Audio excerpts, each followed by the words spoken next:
Heroes that you want to first phase, you should be looking at the Lina because she doesn't have any bad lane matchups. She scales into the late game, she shoves waves and can play with only 2 items, which are BOTs and BKB, and obviously built into Silver Edge, which is the DPS item of the patch. Perhaps the reasoning behind Lion is that they know that T1 do like to play heroes like Puck that are slippery and just securing it early in the draft makes sure it doesn't get banned out later. Another idea behind it could be that if they are taking a fight on Vision and they have Vision of this Magnus, Lion can pre-cast the Hex, and when he links in, he'll be instantly hexed, right? So that could have been what they were looking at here. I also saw Lion yesterday. 2 times we saw teams pick like illusion heroes into the Lion or pick like these elusive heroes into the Lion, and we're like, wow, Lion looks really good now. And we saw the mana drain like own throughout the game. He's just getting super farmed and taking out either the TB illusions or it was, I can't remember what the other one was, but either Spectre was the other one. So yeah, that's typically how it works. And Lion was forgotten for a really long time up until Puck was the mid hero of the patch 8 months ago, and it made Lion rise to popularity, right? Storm as well, and Storm has been an incredible hero throughout this tournament, I would say. I doubt we'll be seeing it come out of Alliance. It's not a limp hero, but it is pretty nice here. Like, I look at these 2 heroes and I would like to see a Storm. yeah, I want something that Alliance can start the fight with that starts the fight with the Lion, that you can jump in and follow up, and something else that Lion's going to take some time, right, to get that Blink Dagger. So I want something that's just going to naturally be able to go in and start the fight, which could be that mid hero. But it's going to be limited because I did get to see I got to actually cast the T1 versus Alliance in the group stages too, and they put Limp in a bad matchup because he needed to be that kind of catch and jump in, and he never got to play the game. It was a 20-minute stomp. They got Necrophos mid. He was Ember. He was trying to be the one that like lead in pre-blink daggers on his other cores, and the game never even got off the bat for them. So I expect S4 to fill that role we were talking about of jumping in with the Lion, but I can't really think of any high damage offlaners at the moment. But that's the nice synergy of having a Snapfire as well. You can go into the Lion and you can just throw the Mortimers from a distance. Something that I get reminded of when I look at things like this is they actually, they do ban out the Void. That's unfortunate because they did try this style of having Nico VV just play Void, be the initiator, and putting Limp on something long range like a Sniper. And Sniper can be very good here actually because he outranges Lina and it forces her to buy a Blink Dagger. But they did lose with the Sniper versus T1 in the group stage too, right? They like picked it versus the Razor to try to counteract it, and Limp got ran down by an ET the entire game with Zephyr chasing him. So I mean, it's definitely a good pick here. Just like that might be like this bad memory inside of Limp's mind where he's like, maybe give me something else there. So we're seeing very team-specific bans coming out, and it is going to be the Ember. So I felt like this was going to be forced, but now it's like into this matchup versus the Lina. I'm a little worried already off the bat from Limp because I saw this the other day. I saw this in the group stages. It was a worse matchup versus Necrophos, but is it maybe? Maybe Lina's even worse. Sure, in the mid game you can do something about it because Lina's squishy, but depending on how you choose to scale your abilities, you can always just go for Flame Guard and just farm camps in between. But Ember does get severely bullied by Lina in lane, but he is going to be good at dodging her abilities, and of course, dodging Magnus's abilities. If you have a Remnant out, you can just react faster than he casts his spells. What can we be seeing in the 3 position? Because they also talk about the DK for S4. Very successful hero against Beast Ghost. You were talking about needing someone that can be that frontliner. What are options left in the offlane? They've traditionally liked something like a Beastmaster, something that can actually give them some natural push in the lineup, because when you already have a mid Ember, sure, you're going to be able to fight in battle, but now your lineup is already really crippled on pushing. So that's something they really do like, something with some reach. But into Bane, that can be a little bit more complicated. I like the idea of Mars with the Snapfire. It seems like a very strong lane, obviously with the minus armor and the physical damage from Rebuke. Also can give them the Mars Arena plus Mortimer's combo, which is has been quite successful historically.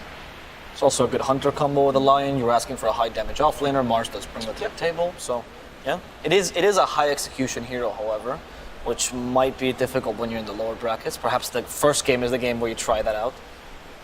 And out comes Dawnbreaker, so I'm really glad that this hero has had her main stage moments, right? Because when we were watching groups, there was maybe 2 or 3 Dawnbreaker games played by exclusively VP, and everyone was just like, oh, she got nerfed, she's not a great support. She doesn't have to be. The two big ones actually are the last two picks from T1. The 2 heroes I thought were super going to be amazing in the group stages, and people were like, yeah, let's not pick Bane too much. And then we come to main event, and it's like, boom, Bane every game, or Bane every other game. Same thing for Dawn. I like that pick. I think also that might dissuade them from going for something like Mars too. Exactly. Because then like the Mars ult comes down, Dawnbreaker is going to be able to set up and counter-initiate heavily. So maybe that might put a little bit more fear into Alliance to just look for head-on team fights, because right now it's looking a little hard for them to. For sure, and to add on to that, this concept that they have going with this Lion and Ember is basically get in, kill a target quickly, and get out. And by having the Dawnbreaker, you can negate that. Also, Bane is quite good at killing the Ember Spirit, so they do help that a little bit. They do have the catch for him. The fun T1 poke is, I know what, it was Curtis who likes to always say it. Now they have like a sleep into a skewer. They have like this really fun little combo. Lots of poke as well coming out from Dragon Slave. They have Shockwave, so they're always gonna have good ways to just spam, take fights. What's the logic behind the Morphling here? It's a pretty good Morphling game. Okay. There is the Bane who could catch him out and kill him. That is a threat there, but in the Dawnbreaker, Lina, and Magnus, you can preemptively cast your Strength and More Fight, and scales better than these heroes, including the Lina. It's just that I don't feel like he's going to have the space, honestly. It feels greedy. Yeah. With the two supports as well, like they're kind of weaker supports. I feel like his lane could be a bit hard, and in the past also people used to really like Lina versus Morphling also. Like sure, it's a little bit different, times have changed where it's just right-clicking Lina, but it's still just kind of same concept. Like if you catch Morph in a bad situation, boom, Laguna Blade plus a double nuke, he's probably just gonna die if he's out of position. And the thing about that is you don't want to go in first with your Morphling because you could get gripped or LSA'd from Fog, right? But your Ember doesn't want to go first either because the same thing could happen to him. So they actually do have a lack of a strong, durable front laner because neither Ember nor Morphling can fill that role for each other unless there's some kind of snowball start on the Ember. What's the S4 hero even left, right? Shaker's gone, DK's gone, Tide's gone. It's like Beastmaster's one of the few left, but They've done Legion before against the Bane. We've seen how that's worked out. yeah. It's a really tough matchup, especially if you have to go be the one initiating, because you just get Nightmared and that's over. It could just be the Mars here. It doesn't Oh, really well, there's no banned as Mars well. anymore. Yeah. So we're out of heroes. Ooh. limited. Is Centaur a possibility here? Can we run that as the tanky initiator, even if he's not the most consistent stun? I just haven't seen Centaur at all. I Yeah, don't me know neither. I don't know if the hero's very good anymore. I don't think he's good enough here, especially with the way people have been playing Lina, just building a Satanic. She absolutely shreds them and there's no concern of dying, right? It's just weird to me that they picked this Morphling over the S4 hero in their last phase up, because I don't think it would have been banned out here because it doesn't look like the greatest of Morphling games. Like, he does fine versus all of these heroes individually, right? He can scale. There's no kind of instant stun, but like you said, he can die from Fog. He can just get burst down if he makes one mistake. And now they had a bunch of time to really think about what that last pick is for Savage. Just like, okay, do you want to play like a PL or something? I mean, there's an Ember, so maybe not the PL, but he can just think about his specific matchup, what he wants to play versus that Morphling. And he has a Bane, so super strong lane that he's going to have. He's going to be able to farm really well. He's not going to be pressured too much. Also a Savage emblematic hero, the Morphling, so he knows exactly what he hates playing against. Exactly. So it's a tough thing to give him time on. And Mira's completely right. If you're picking, when you have the last two picks, you have to consider what can your enemy ban in these last two bans, which is why many times you just pick the hero that you think might get banned or the position you think might get banned. And now S4 without options. I mean, I guess, the Wraith King is going to be the option. Okay. Ooh. What do you think of that matchup against Morphling? So they do want to play a higher tempo game, and Wraith King does hit his timings quite early, especially if he chooses to go for some kind of armlet build, right? Yep. They don't want to give Morphling space to farm, but the carry matchup of Morphling to Wraith King, like Morphling destroys Wraith King, I would say. And Especially with stats built. it has to just be high tempo, run them over, because you look at Alliance's draft, there's not really any high cooldowns that you're afraid of. There's a mana burn from Lion, there's Chains, Ember can just keep you there. So I'm guessing they just want to steamroll them after hitting a timing. So they need something fast. I mean, Timber is a good option. I know Brian was like screaming it over there on the left versus like the Wraith King and all that. It's not bad. It is an S4 hero, and there's just not really much left. He's gonna go for his Sanking. I feel like these lanes look super weak from Alliance. I'm worried. I've seen the Sanking struggle almost every game I've seen it played lately. So the strength of the Sanking here is the defensive ability, right? Yes. He's really good at defending towers, really good just setting up Sandstorm. Hard to push the safe lane tier 1 with that, theoretically. I would agree, and if we're gonna go on this 20-minute timing that T1 want to play for, then Sand King is one of the better heroes you can pick here, but it's pretty much because there is nothing left. However, there is the ability to stun or counter-initiate, which is always going to be nice. It's just that I don't think this Sand King is going to be the one to go in first. Something Alliance do have going for their Morphling, though, is there's a lack of a natural Vessel Buyer on T1. Yeah, definitely. Did we? I don't think we saw gameplay. I don't think we saw the Dawnbreaker go for it. There is Enfeeble, which can be frustrating in later stages, but early on we've seen, most people aren't really skilling it. So I think if Alliance, if they can play fast-paced, if they don't get smashed in their lanes, they do have a good way to fight back, because I do think T1's is a bit greedy for them to actually just it's going to take some time for them to build up this Wraith King, as we've seen. That hero's gotten nerfed several times. So Alliance, I mean, I have to just stare at lanes. Like first 10 minutes, I have to see if S4 has a decent time on this Sand King, because I've seen so many games lately as Sand King where this hero just doesn't get to play. Like it dies like 4 or 5 times in laning phase, and then you're just a single blink stun. But there's also this potential of Alliance playing the tempo game too, depending on how lanes go, right? Because if Sand King does get the early blink and Morphling doesn't get severely pressured, he does do well individually versus these heroes, right? Right. And we've seen Nico maybe group up with his team early and pressure towers and not just sit back and farm triangles. That's not really his style of carry. And you were asking earlier for a high damage offlaner. Sand King does bring that to the table. You have a decent hunting squad with the Lion and the Snapfire as well. It's really just the lanes, it seems like to me, for Alliance. That's the biggest worry. That's really my biggest concern. If they can make it out of the lanes and if they're even, I think they can actually do a pretty good job of fighting back. As long as they just avoid team fights, be very aware of Dawnbreaker. There's a hero that not everybody's really playing so much, so just be really aware of that global potential. Well, let's see if T1's coach March agrees with this analysis, and he also thinks that they can take them over. As we go down to Sir Action Selects, who's going to ask him some questions. Hello, March. Thank you so much for taking time with us. Game's about to begin. Strong opener with Lena Magnus. Saw you took a little bit of time with that last pick. What was going through your head?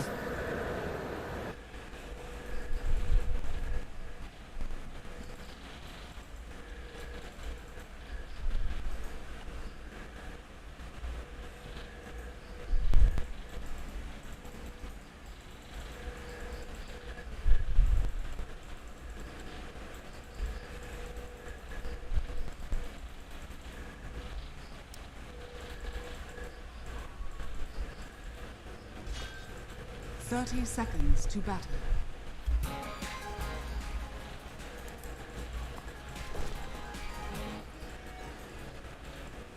Did I feel it?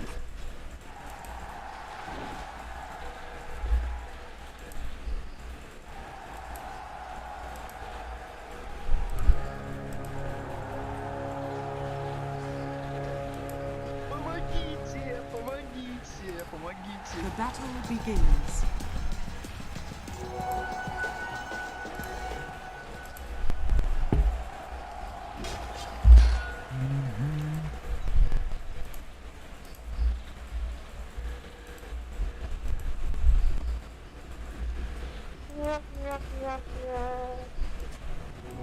Помогите, помогите, помогите.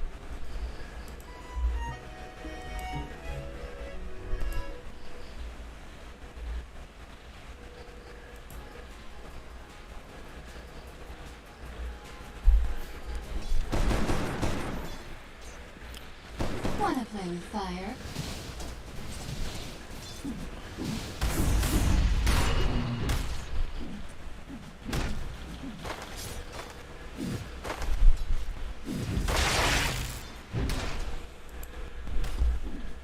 In your dreams.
First blood. They all break so easily.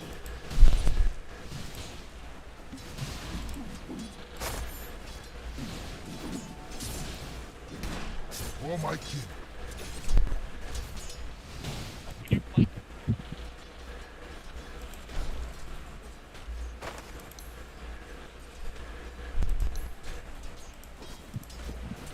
Denied. Money to burn.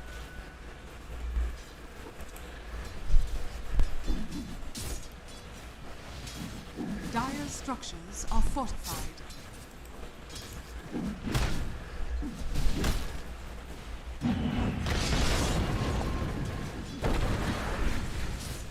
That wasn't too bright.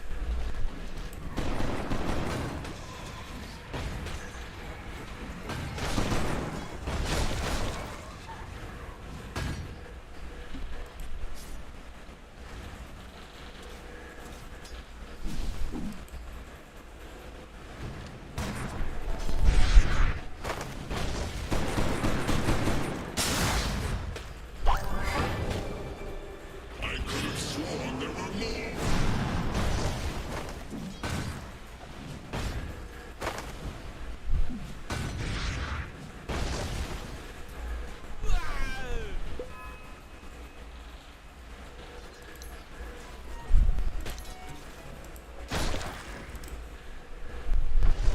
You have done a great service.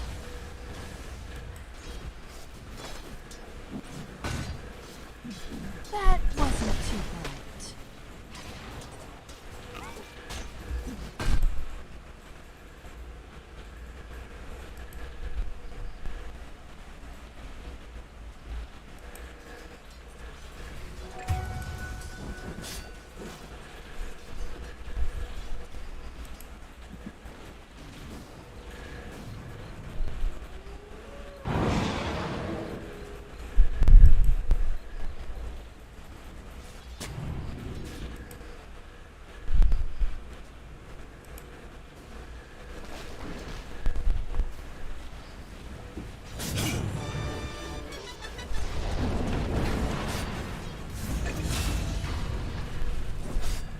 Denied.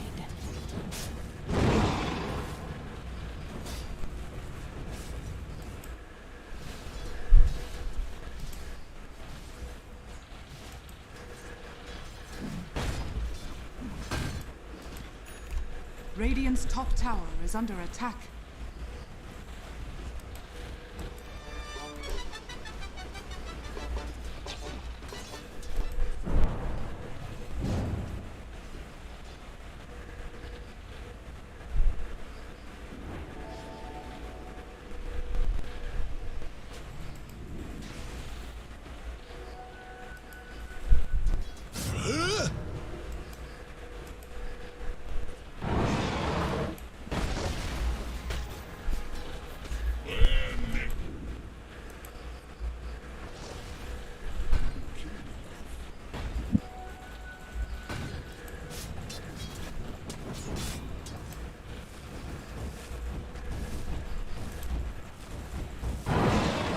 Dire's middle tower is under attack.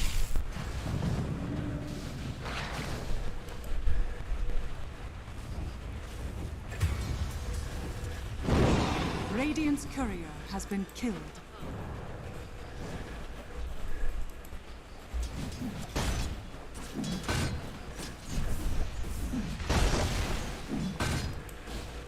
Radiant's middle tower is under attack.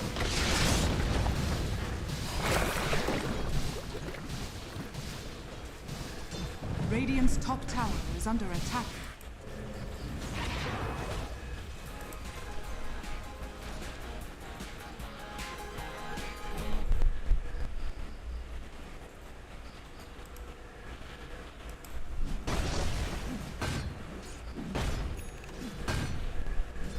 Where are the rest?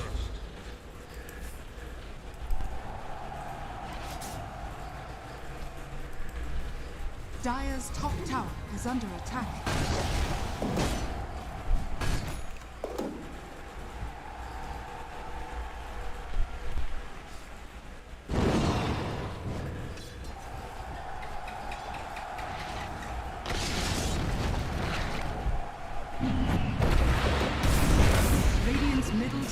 is under attack.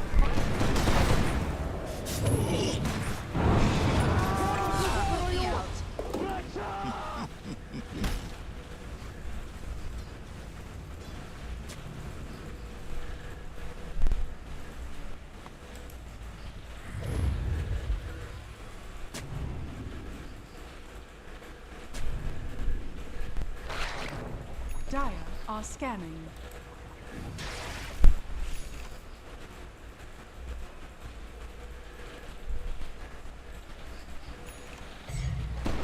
Dire's middle tower is under attack. Of regeneration.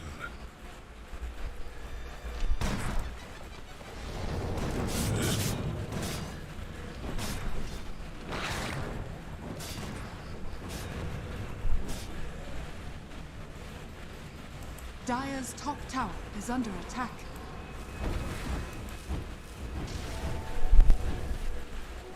Never refuse gold.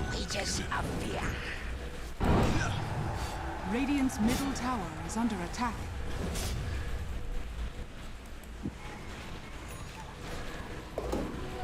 I'll take your tribute. I'm glad.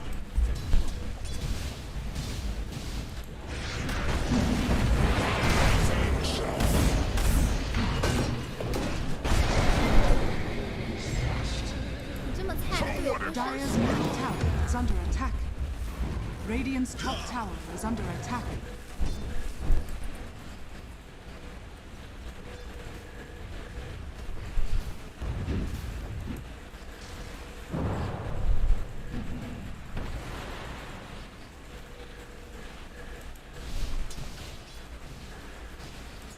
Radiant's top tower is under attack.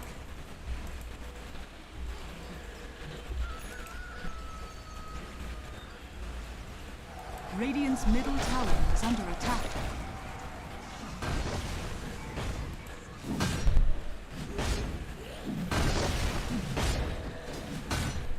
Dire's top tower is under attack.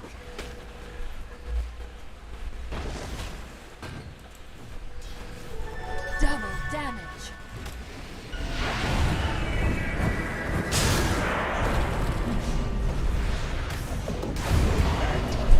Stay.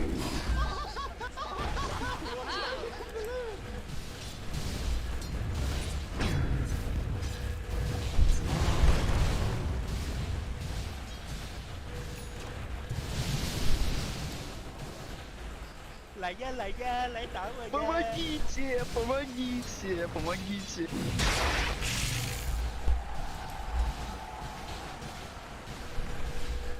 Radiant's top tower is under attack. Radiant structures are fortified.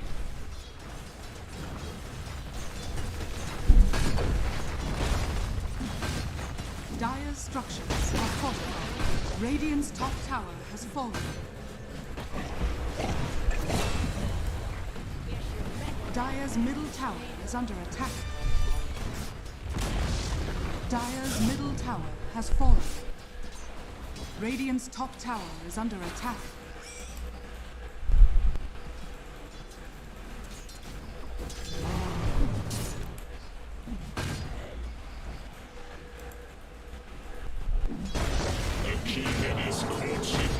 Radiant's bottom tower is under attack.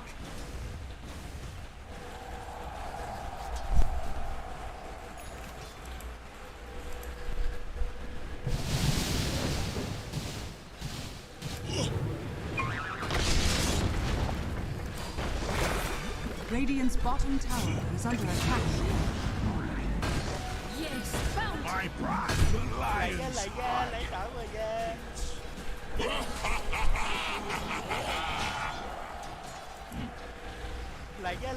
Lại tảo rồi ra.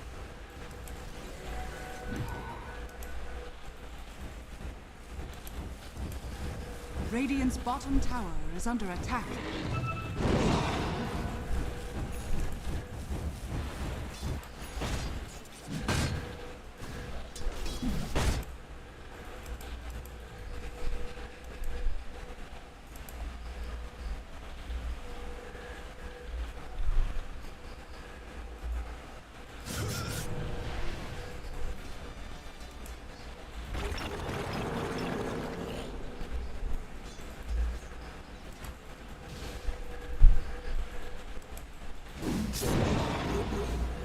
Radiant's middle tower is under attack. Dire's bottom tower is under attack.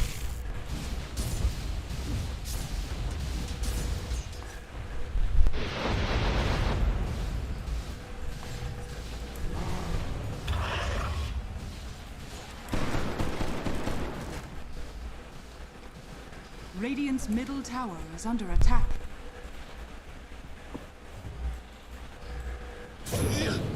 Radiant are scanning. Radiant's middle tower is under attack. Dire's top tower is under attack. I'll see you in hell. Is the war over already?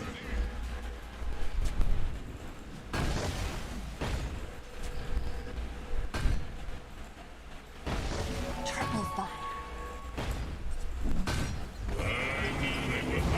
Radiant structures are fortified.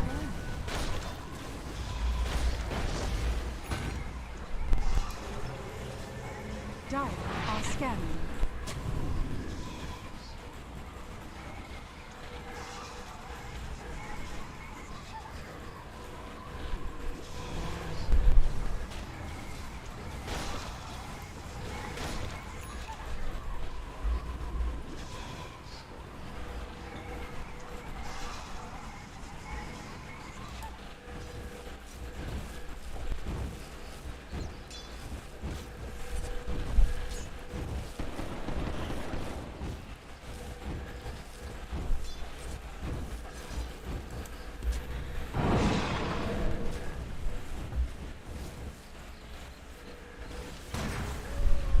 A wise king always has an army in the wings.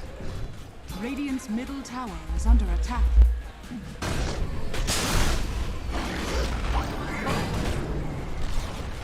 Sounds good. Ha ha! Bounty makes you up the price.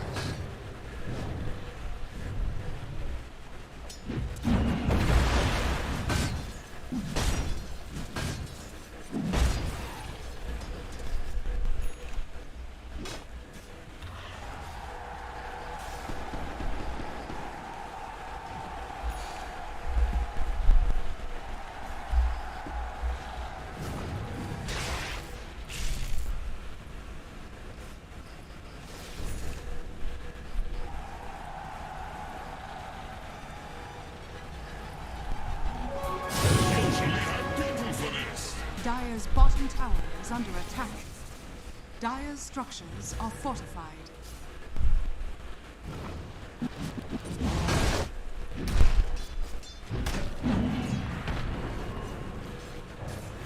Good sword.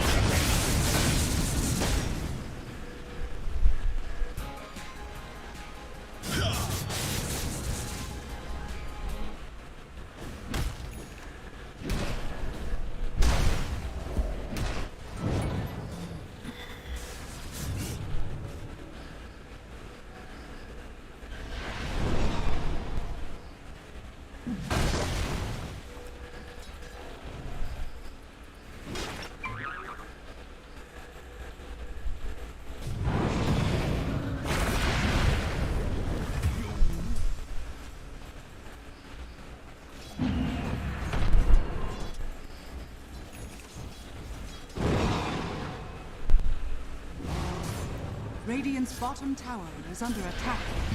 Stretch. Radiant structures are fortified.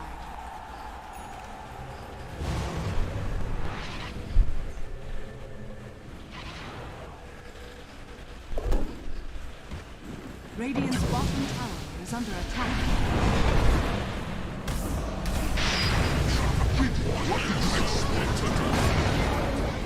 Radiant's bottom tower has fallen. Target unknown.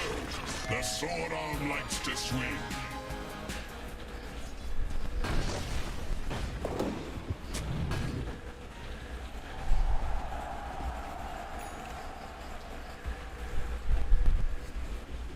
Radiant's top tower is under attack. Dire's middle tower is under attack. Fight!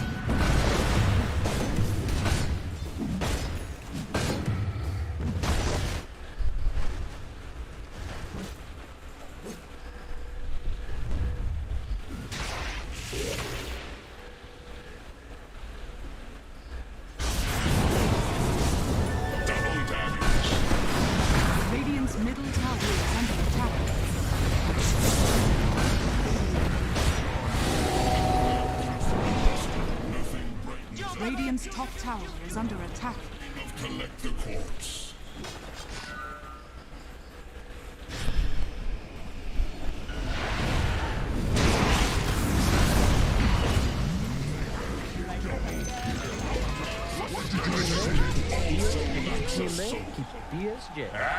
Radiant's middle tower is under attack.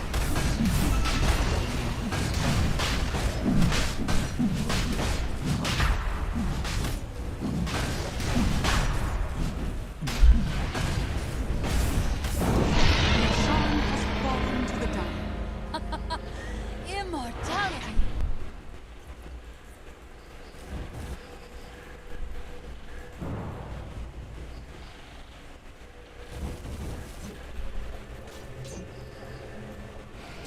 Radiant's top tower is under attack.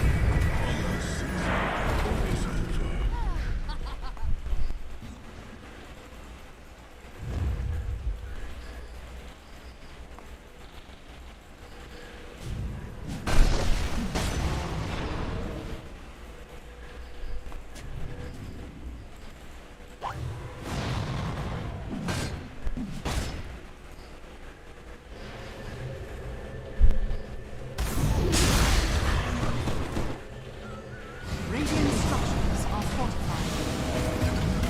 Dire's middle tower is under attack.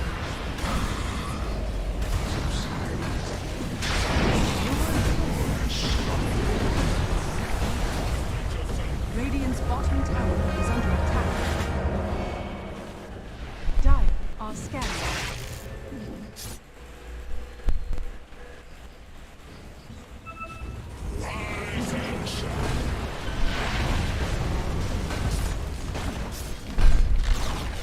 Radiant's bottom tower has fallen.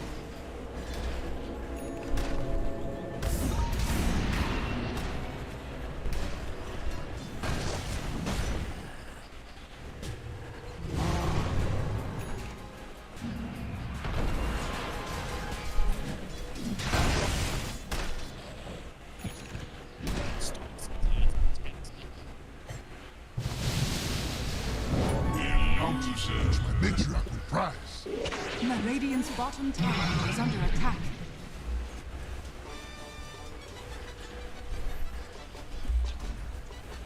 Dire's top tower is under attack. Dire's structures are fortified.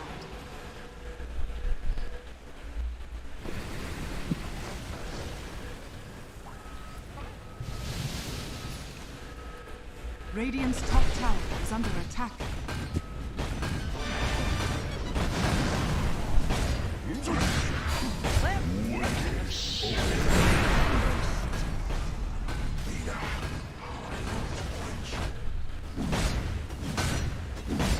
Radiant's middle tower is under attack.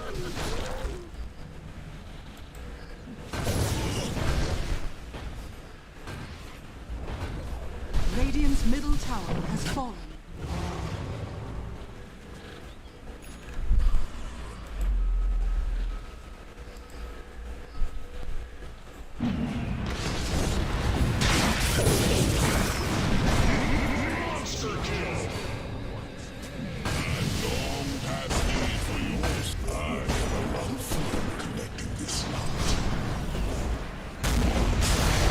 Radiant's bottom tower is under attack.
are scanning. Haste!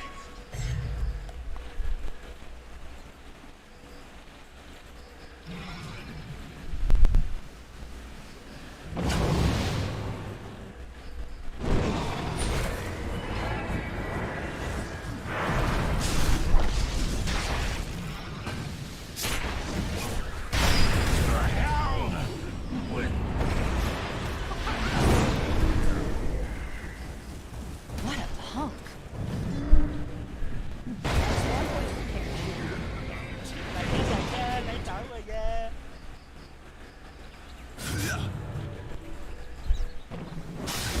Never refuse gold given.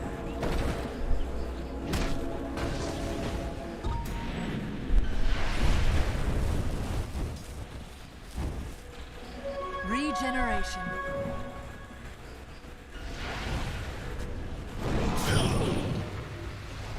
Lại ra, lại trở về ra.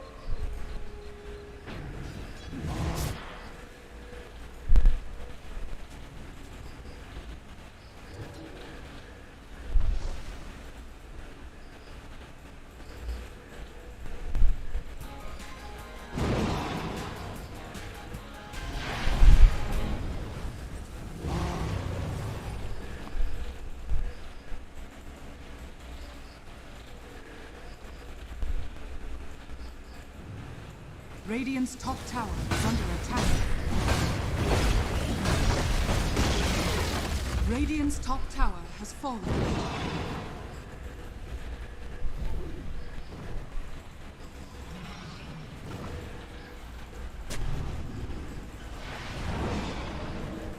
Thank you.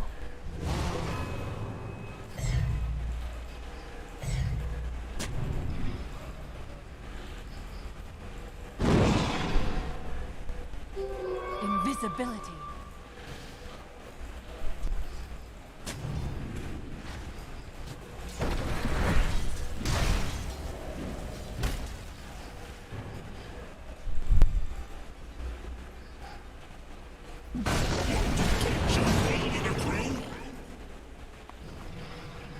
Radiant's top tower is under attack.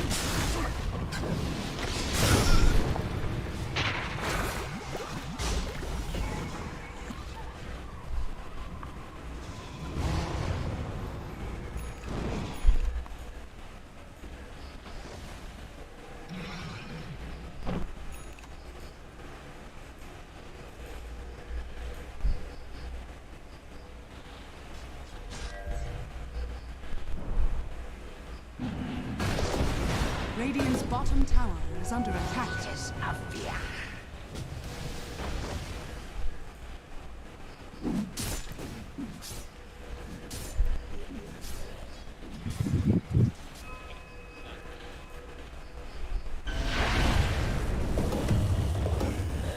Money to burn.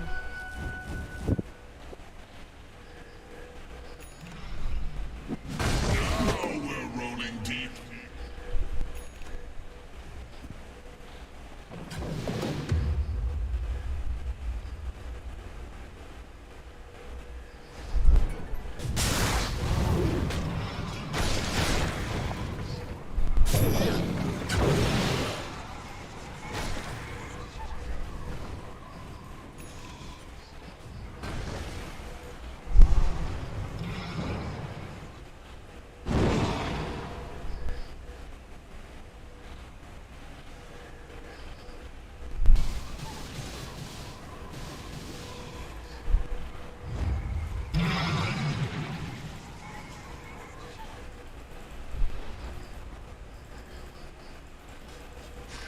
Dire are scanning.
bounty which my matriarch would prize.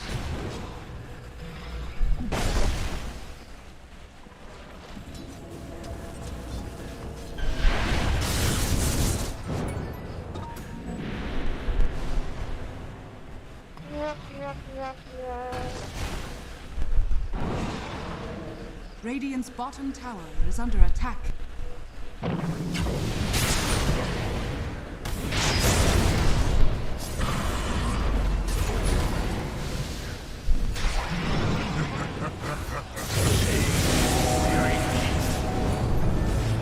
Radiant structures are fortified.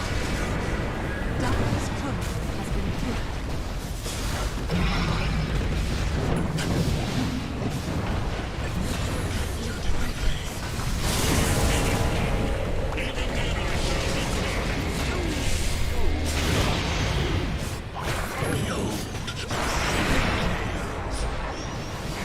Wipe ang T1. Ha? Hindi pa na-wipe tatlo. Kasi namatay. Ganda na ng umpisa eh. Strength renewed, purpose with it.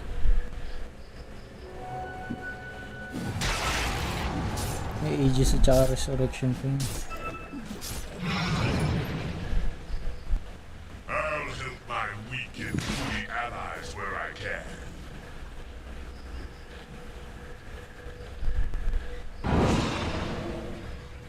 Dire's top tower is under attack.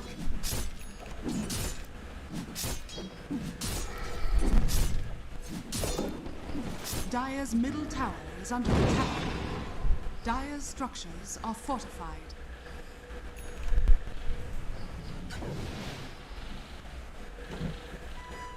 Dire's middle tower is under attack.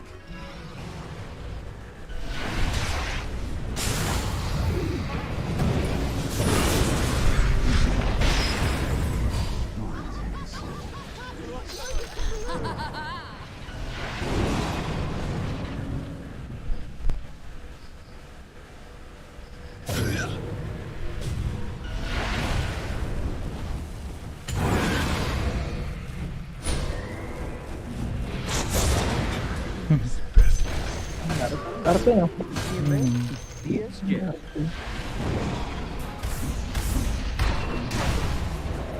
Siguro silang buyback yung ano.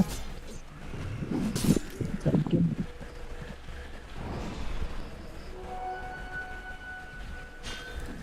Radiant's middle tower is under attack. Radiant's middle tower has fallen. Radiant's middle barracks has fallen. Radiant's middle barracks has fallen. Radiant's bottom tower is under attack. Radiant's bottom tower has fallen.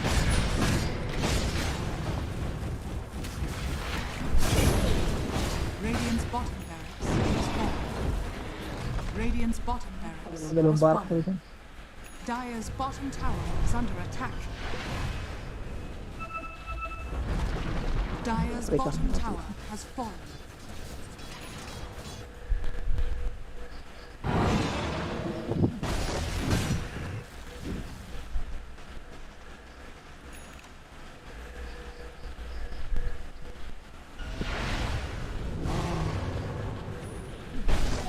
Haste!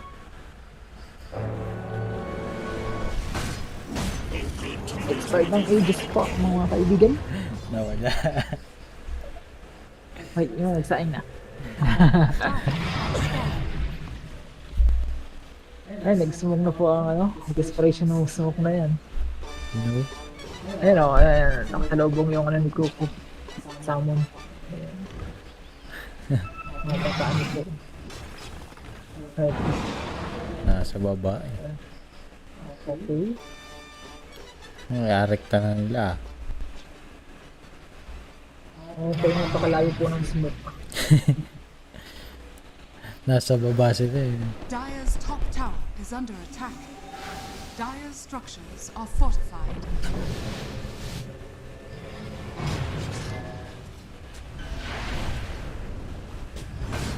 Malayo po.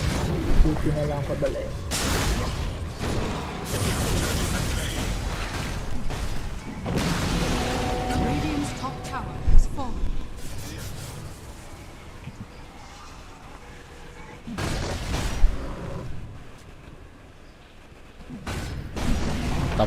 ko na. Right King. Yang sa Lina. Hmm. Naka-blink ano. Naka-arcane blink pala. Biglang taba yung right King ka. Naka-switch blink. One hit yung layog. Isang critical. Ako pa nag-crit.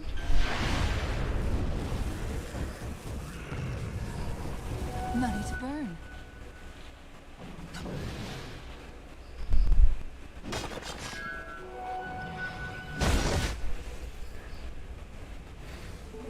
Illusion. Huwag pala tayo si ano. Si Dawnbreaker. Tabaras Dawnbreaker oh. Mga AG yung dagger ni ko ng Lina. Oo. Pang-attack kid yan. Nasungkit. Ito talaga yung ano ni ano. Magnus. Yung nasungkit. Oo. Time post. Okay masyado. Sure yung spear back niya.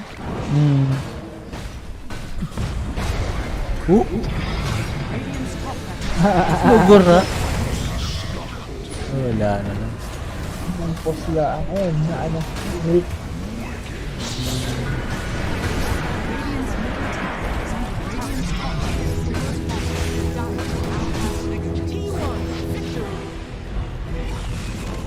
Ah, 50-50. Okay. Prediction.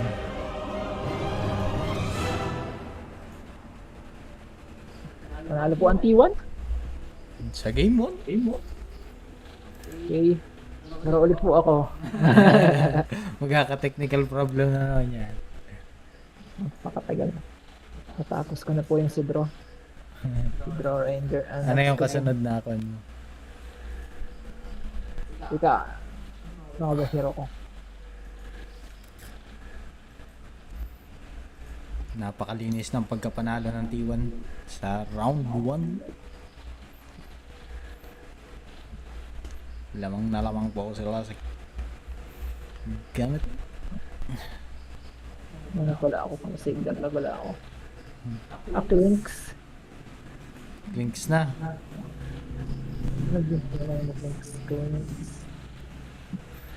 Grabe, full item yung kon eh. Right King yun. Wala na pang Moonshard. Panoorin natin ang mga comment ng This first game going to T1. Thank you very much. Lovely to see Cinder and also rocking the maroon hashtag Team Merlot. But we've got to start by seeing if you guys agree with our lovely casters there. Do you think Alliance played well in the first 10 minutes, Owen? I mean, it was better than the other minutes of the game. So, relatively sure. But I mean, overall, it was what I expected. And it was more so what I expected when they let them get this Magnus and Lina. I mean, I don't know how you can expect to beat T1 on the main stage when you let them have these two heroes, which have clearly been the best heroes so far of the tournament. I guess they wanted an impossible challenge. They certainly got it that game. They did talk about the reason they beat Beast Coast as being their preparation and not feeling any pressure. So why on earth wouldn't they ban that Magnus after watching LGD yesterday? There's just too many heroes that you need to be banning. Maybe that's the thing, right? Like versus Zephyr, you need to ban out that ET earlier that every single team is banning or picking. Then you have the Doom, then you have the 23 Savage Medusa. There's just too many components here that they're thinking of. Maybe they thought, okay, this is probably the easiest for us to beat. It's also their comfort zone. We can't ban everything out, so let's give them the Mag and the Lina and try to work with it. It didn't work out. But they did seem unprepared, because even going into their first picks, they were using reserve time. That was a huge shock to me. You come into a best of 3 in game 1 particularly, where you've had, you know, the entire night to prepare. You should know exactly what you're going to be picking in that first phase based on your opponent, because they knew they were going to leave the Magnus in. They had to have had a game plan for a first pick Magnus, and they went in reserve time for 2 picks. Yeah, and we were talking about S4 having these marvelous games. Sometimes this definitely wasn't one of those. Maybe he was micromanaging the team a little bit too much and they weren't helping him.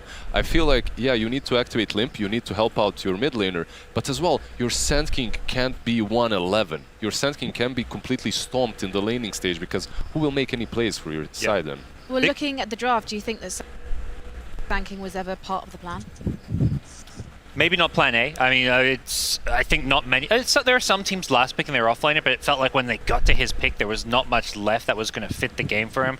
And I think this game really highlighted, why most teams don't have their kind of shot caller, their captain playing the offlane role, because it is really hard to do both when you're a core player, winning your lane as well as trying to lead your team. And also quite shocking for T1. That could have been the fastest game they've actually played here at the main event of TI. We should probably see if we can get our stats guy Leo on that one, because I'd be really interested to know. Do you think the pace was simply because T1 just had the confidence, they knew it, they had it in the bag, or because there was a risk of Alliance actually being able to scale up and take back the tempo? Owen?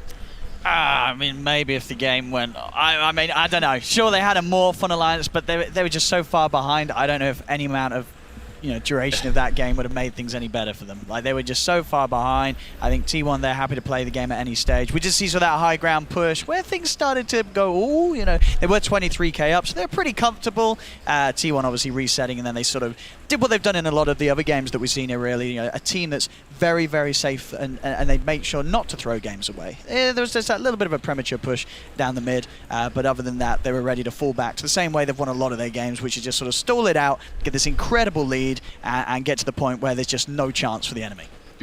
You can imagine what they were going for, right? With the Sand King and the Morphling, there is synergy there. It's not like Sand King it was something completely unprepared. You have the Aghanims on the Morphling, then Sand King, double stuns, double Sandstorms. It can be really difficult to deal with, but they got there way too late. I think they let the Wraith King ramp up way too fast. Armlet, Dezo, and Blink Dagger. That's great. Yeah, it was just all in fights. Just go straight, no Radiance, no shenanigans, no farming, just fight constantly, and it worked out for T1. I was going to say, what did we like about 23 Savage's Wraith King? I mean, what was there not to like, to be fair?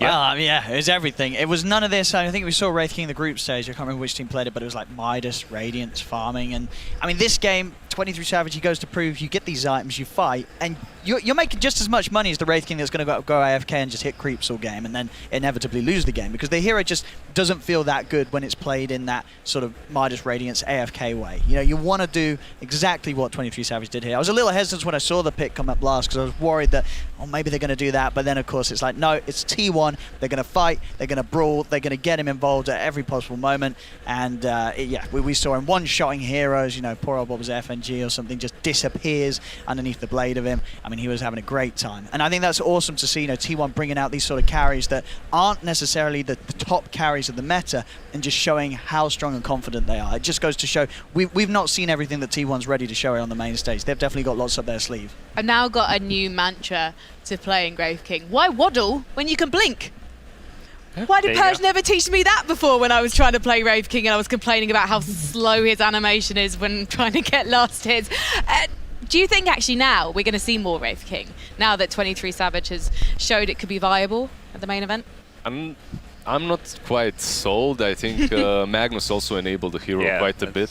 I don't think we loved the pick at the time, but perhaps we underestimated I think the Magnus is a big part of why you don't have to go for the Radiance build, because you do have that, flash farm and power ability. So it's definitely a strong hero. And 23 Savage, what amazes me is that this guy, he hasn't been at the TI before. He was just picked up. He played a little bit in Vichy Gaming. Well, not really played. And then they took him to T1, and he's already on the main stage of the international, and he's picking heroes that are not in the meta and feeling extremely comfortable on them. That's huge. That just shows the confidence.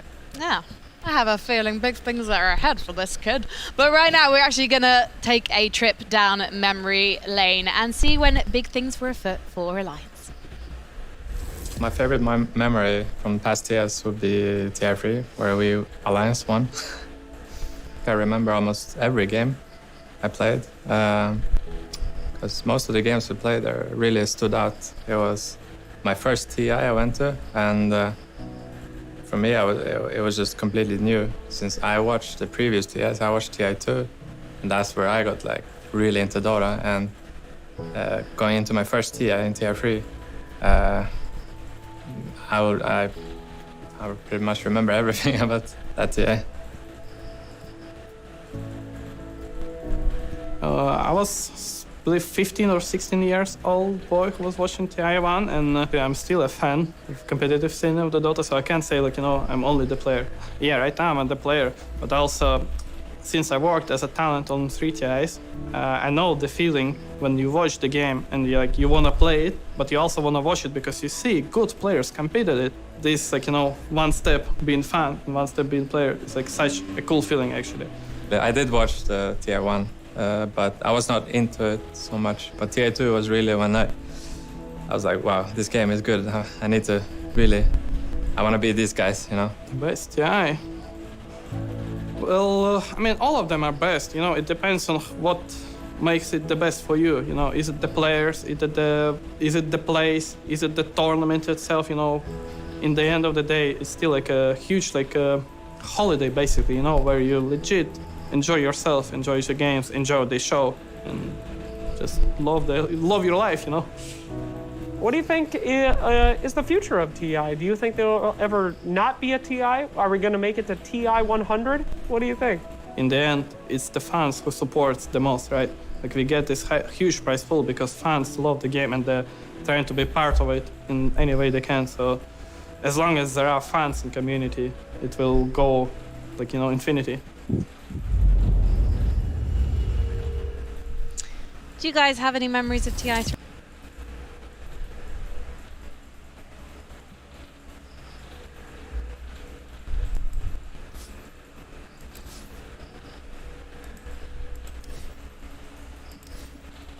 Korean commentators were at the event and they're just screaming, going crazy. The Russian commentators on the other side of them, they're going absolutely wild throughout the entire game as well. And it was just, the Battle Royale atmosphere was one of the kind of most electric places to be because it was that kind of smaller, more intimate venue. And yeah, it just produced so many amazing matches. Given that S4 was part of that winning lineup, were you quite excited when you saw him return to the Alliance brand? For sure, everyone wanted him back on Alliance. They struggled since pretty much TI3, so with him returning, you're thinking, okay, they can do it again. And I really like what FNG said. It's not about the TI itself when it comes to the Dota and the games. It's about what makes it special for you. Is the experience that you had. And TI3 for me is exactly that. It's what TI1 was for him. That's TI3 for me. It's one of those first ones that I watched that made me really love the game and try and get there. Eventually I did get there, but not necessarily as a player. Well, listen up, guys. FNG, he worked 3 TIs as talent, and now he's playing in a booth. There's still chance. There's still a chance, but who is the most likely to be chosen to play TI? Hashtag TI10, let us know. But right now, our teams are taking to the stage, and thank goodness for them, none of us are among their ranks. T1 and Alliance. This could be the last game we see Alliance play on the stage here at the National Arena in Bucharest, Romania. So tensions are going to be slightly high in the booth. Meanwhile, T1, let's see if they got a taste for fast games after that one. So much is going to be on the draft in this one. And Alliance, they're the only team here who don't have a coach. Obviously, we saw Jake talking to March earlier. He's a coach you want on your side. For Alliance, if you could give them any advice, I know it's a difficult spot to be in, what do you want to see them do next in this next game, Lizard? I always go back to OG and how they would talk in the booth after a loss. Just forget about the game. We're here to win. Enjoy it. Rely on each other. You can do it. Just get the good vibes going. Get that PMA going. Believe in yourself. Believe in what worked for you throughout the DPC seasons and try your best. Yeah, I never feel like there's anything you can say that's going to change, like in terms of like strategy or skill. It's all you can do is focus on where your head's at when you're looking at bouncing back from a tough loss. Owen? I'd say, focus on just changing it up. Alliance, I think they do best when they come in one game. If they lose, just going for something completely different. And this man, I keep calling for, I just want to see him play as Void. I know that they do like having him on like the Morse, the Deuces, or the AFK, but I really think Nico Baby, get him involved earlier, get him active. They're lacking something when they're just sort of fighting with the 4 of them against a team like T1. Get Nico Baby on something that he can turn up to the fight and fight back against this just incredible power that T1 brings early. Yeah, that's a really good point. I think this team is very similar to that Mineski team that Nico Baby was on last TI. the only time they were winning games was when Nico Baby was like solo carrying the game, getting involved, and he was like, he's the guy. Yeah. I don't feel like, Alliance isn't a team that can do it like OG did yesterday, where Sumail gets completely shut down, but they still win the game because everyone else steps up. Limp, S4, they're just not those guys. They're going to play stable, they're going to be consistent, but Nico Baby is the win condition for Alliance every single game. So what is so special about Nico Baby's Void? Oh, it's just great. I mean, the hero's still good. I think he's underpicked, really. And I don't know, in this day and age where you have so many of these heroes sort of raising up in the meta, like these ETs, it's just a perfect setup. And, what's better against these teams that want to try and brawl as a 5-man than a hero that's going to be able to turn up, lock them in position, and set up a turnaround? I would love to see that. I would love to see Nico Baby on some full comfort zone, but his Morphling is also really scary. So I would maybe take my attention elsewhere. I would take it to the offlane and the mid lane, and no matter what you pick for Nico Baby, make sure that the other 2 lanes are doing well. So even if you sack him early on, if you get him a bad matchup like that Void versus something that's decent versus Venomancer or whatnot, make sure that Limp and S4 are having a good time, because they will be the ones that get you through that mid game. They didn't have a mid game in that last game. The first game was awful in that aspect. They need to pick their heroes earlier, I feel like. They first 2 picked the 2 supports. S4 had last pick when his best heroes are all banned. There was no Tide, there was no Mars. All these teamfight specialists that he likes to play weren't available. And Limp, they could have first 2 picked the Lina, so I feel like they need to prioritize making sure they get those comfort picks so that S4, Limp can have those kind of consistent performances. This is the funny thing about Alliance. They did incredibly well in DPC. I mean, they came first back in May. What were they doing well there?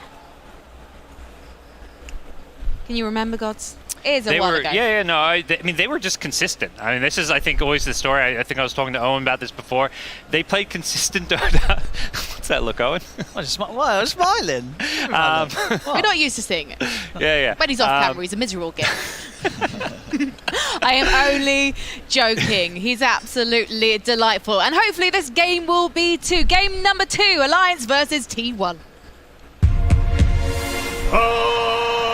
Alliance versus T1. Game 2. Welcome. New draft, new panel. We have replaced some of our panel members. My name's still Alva Plus, and I'm joined by Tall Fogged and Canadian Effie, also known as Purge and Jenkins. Yeah, that's basically right. You got it. Yeah? I'm fine with that. Right, cool. We'll take it. Well, we are getting into game number 2 between T1 and Alliance. And in last game, we saw a pretty dominant performance by T1, especially mechanically. They're always that top team. There's a hero that stood out to me, as he tends to, which is the Magnus. And I know, Jenkins, you've been praising this hero a lot this TI. Yeah, so I've been trying to think about what makes this hero tick. Why is it that it feels so strong in this TI? And I think there's an element of, it's obviously really strong, and I like that people are respecting it now and finally banning it out. But my theory was that in TI, people 5-man because they don't want to lose. You really don't want to lose. You just want to play safe. Mm-hmm. The whole, family theory, the comfort of being around your teammates.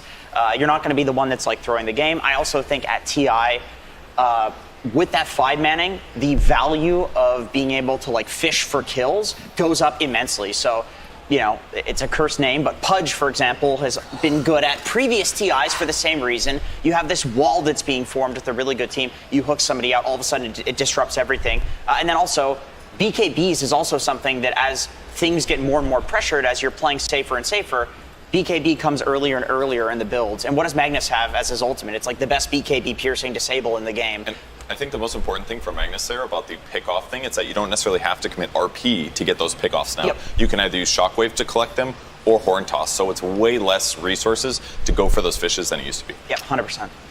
Sorry, I can't gloss over this point. You say Pudge was good at previous TIs? He was good at previous TIs. Like TA6, right? Yeah. When they picked it in the final? Of course. And the one game they lost? Yes, of course. Was with Pudge. I did a replay review of that game. It was very, very depressing. Yeah, it was, yeah. Just little thing. I want to talk about another hero that we've been seeing a lot.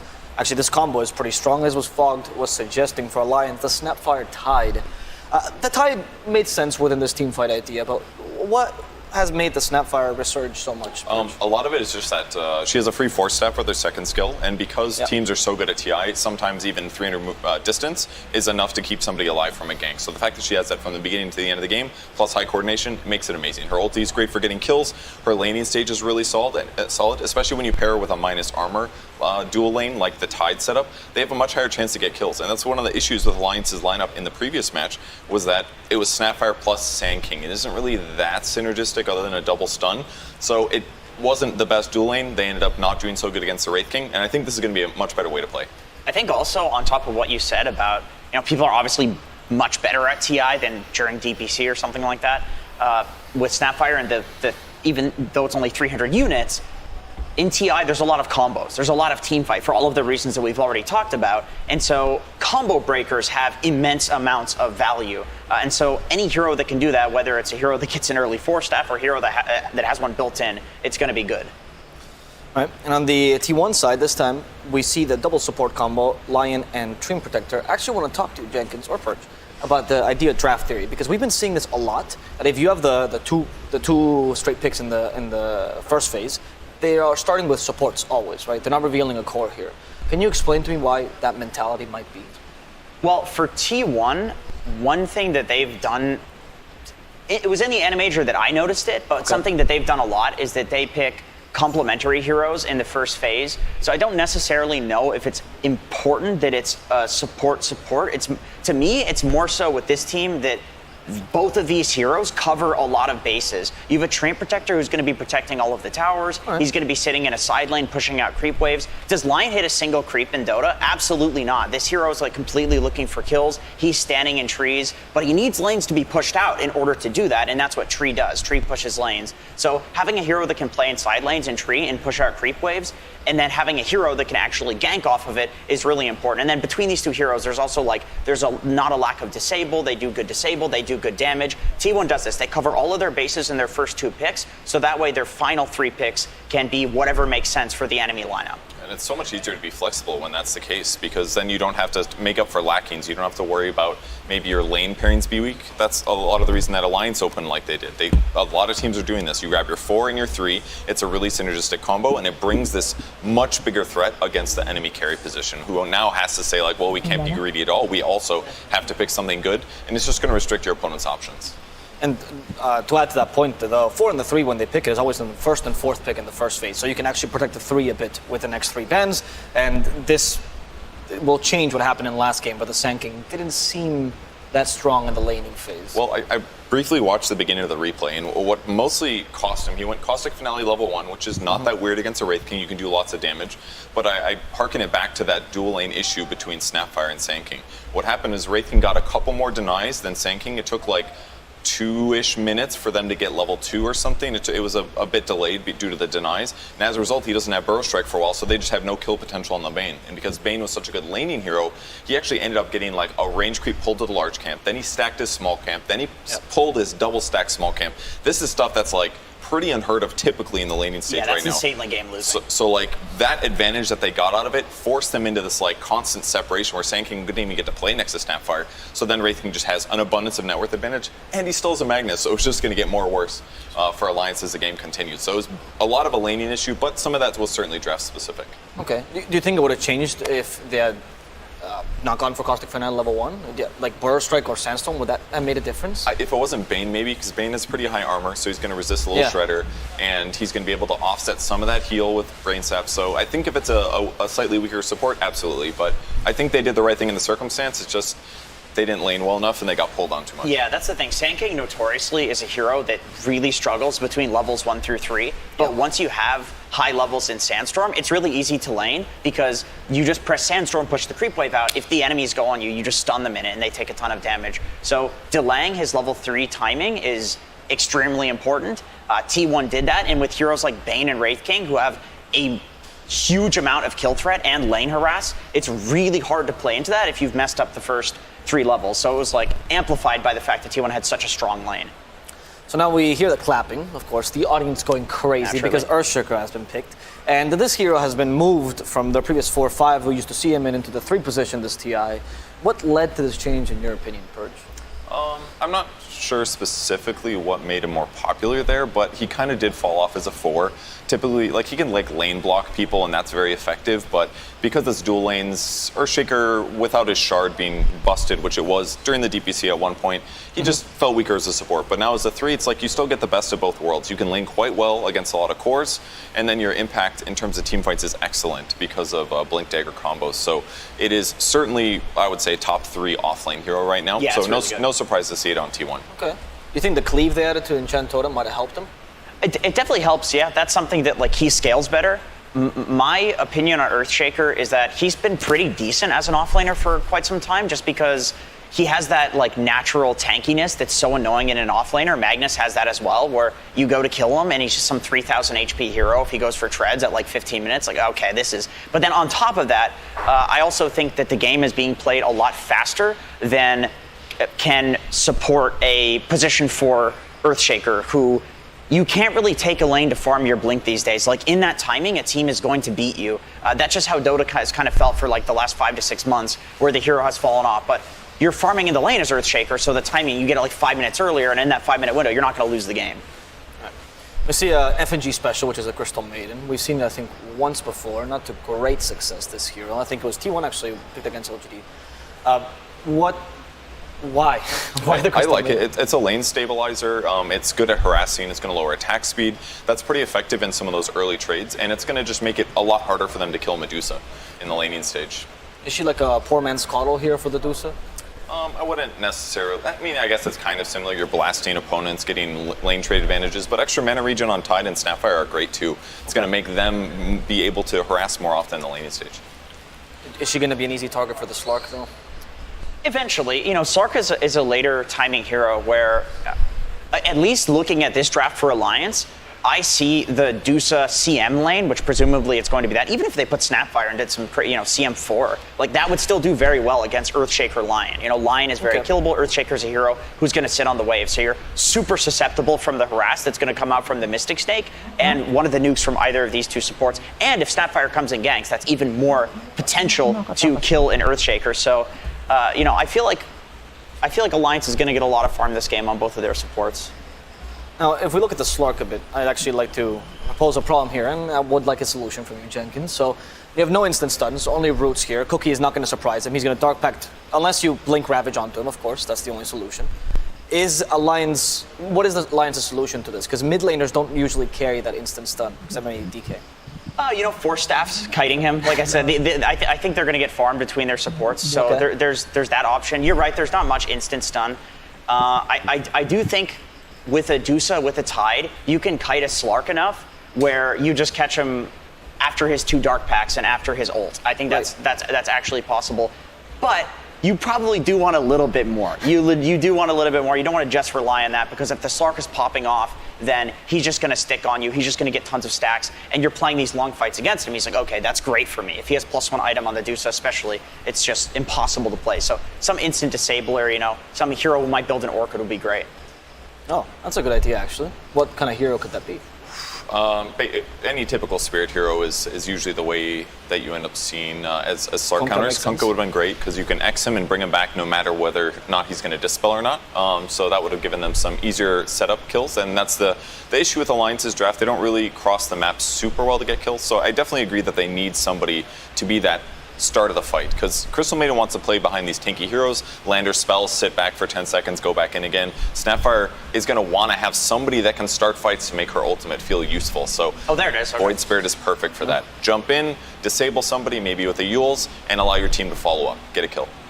Can you build up an Orchid like you were suggesting? I think so. I think this is a good Orchid game. I mean, people are usually opting to go for a different style of Void Spirit build, which is the Yule Scepter into Sanjin Kaya, and you're just going for this late game high magic damage build. But I think in this game against the Slark, it does make sense. It does depend on the timings. Like if Slark is already having a bad game, you don't necessarily have to build the Orchid. It's fine to not build the Orchid because the Slark's not a problem. You can just kill him with your ground targeted nukes, for example. But it's definitely in the cards. We're more likely to see it in this game than in the other Void Spirit games that we've seen.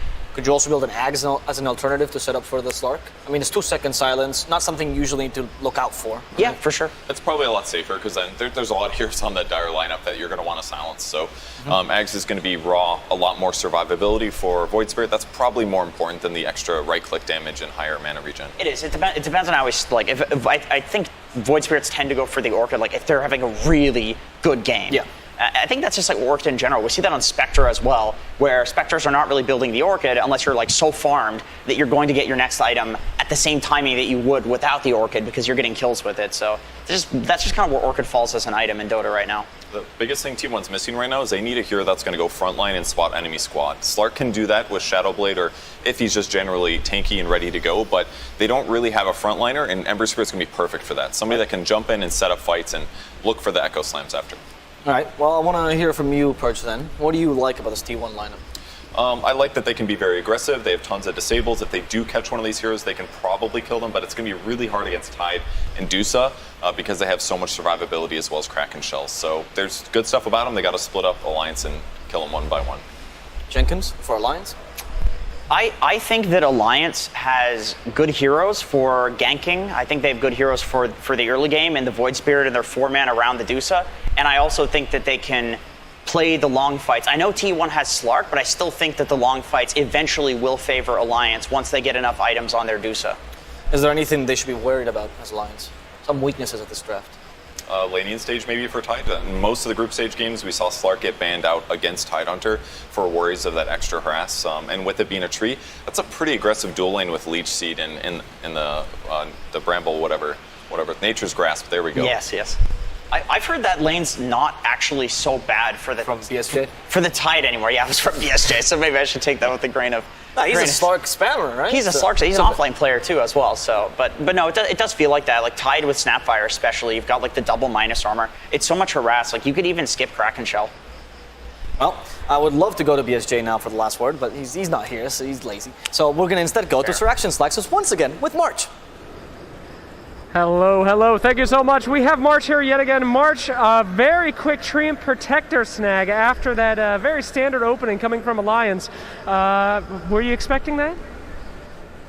I mean, Snapfire is a very highly contested hero, and we like it too, so I think that's why they picked it up. We like that hero as well.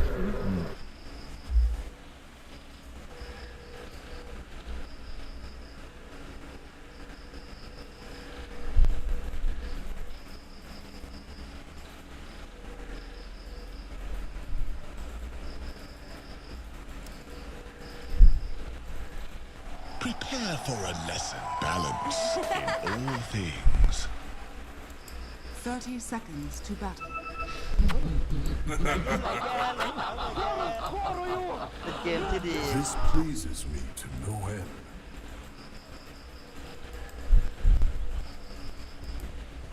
MMR is just a number. MMR is just a number.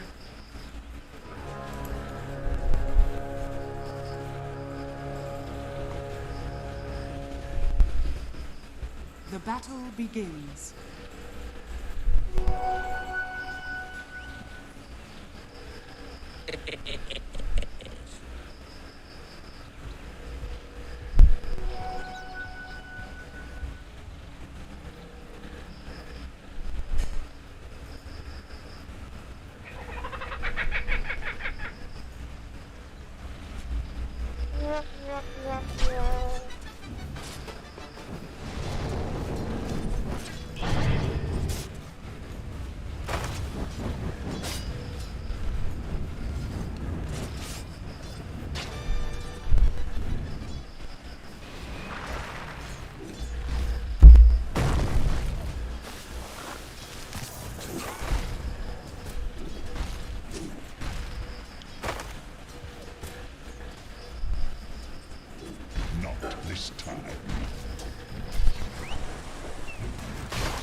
never spent much time, you know.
You have been denied.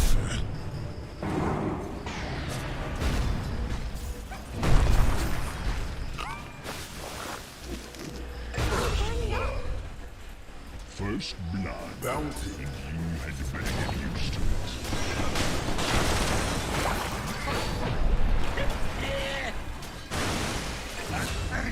Around my neck.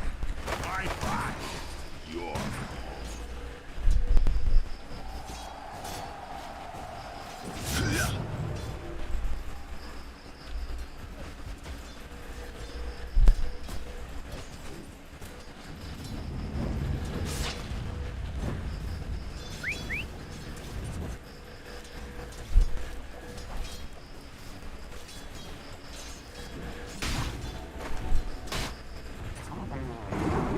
Radiant structures are fortified.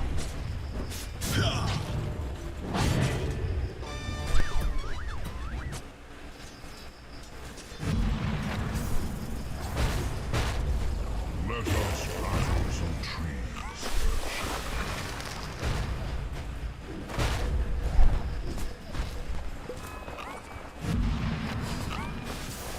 I fall where the sun can't find me.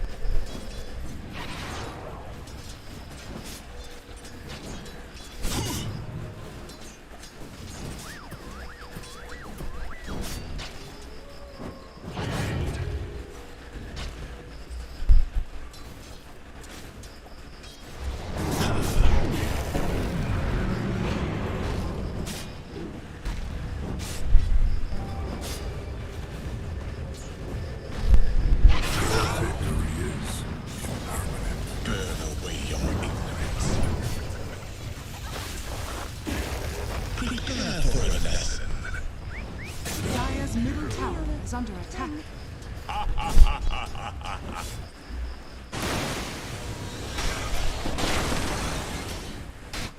Nice try. Dire's middle tower is under attack.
Seeker first. Bounty!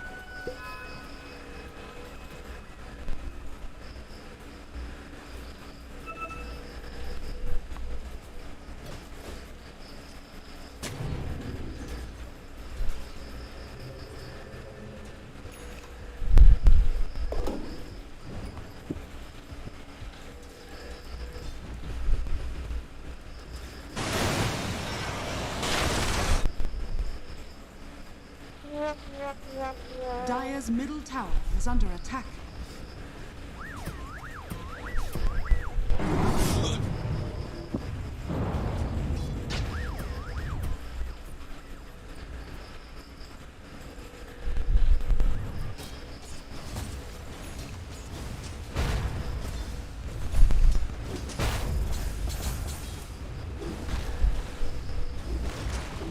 Prepare for a lesson. I shall reconsider your work.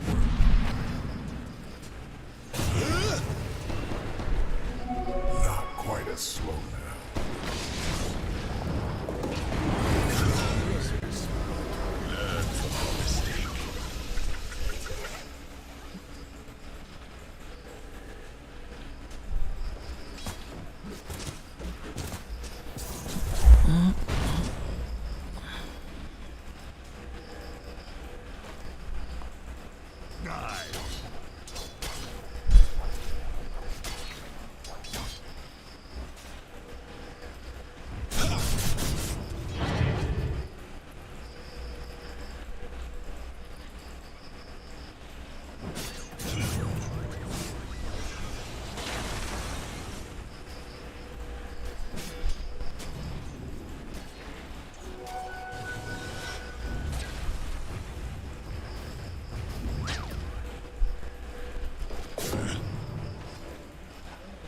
Dire are scanning.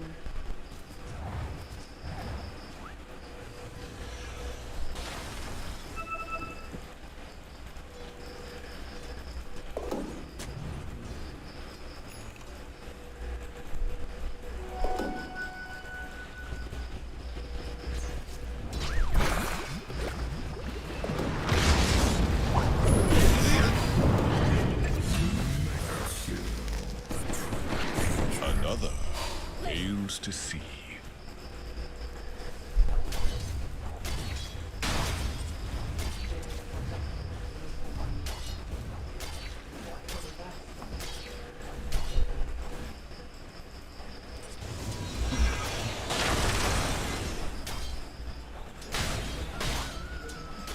Ano naman ako?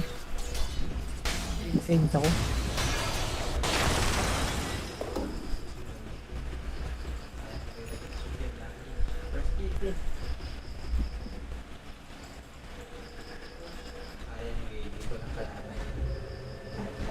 Ang tumangki. Radiant structures are fortified.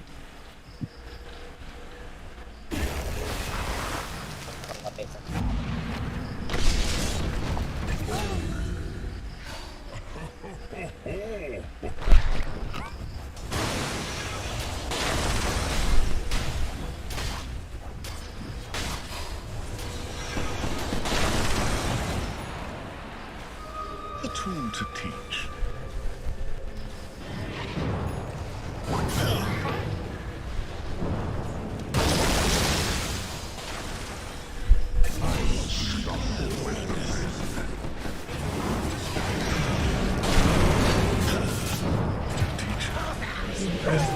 What is a flame?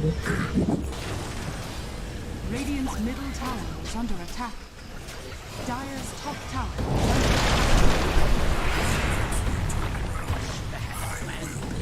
This is somebody charge. Get up. Radiant's middle tower is under attack.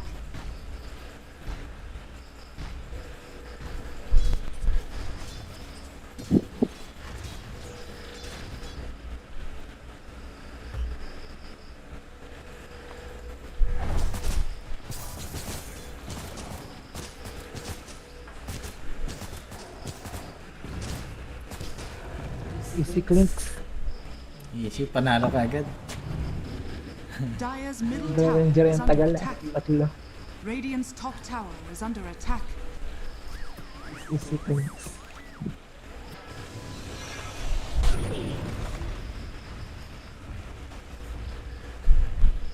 Pinas ko. Ba? Nasunod pa ako. Kaya ako yun. Nagpigla naman ako na. Nakakamigyan pa ako.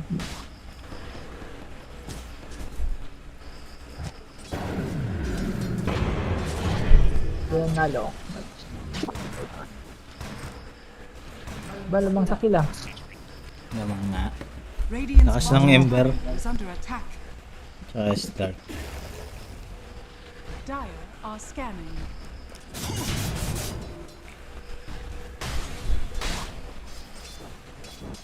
That was not your Hindi pala ano na sila. Radiant are scanning. Ba, apat na stacks na yun. Lawit din Dire's isa. top tower is under attack. Lagi may makakapatay. Nice. Patay. Alam mo to, kunot ka. Alam mo kunot sa marami. Makunat. Makunat pala. Hindi, tatlo pa lang yung double mo. Hindi mo patay.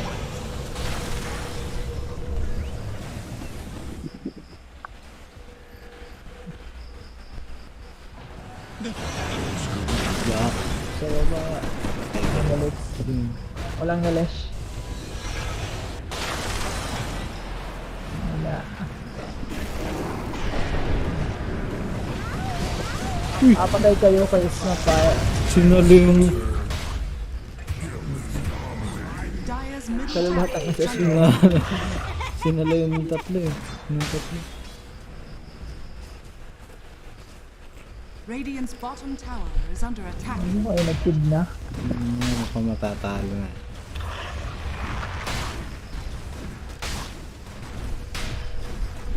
Kunat ng gun. Sorry. Dito ano? Yung 3. 3 ang protect. At si ano? Si Endayang ang nasa ano? Kalaban.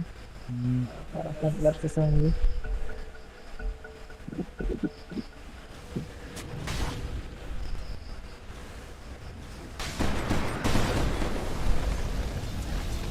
Hindi mo patay. Ayaw ang plator. Patay kang puno. Dire's middle tower is under attack. Nakubutas pa.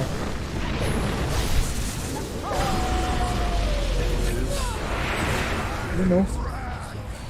Ano? Umabot. Tambla yung tala ni Flo, pero magalit si White Radiant's Mon. middle tower has fallen. Counter nila yung push na yun. Oo, kasi ito. Dire's bottom tower is under attack. Medusa lang po.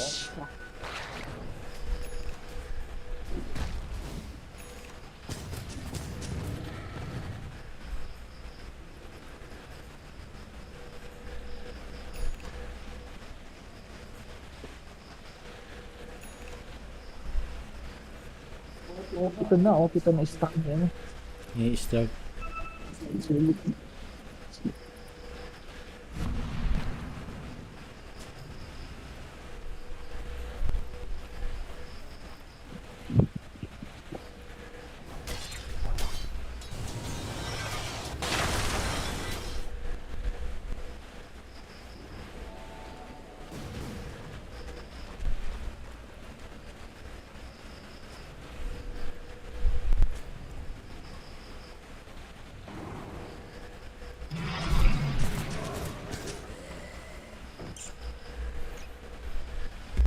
Kahit tumaba itong Medusa. Wala eh. Kakainin lang ng islag. Dire's middle tower is under attack. Dire's structures are fortified. Dire's middle tower has fallen. Dire are scanning.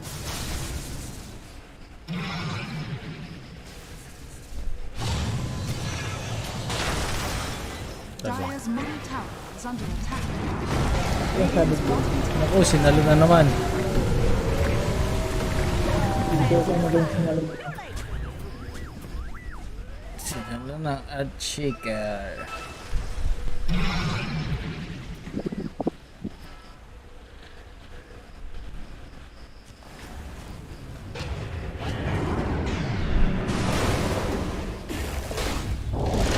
Nakapag-goji pa. Wala. Dire's top tower is under attack.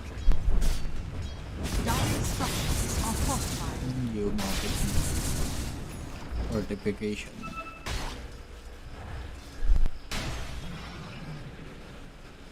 Radiant's Kasi hindi bottom hindi ka tower nakikita ang is under lumaban. attack. Hmm? Radiant Ganda. structures are Ayan. fortified. Wala. Kanina sa Radiant's bottom tower has fallen. Sama-sama na yung kalaban. Dire's top tower is under attack. Maliban kay Bag. Spirit. Bounty.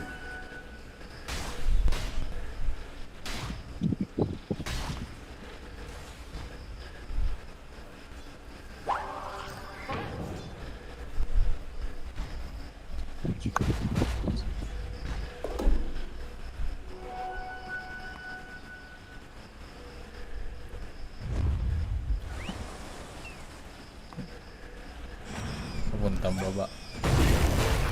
Patay ka hindi. Sorry naman. Tangke oh, nasa unahan.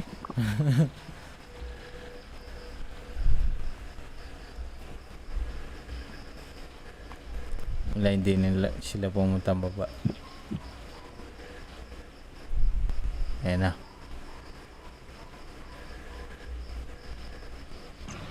Sasalubong yung tide. Ay. Radiant's bottom tower is under attack. Let the sharks have my flesh. Sometimes the little fish eats the big fish.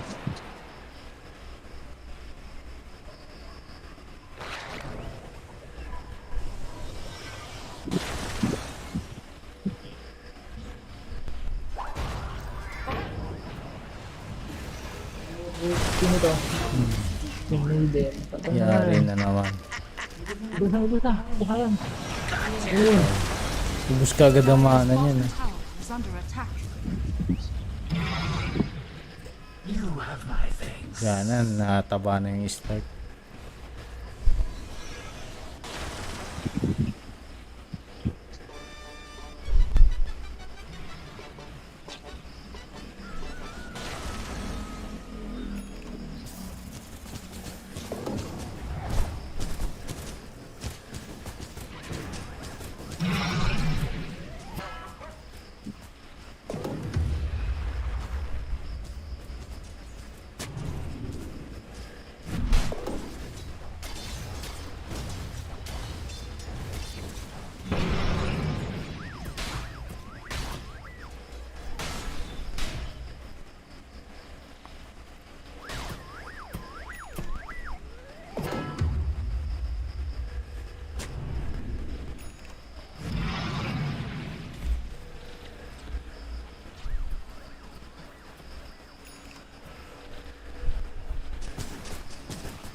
Dire are scanning.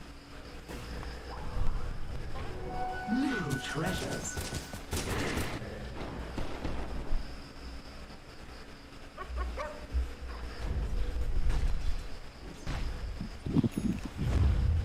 Radiant are scanning.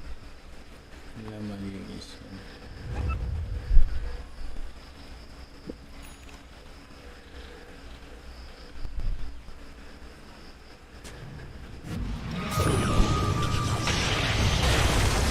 Pusos. Ayan, nakapitid na eh. Ang lugar oh. Inuna yung mga support eh. Bakit ang lugar oh. Yung support. Ayan na, nasa isla. Ayun eh.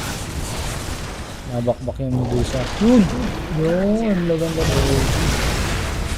Oo, wipe yan.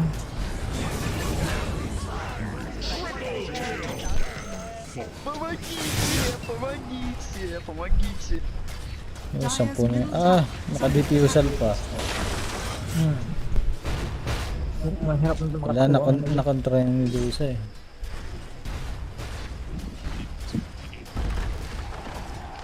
After nung Medusa mapik, biglang Dire's sila middle tower has fallen. pinili. Dire's top tower is under attack.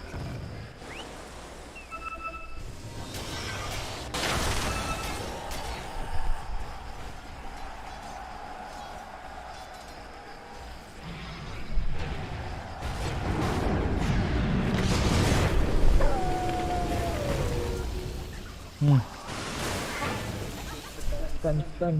Hindi makadaan. Lupit na mga stun eco ko eh. Is under attack. Bawal tayong lumabas.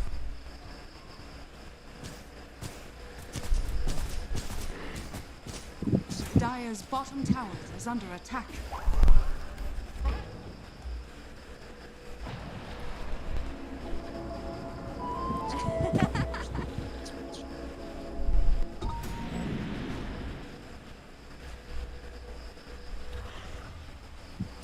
Nako. Hindi.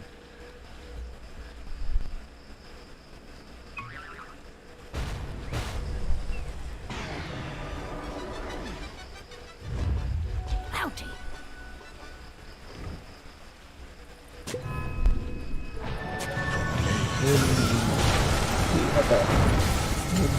Wala, ubus ka agad yung mana. Yun. Isang hit lang siya.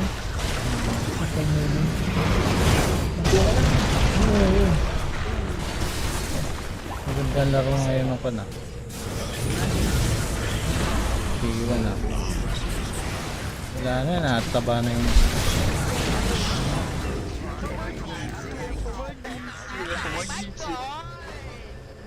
Atras. Walang mga mana eh. Panggaro siya.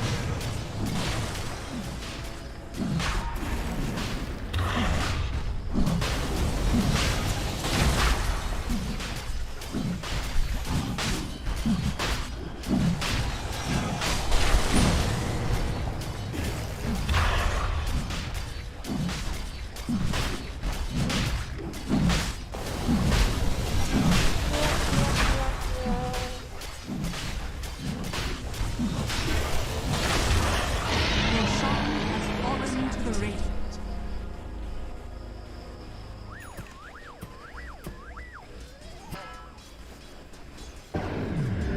Помогите!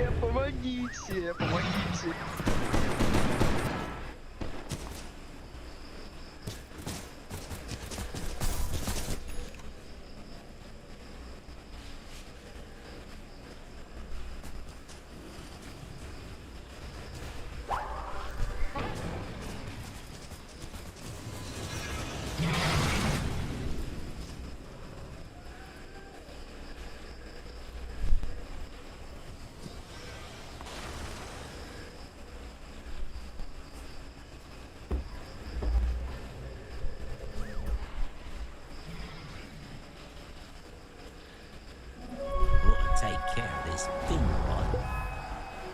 Yes.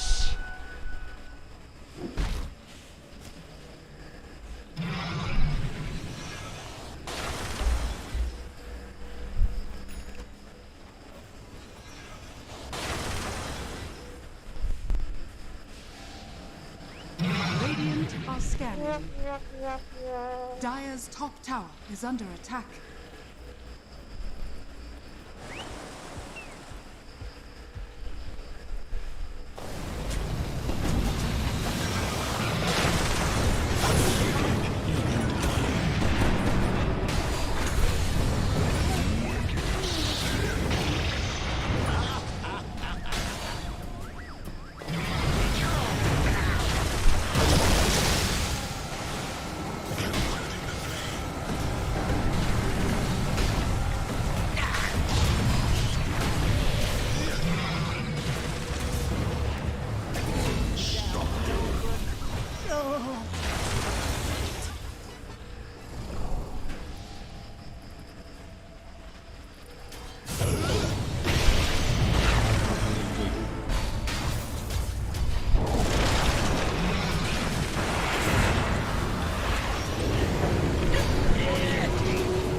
Dire's bottom tower is under attack.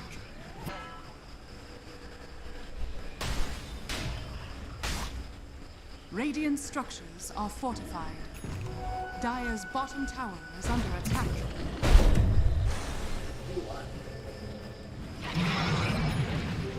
Invisibility. EGO kaya yan, ha? Yata.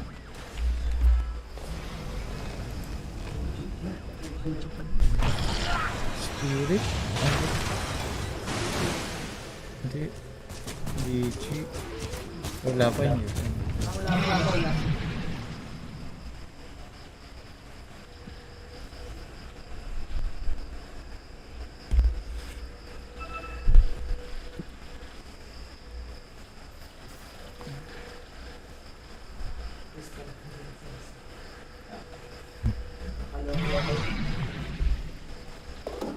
Ako ba ka Crystal Maiden na?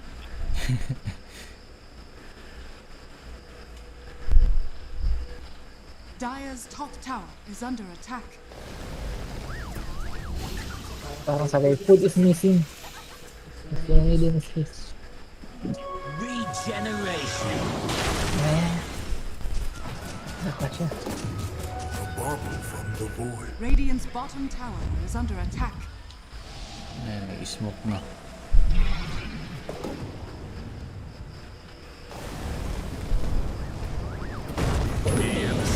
Uy!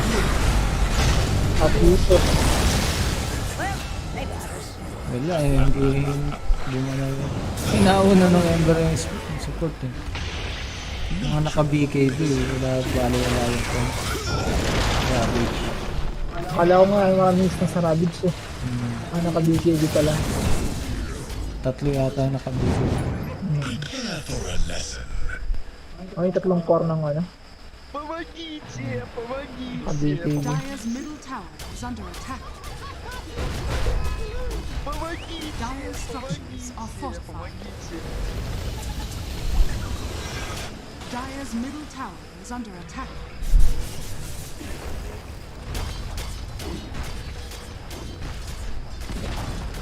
Dire's middle tower has fallen.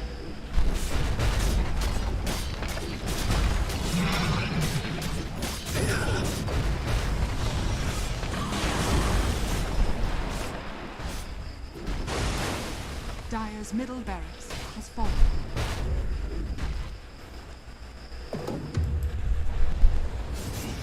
Matama lahat ng predict ko ah.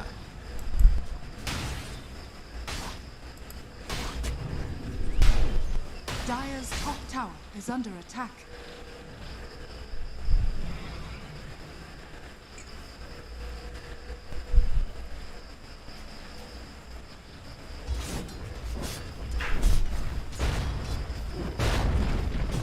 Dire's top tower has fallen.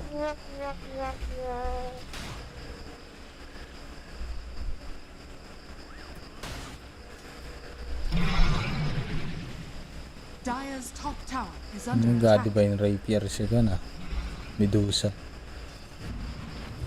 Medusa, Gadibay na? Mag-gadivine ka lang. Ay, ano yun? Inspirado na. Hindi tinatuloy yung ano. Hindi tinatuloy yung Butterfly.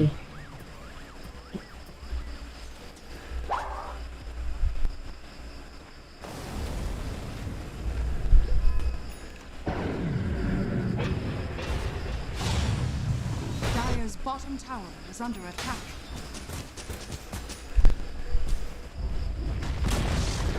Dire's bottom tower has fallen. Given.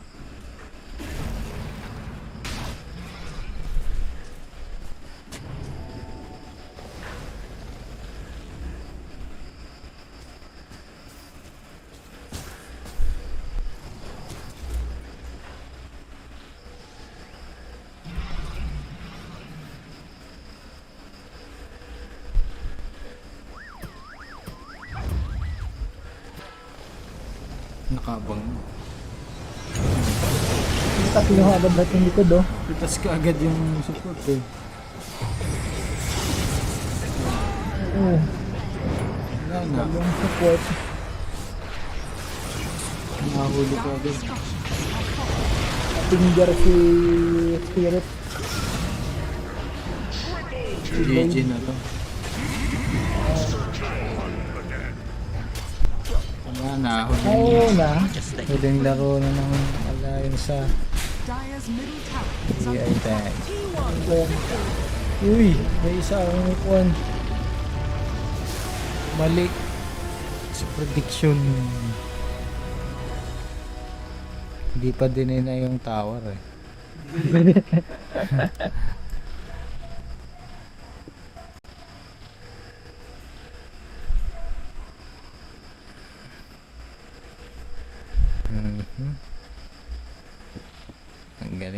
Magaling.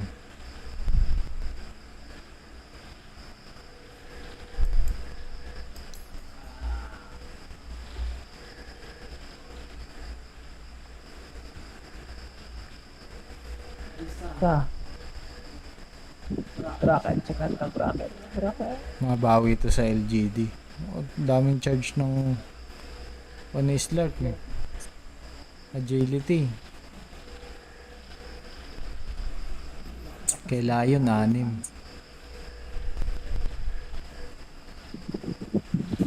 Burger. The fact that it's literally tattooed on his neck, I would hope that's a comfort here when he looks in the mirror every day. But sad to see Alliance go, obviously, because they've had a long road here, and unfortunately doesn't work out. But T1 moves on, and they've looked extremely good thus far. They look like a team that's going to go further than top 8. Yes, I mean, a lot of people thought that going in, but we talked about this before. They kind of peaked at the Ana Major, and then since then they tapered off a bit, and then the beginning of the group stage here, they didn't do too well, but have bounced back with a vengeance. So we'll see how far they can go. But with that, let's see what the panel has to say about this resulting series, and T1 moving on. Thank you very much, Sunspan and Cinderin. And to be honest, Cinderin basically summed up that match for us. I think our work's done, boys. Should we just... No? Okay, fine. We'll talk about things. I think we should talk about Carl, because Carl had a fantastic game one on that Lina Mega Farm.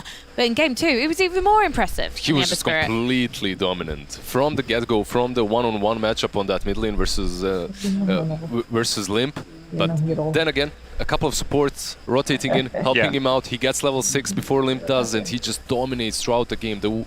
He's so decisive, so clinical in the way he fights his team fights.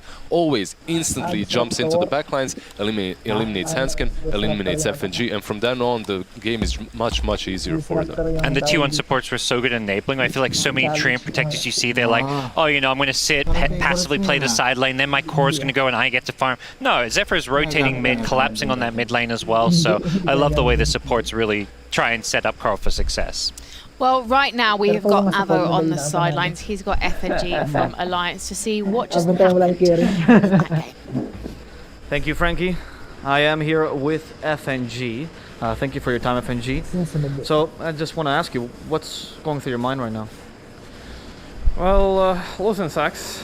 You know, it's like, I can't really tell anything else, but because, I mean, it is what it is. You know, we lost, we were way worse than enemy, I would say. I mean, they played well, and yeah, good luck, T1. T1 is a scary team this TI, right? There must be some pride in losing to a strong team. I mean, yeah, of course. It's like, it takes a lot of pride also to say that they're a strong team, you know, as well. But yeah, I mean, I would say we're just not happy with ourselves more than looking at our opponent, you know, this type of feeling we get. So what do you do now after a loss? How's the way do you recover?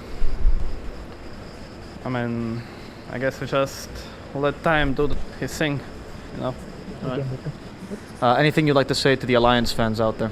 Yeah, sorry guys, we tried our best, and thank you for your support. Thank you, FNG, and we're gonna go back to the panel. Thank you very much, guys. And the odds were against Alliance in that matchup, so they shouldn't be feeling too bad about themselves right now. And you know what? Someone who definitely shouldn't feel bad about themselves is Hanskin, because actually there were some great moments from him. Really, really good opportunities with Mortimer's kisses there. There was a great 3v1 situation, easy triple kill punishing T1. You were definitely impressed, Sid. Yeah, he did a ton of work, and I believe he's basically the main reason why Carl had to play the way he played, constantly breaching those backlines, because if he didn't, Hanskin would continue dominating teamfights. He was demolishing T1 in a couple of those early engagements with Mortimer's Kisses, hiding in the trees, and he's positionally an extremely good player. Sadly, in this game, it just wasn't good enough. And unfortunately, I think some of the other Alliance players didn't set up. We saw S4, game 1 is Sand just having a really rough lane. Another kind of poor game from him. And Lim not going for Yule's Scepter against an Ember. The reason I think Ember has such a free, amazing game is because what's going to kill him? Like, well, firstly, there's nothing to kill the Slark, and then you have this Ember who doesn't have to worry about any kind of Yule's Remnant catch. It just made Carl's game so easy. So, what's the future for Alliance? Possible roster changes, possible... I mean, maybe they stick together. Depends how they feel about, you know, whether or not they can work out their issues. I think they don't have the right pieces to be like a true title contender myself. But I don't know. Yeah, it really comes down to what Alliance is looking for. Yeah, it's a really tough situation to be in. They did win one best of one in the lower bracket, got out instantly after in the next series, but... Then again, T1 is looking really strong. There's a reason why this man has them as the champions in his predictions. So I'm feeling pretty good about that after seeing them play again today. I mean, it's like, I don't know. These guys, they're really going to go all the way. They took a game off LGD. Sure, they got knocked down, but this sort of performance, I think if you're in the lower bracket, you've got to be very, very scared of going head-to-head with T1 down. Oh, we should have... They're going to hit hard. Apologies for interrupting you, but you said the word bracket and I went, oh, we can have a look at those. So let's take a look first of all at the upper bracket, because that's where we're going to be heading later. So your bracket overview there, you can see how many teams are remaining. Vici versus EG is coming up next. T1, they want to face Evil Geniuses, but Vici are going to have something to say about that in the lower bracket. Goodness, that looks absolutely terrifying, Owen, that lower bracket. And honestly, I know we're getting a little ahead of ourselves, and I know it's the upcoming series, but to say something quick, I think T1 will get that EG matchup. I think it's going to happen. I think Vici's looking to do shaky. Ori yesterday, he was not having a great time mid. That's not going to cut it against EG. I know it's a different series, but to go back to that interview where Cuckoo said he wanted to meet them in the finals, it's not going to be possible, but I think he will meet them in the next round of the lower bracket. Okay, so hypothetically, in that lower bracket, we've got OG, EG. Obviously, we do have Spirit as well. I don't want to count them out completely. But then we've got T1. So out of those four, whose chances do you rate, Gods? I'm going to still stick with EG. I think they've shown... I think they have the consistency that you need in the lower bracket. You can't just be this team that's trying to play super flashy, and you're never going to be able to make those super risky plays. I think that's why OG really shined when they were in the winner bracket. To me, EG stand out the team that's going to figure out their stable drafts and figure out a way to win games. So, EG, you predicting them to knock OG out? Maybe Spirit will knock OG out. Oh, yeah. They could. Are you standing by that prediction right now? On the desk? Lock it in? What, for who? That Spirit are going to beat OG? Maybe. Yeah, honestly, maybe. You said it. I don't know. I said, well, sure. Yeah, look, Spirit. Yeah, good luck, OG. It's all right. No, Spirit's looking really, really good. They really, really are. They look fantastic on previous lands. Now they've come out here. Sure, it was a bit of a knockdown, but the wins that they're having, they look hot. If they can keep their cool, absolutely. Spirit can definitely stand a good chance against OG. It's okay. I was going to cut you off and let Sir Action Slacks save you, but I thought I'd let you continue that one. You were quite convincing by the end of it. Okay, Sir Action Slacks, who have you got on the sidelines for us? Oh, my friend, I have a real treat for you. We have Zephyr coming out of a fantastic series there. Man, you guys, first couple days of groups, lose, and you've been on a win streak ever since. Have not dropped a single game. What happened? I think every T1 fans know it's like we always start so slow. Even us, it's like as the player, we don't know how to fix it. Well, you seem to fix it. You might have started off so-so. You're ending strong. You know, I got to talk to you about being one of the first Indonesian players to ever get to the International with Whitemon. And now you're here, representing not only C, but Indonesia itself. So I just want to give you the floor. Any words to the fans out there that are watching? Okay, can I speak with bahasa? Absolutely, please. Okay. Mama, aku di TI. I understood that, dude. Oh, you understood? I mean, come on. It was 2 words. No, but so you guys feeling confident moving in the uppers? Are you ready for your next match? Yeah, we are ready. Yeah. All right. Well, that's fantastic, sir. Keep on that win streak. It's been absolutely a pleasure watching T1, and we will see more of them coming up soon. But for now, back to you. Mama made it to TI. That's a dream right there. For many of us, for many of players that have been in that spot, that's a dream. Getting to TI. Making your mum proud. Making your mum. Oh, My yeah. mum doesn't even know what esports is. She has no idea I'm in Romania right now. Anyway, less of my sob stories, and instead, let's remember the good old times, because it's time to ask the players what they remember.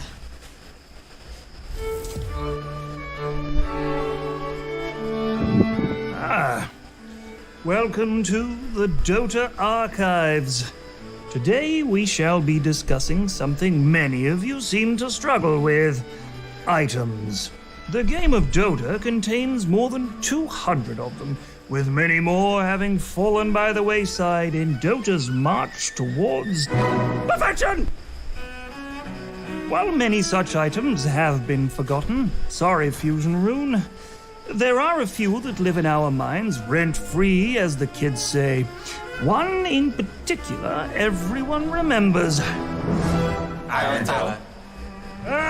The Iron Talon, originally designed to help your canny farm, but instead used by your worthless Legion commander to level 1 jungle. But don't take my word for it. Here we are. I say, pro players, remember when Iron Talon existed? О, талон. Мне очень нравился талон. Да, еще даже когда он не трака был, я помню, во-первых, его сам себе берешь, и у тебя появляется возможность типа где-то проедать, где-то варды ставить, если ты пятерка, например. Плюс ты мог большого крипа просто нажать талон, там нюк, и он умер. I miss Iron Talon because the offlane can start with jungle, and right now, yeah, sometimes I want to start on jungle, so I cannot feed as offlane. That's the time you play post for and like you buy on Talon jungle level 1. It wasn't even Dota. You would just jungle. People in pubs would start jungling with Iron Talon level 1. There was like, it made no sense. It actually made no sense. 辅助玩家就打对线会比较用力，然后把对方大哥都打得生活不能自理，对方专野一下就起来，这种感觉真的很糟糕。You just find the Iron Talon and 30 minutes ago he comes with 2 items and scales you. I didn't think it was the worst thing in the world. Like, I think PMS was kind of the worst thing in the world. PMS. Poor man's shield. Back when offlaners were left to fend for themselves, this glorified plank made their lives mostly bearable by blocking 30 damage from every enemy attack. Try right-clicking me now, Crystal Maiden.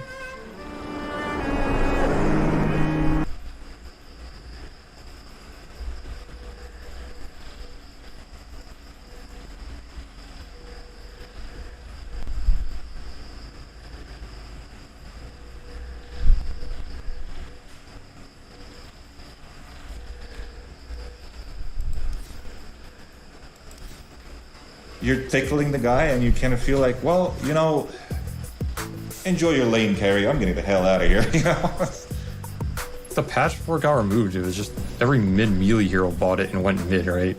And then they just won the lane. It was too strong or something. It had some crazy block percentage. 春伟的永远的神啊！自从春伟的被删了之后，我的火猫都很难上场了。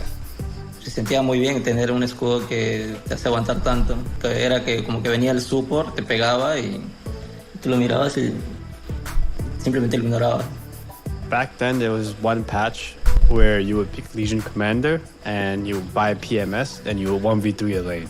The other offlaner who's like level 2 struggling in like Struggle City, and I'm like just chilling level 5 and they're like, what's going on? Some items have only just recently left us to go to Ice Frog's item heaven in the clouds. However, the Necronomicon and the 2 demons it spawned shan't be joining them, because they belong in hell! 感觉就没有比这个道具更让酱油讨厌的道具了，好不好？ You know, I'm just running around and suddenly like these.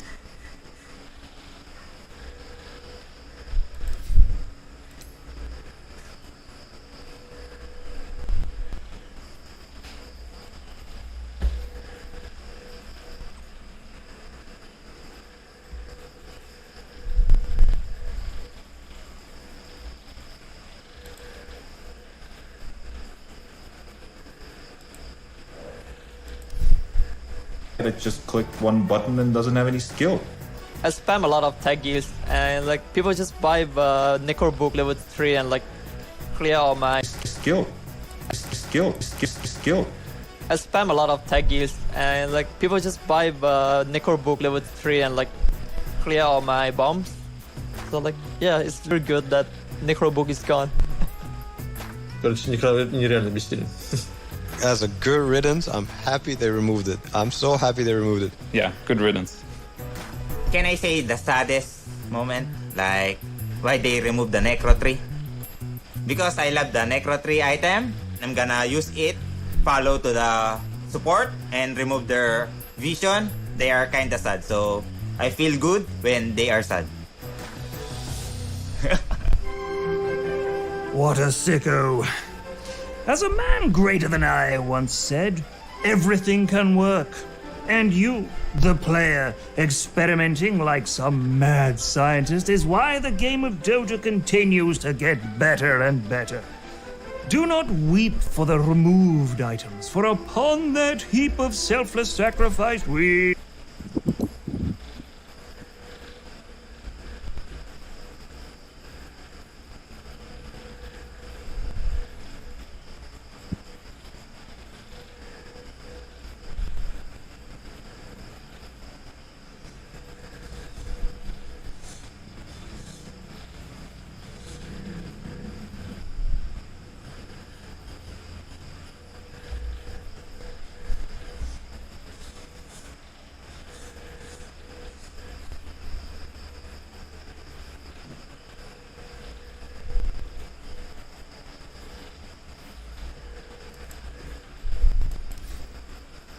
You know, I'm too lazy to lane now. I'm gonna go jungle. It was a license to jungle. I despised it. Couldn't be happier that it was gone twice. In fact, it being brought back and then removed again just made it that much sweeter. Fantastic. Well, our teams are about to show up, my friends. We have Vici Gaming versus EG in a elimination bracket. The final of North America are going to be coming out soon. Jenkins, I will give you one word to describe this match. Go.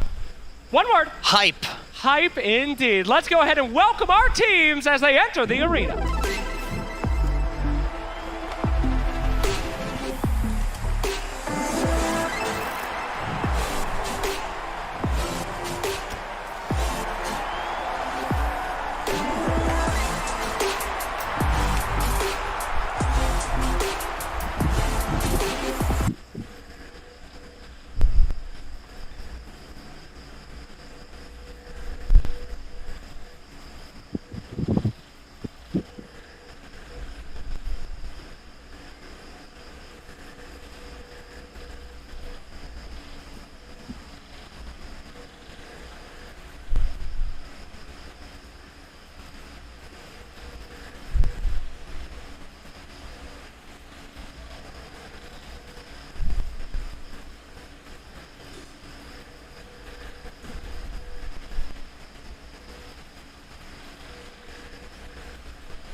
These boys have been going so hard. Now dropping down in the lower brackets to face off against EG. They fight to see who will be the ultimate Dota 2 team, who will be surviving China or NA, and who will be able to own that old logo color scheme that EG used to have. They look exactly the same. They still have it here today as they fight to claim the Aegis. These are dumb boys that don't seem to be able to be put down, and I cannot wait to see how these bad boys do. We actually got a chance to speak to their captain to get a little bit more insight, so let's take a listen. VG Gaming comes to TI-10 with a mostly new roster from the last international. Their captain, however, is one of 2 remaining members from the team's 5th-6th finish in Shanghai. DY talked with BBC about that experience, which was his first at TI, and more. 那对于你自己来说，那次的 TI 的经历或者说这个成绩，现在去回想起来是怎么样？很满意，还可以，很不满意，哪一种？说实话，第一次参加 TI 能打到前6的话，我个人是挺满意的。但是可能我的队友他们觉得就是不太能接受，我毕竟还只是个萌新嘛。到了20年，突然疫情一来 ，TI 一下没了。你们当时是怎么讨论的？你自己是一个什么样的感觉？感觉也很明显，就好比在读高中，你高中3年都在这个为了高考做努力嘛，然后突然有一天跟你说高考不办，那这个时候你这个会发生什么样的变化，相信大家心里都应该清楚才是。Luckily, March of 2021 brought the return of live Dota events, with the first major of the DPC in Singapore. VG Gaming managed a 7th-8th place finish, but showed even more of their potential in June's ANA major.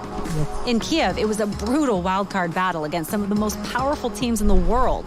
And VG not only survived, they thrived through a long run in the lower bracket to place 4th overall. 队伍本身的话，大家其实都抱着破釜沉舟那种心态来打，就是不求一定要就是打进去，但是一定要就是把自己平时训练的那种东西打出来，就输的也输的不遗憾那样的。那其实第一天的这个外卡赛程打完之后啊，因为第一天表现不是很理想的关系，我可以看到社交媒体上啊、论坛上啊，其实有蛮多的给你们压力的这种评价。你们打完之后会去看这些东西吗？还是在比赛期间你们基本上会脱离这些东西？可能他们会有看吧，我看的会少一点。这种东西说实话感觉有点唯结果论，而且来打外卡的队伍这一届真的是太厉害了，能输还是能赢，全凭那个就是临场状态吧。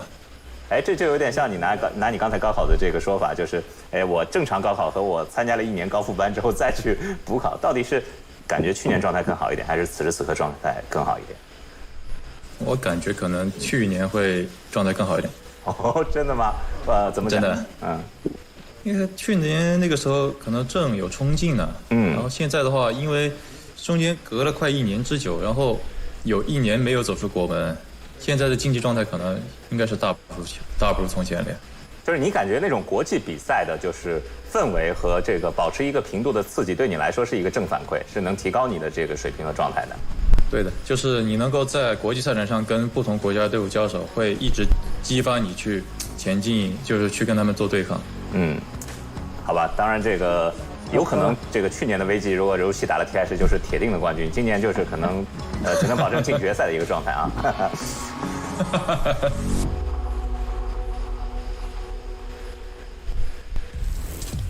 Absolutely. Thank you so much for DY, and we are so excited to get into this match. Gentlemen, I've been talking this entire time. Love the time, by the way, Tsunami. I get the joke. That's hype as hell. But let's start things off at the top, and we'll make our way down. Synderen, how are you feeling about this matchup, baby? I mean, I want to start out saying, imagine this, one of these teams doesn't get top 8, right? That's just like a starting point going into this match that I think a lot of people wouldn't have expected pre-tournament. Many people had both teams even finishing top 6, top 4. So that already, to me, is a crazy storyline, that one is going home 9-12. As far as how strong they've looked, I don't know, it's been a little bit a mixed bag for both teams. They've had some really good games, and there's been games where they've kind of just dropped the ball with advantages. There've been games where they've been rolled completely depending on opponents. So I think it's really hard to call who has the advantage. Obviously, VG Gaming came in from the upper bracket. They lost a close series yesterday. Yeah, it was close. EG got a 1-game win on the main stage so far in a less close game. So I don't know, based on that, who you would say looks stronger. I think it's going to be pretty close. Yeah, I agree. I just want to talk about the interview, because I got some vibes from that interview. I know he was saying, like, oh, maybe we're feeling like a little bit less competitive this year, this TI, compared to the previous, but were you guys getting the vibes of, like, they're just kind of chilling? Like, they're chill, like, low pressure, and almost like putting up the front of like, oh, yeah, maybe we're not so competitive, but, like, really to me, that's almost a good thing because of like the lack of pressure. And I remember DY said in another interview that when he was there question about the small hero pool of VG. They're one of the smaller hero pools of this tournament, and he said like, yeah, we have a small hero pool, but nobody's figured us out yet. Nobody's figured out our heroes yet, and so we haven't had to pick our like pocket picks. And so the vibes I'm getting from VG are just really chill, and I feel like given how this TI has gone so far, that's going to help out a lot. Well, just because something's small doesn't mean it's not effective, Tsunami. You know, and on the panel can surely attest to that. What are you thinking about with this match, sir? Do you think that EG have this one shut in? Give me percentages, buddy. Oh, you want percentages? I want percentages of EG taking it. Okay, so I see Jenkins' angle of low pressure, but I think that could be also interpreted as complacency to an extent. Okay, sure. I think that they are kind of low pressure, but that means that they don't really get that fire. And I think of all the teams here, I think coming second place, they say that on Olympic podiums, it's usually the silver medalist who is the least happy. Gold medal, obviously, you're very thrilled. Third place, bronze, you're just satisfied that you were able to make it onto the podium in the first place. But silver medalists have the chip on their shoulder, and EG have been silver medalists this entire time. So if you want percentages, I'm saying 69-31 EG. You can't say 69 on a T9 panel. So you're saying EG were happier last year when they were getting third every time. I do think so. Because then they were lower on the podium, so that was a good thing. I mean, Vici has also been getting like second and third come all on, year dude. too. I feel like these two teams are very similar in that regard. This year specifically has been EG in the silver medal finish, whereas Vici Gaming, you saw at Singapore, they were just like nothing too special. It was IG that was setting China on the stage at Singapore, and then at the Animator it was LGD. Vici Gaming has always kind of taken a passenger seat throughout the DPC and throughout on offline events. I think your 69 number might actually be quite close because Vici actually has a 40% win rate against EG. Exactly. Going into this, and so on one side, you have Vici who came in from the upper bracket, and I think they looked really good in the VP series. I mean, the first two games, like, they looked Vici favored. At some point, they looked very Vici favored, and then VP eventually won and then stomped the third game. Yeah, I agree with you there. I feel like they learned a lot of lessons out of that one. They looked so dominant in Game 1, and then the Underlord pick, I believe, coming out to counter the Terrorblade, that was an educational game for pretty much everybody at the tournament. And I also agree with you guys on the second place thing. I mean, as my father used to say, second place is biggest, best loser before he would shun me out from the house. So understandable that is coming out here today. Luckily for us, whoever is eliminated from the International 10 after this series won't be anywhere near second. Cinderin, my friend, let's talk about some drafts here. Right. Well, what do you want to know? Oh, just start talking. I usually just throw it over to you and you don't shut up, so I'm trying to... I was like, we have a draft panel for that. What am I talking about? Well, I'm talking about anything surprising. Okay. I think that EG has had some surprising picks. As we've discussed, VG Gaming not so much. Did you know in their last series they picked Snapfire in the same position every single time? Yeah, they don't have to change. They don't have to change checks anything. out with Yeah, what they're saying. Yeah. I don't know. I think the if you want a little bit of draft insight, I think the players to watch in the draft, honestly, a lot of it comes down to, first of all, Abed's hero pool in this tournament has been very, like, how to say, it's been very uniform. It's been a lot of these spirit heroes mid, it's been the tempo controllers. Against Vici Gaming, they're going to know what's coming, because it's been the same basically every game from EG here, let's be honest. So the question is, okay, how are Vici Gaming going to adapt to that? Because sometimes in Vici Gaming's draft, they get very passive. They pick like these massive teamfight heroes that need really long. I think there was a game at the last major where it felt like, okay, Vici Gaming are just playing until the game is over, and they never really got the fight they were looking for. Yeah, they have some of the longest games of the tournament. And there's like two ways of approaching this kind of EG strat. One is that you fight them head on, and you have something that's just as good, or you pick some defensive team fighters that can hold towers, and then you put Poyoyo on some of his like hyper carries like Spectre, Terrorblade, whereas Arteezy in this series I think is maybe more likely to play something like the Luna that we saw the other day. So maybe EG, this is one of the few opponents that they're actually clearly faster than on average. So I think you should play to that if you're EG in this strategy. How do you know that they won't go, I can outlate game you? Because we saw Arteezy also playing some Naga Siren as well and stuff like that. So which approach do you think that EG would favor? I think if I were EG, I would probably try the slightly higher tempo, because when I see Vici Gaming struggle the most, it's when they get pressured really hard in lanes. And that's something EG's players are very good at. I think that strategy is way more likely to work against Vici than, say, someone like PSG, LGD, or IG, who have been, in my opinion, overall looking more consistent in laning stages. So trying to take advantage of that. Carries that I would love to see for TC, Luna, Ursa, these like high-tempo heroes could be great.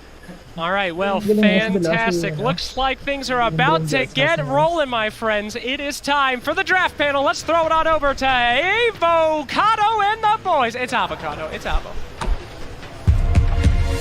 Evil Geniuses versus VG Gaming. Game 1. Hello. Thank you for that wonderful throw, Slacks. I'm trying to hide in shame after that interview, so I appreciate that. Now people can't find me. Effie is here with me, so is Lacoste, and we're going to be analyzing the draft for the first game of Vici versus EG. I'm going to start out by you, Effie. I know you're a fan of Chinese Dota. What can we be expecting in this draft for Vici Gaming? I think we're going to see IO very contested amongst both teams. Tidehunter very contested. Weaver, Doom, they're there. And I think we should expect Vici to go for old 11s here in first phase. They didn't do that yesterday, and it was quite surprising. I think they were trying to catch Virtus Pro off guard, but it just didn't work. But in the groups, they've had the most success picking around the same 5 heroes for 11 in first phase. So I think if they can secure that without getting banned out, it might simplify their strategy on how to approach this game. Yeah. The matchup that I'm most looking forward to is the mid matchup, because I'm a bit worried for Ori. Like, through the season 1, he's been struggling. At the start of the season 2, he played really well. Yesterday, he got bodied by GPK. There was a lot of fixing that needed to be done by both supports. So if it's the case, like, I want to see him on a better hero. I want him to have that extra, like, 5% in terms of the lane matchup. That a bit of advantage. This time around, Vici Gaming, Monkey and Lion. But So I'm so glad you brought that up, actually, because that's something that was really concerning me with Ori. He had a really rough season, and then throughout all of groups, it seemed like he really stepped up his game. Yeah. And then when he faced GPK, he just crumbled, and we talked about it yesterday, saying that this is the matchup to watch, right? Ori versus GPK. And in the same vein, if he can't win his lane or just go even with Abed, I'm worried for Vici's ability to match EG in tempo. You were saying, Lacoste, that you were a bit worried before TI started. That you were a bit worried if Ori was back in TI form. We saw him in groups. He looked good. Yeah. Throughout the group stage, he really looked good. I don't know what happened yesterday, but he's gonna need to step up if he wants to be matched up nicely against Abed. Because as panel talked about, these EG players, they're really good at putting a lot of pressure early on out on the map, so they need to be ready with the TPs, and we can see ET. This is one of the heroes that is better, in terms of counter initiation. EG also, they're not afraid to first phase Ice hero, and here we see it again. Beastmaster plus ET, most likely gonna be 5 plus your position 3 here. And I'm really fond of first phasing your offlane hero, actually, and it's a bit surprising that Vici chose not to do it again, because typically these heroes do get banned out when they need them, and teams end up with a less than desirable Sand King pick or something like an Underlord even, right? So hopefully that doesn't happen too much, but to add on to ET, this hero has just been so excellent. The way that EG play it, basically, is that crit kind of leaves at some point, and Ice fights or leads the fights for a while, while crit just sits and farms.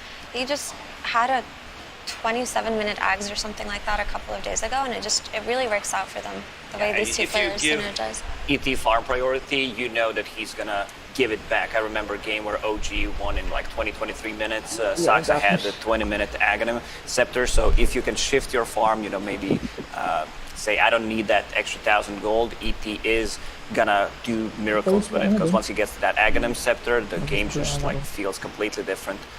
EG banning out Tidehunter, no surprise there. Beastmaster ET, they don't provide you with any kind of lockdown, and we already see Doom is being banned out, one of the better counters for the Tidehunter. Vici had a decent amount of success with the Tide. And this is what we were talking about how they're just going to ban these really strong offlane heroes in this phase, and we're not going to be left with the ideal pick here, and that happened with the Tidehunter and the Timbersaw. ET's just been so excellent, really, that if Vici don't ban something like a Luna or a Terrorblade, this is the kind of draft that EG wants to play. Yeah, I believe these two heroes that you just mentioned, Effie, are going to be highly contested by both of these teams. I think maybe we're going to see both of them actually being picked if they're not banned out. One thing I wanted to see coming into this matchup is EG getting more tower damage. I'm talking about sieging the tier 3 towers, and that's exactly what they get from the Beastmaster. We still don't see the carry, because VG Gaming, historically, they've been the team that decision-making in the late game is always going to be good, always going to be top-notch. They're going to turtle as much as they can, so you need to be able to break them. This Invoker ban from VG, a little bit surprising, but given their heroes, I do suppose that it makes sense, right? Invoker can purge Jingasak's not the easiest hero to gank mid with Lion and Monkey King duo support, so. What hero would you be thinking them for Abed here? So actually, let's go to the other mid laner for Vici. Because you were saying that you want Ori to just feel good right now. You want him to feel comfortable. What are some heroes that we could be seeing here for Ori that would get him back in tip-top shape? Lina, Puck, TA, these are the classic Ori heroes. Even a Dragonite, if the matchup is good, he's not the most flashy hero, but gets the job done. I think the Void Spirit is also a very good hero for him and a good hero in this meta. It's just that yesterday's performance on it wasn't ideal, but he has impressed on it before. I've seen him come back from 30k net worth deficits, but he did have a Doom with him, so that makes a huge difference. I wouldn't mind seeing a Void Spirit for him, that's for sure. It's just depending on what Spirit hero they go for Abed here, it might end up being a mistake, right? So a lot of it is up in the air. And there's the Luna ban that we were talking about. That makes a lot of sense. Because Luna plus Beastmaster, once these heroes group up together early on, it just feels so good. The tower push that you get from it is insane. You get a lot of team fight as well. Luna with the Eclipse, Beastmaster Core to set things up, and also Beastmaster against Monkey King always going to be good. With the Axis, providing vision with the Hawk. So Monkey in this game might not have the best game. Because usually if that's a position for Monkey, he spends a lot of, like 90% of the time just sitting on the trees. Absolutely, and I'm glad you brought up Vision actually, because with the combination of ET and Beastmaster, it seems like these areas like Roshan or the Triangle at some point are not ever going to be secure for Vici if EG do manage to win their lanes and snowball that into an advantage. Monkey King is an incredibly popular hero, and I can see why, but as a support, he's so easily countered, especially by heroes like Dawnbreaker and Beastmaster that are wildly popular in the meta at the moment. So then does that deter the potential flex of the Monkey King? Because you were talking about the whole idea of picking offlane in their first phase, but most teams have been trying to either pick support plus flex or 2 support straight up if they have the 2 picks, not the first and fourth pick of the draft. I don't think there's anything wrong with Lion and Monkey as your position 4 and 5, because Lion fixes a lot of the draft. Sometimes you see like, IO plus 1 extra hero that doesn't have any kind of silence stun, and then you're in a bit of a trouble, which allows enemy to pick heroes that could potentially abuse that. Lion fixes a lot of those issues. Also, Lion directly counters Abed's hero pool, right? Puck and Storm and Ember. So it's a nice thing to secure for yourself early on in the draft. It's just that Monkey King 4 here doesn't seem like it's going to have the greatest game. There's a Storm for Ori. You talk about some of the Spirit heroes. Storm is definitely in that pool, very confident on the hero, and a hero with a relatively high win rate this TI. Well, currently it looks like a good Storm game, right? All there is a Primal Roar. There's no instant stun from the ET. He can jump on him in the backlines and get rid of that natural order fairly quickly, and that's going to be very useful in team fights. I can see him going for something like Orchid BKB this game just to make sure that there's no issue in what he faces next, right? Because I believe there's still a Disruptor in the pool, which is typically what teams would go for in this case. Yeah, they might need to get some kind of silence for the Storm Spirit. Lina also still available in the pool. I don't think you want to go for Ember type of a hero because he just loses the Storm. Yesterday, one of the games, I believe I've said 60, maybe even 65. Oh, well, there we go. Sometimes you just have to go for it. Because it goes both ways, right? Ember can also catch Storm and things like that. It's just that his job is much harder. Yeah, for just the laning stage, Storm Spirit feels much, much stronger. And we talked about the silence. You brought it up. Scarlet Mage is going to be that hero, the instant silence that will provide a bit more lockdown for the Storm Spirit. He definitely does not like the plane. You already mentioned the itemization that Storm will need to go for. I think, like, even though you're playing into Beastmaster, BKB as your second item is a kind of must when you're playing against Scarlet Mage, because there are no saves whatsoever on your side. There's no healings, there's nothing that can, buy some time for you to survive in a team fight. Yeah, so these as Lacoste was saying, these two picks do ensure an early BKB on Storm, which isn't ideal for him usually. He likes to avoid things like that, but that's just the nature of what happens if you pick him early on. Also, the Slight plus Chains combo is incredibly prominent in Skywrath Mage, right? You'd think to yourself, yeah, I'll combo with Roar, but it's actually much more low committal to do it with an Ember early game. They should be able to burst Storm, Monkey King, even Medusa. Yeah, between the Natural Order and the Ancient Seal, you have so much magic. It's insane how much damage you can deal with that. I think VG Gaming needs to get rid of Ursa because he feels super strong against the Monkey King and be inside the Wukong's command, even though it's going to be a position for Monkey from what it seems.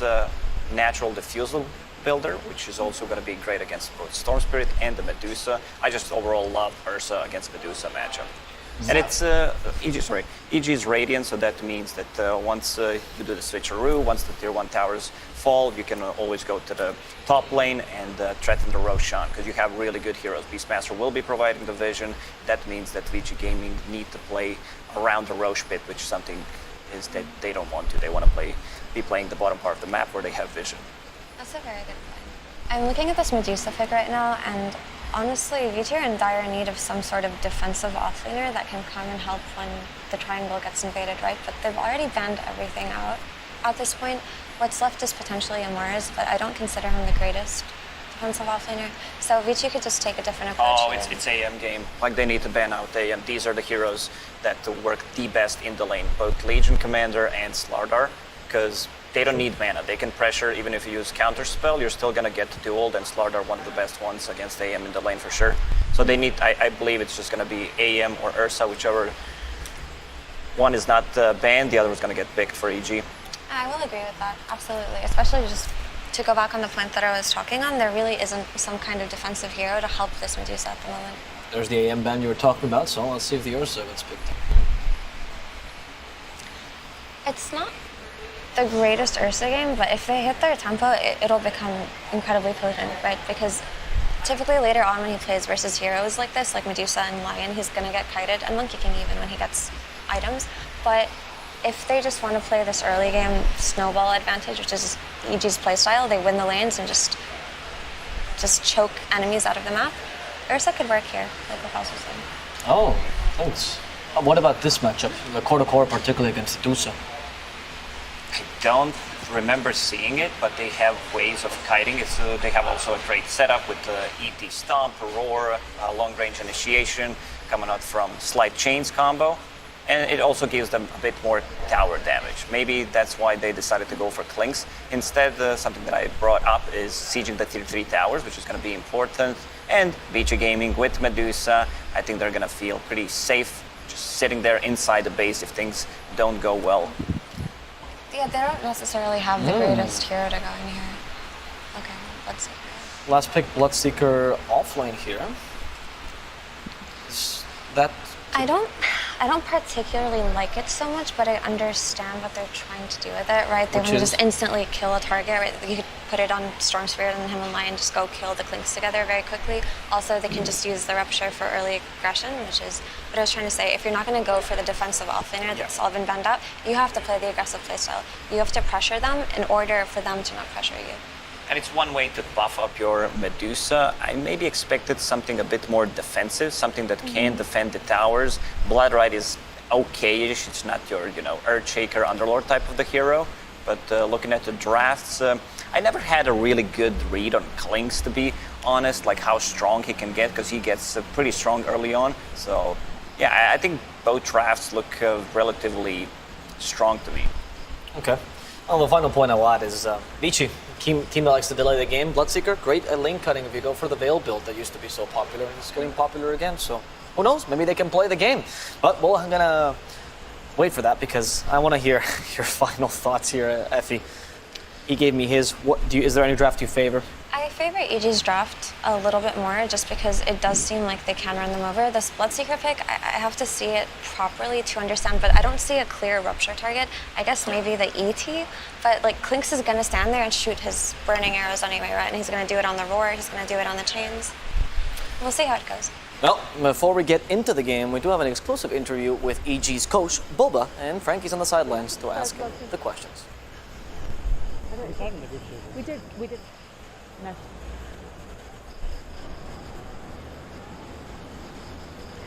Hello, wow, I am very excited to have legend of TI Boba with me right now. And first of all, you're known for your watertight game plans. What was your team's reaction when you pitched them your game plan for Vici today?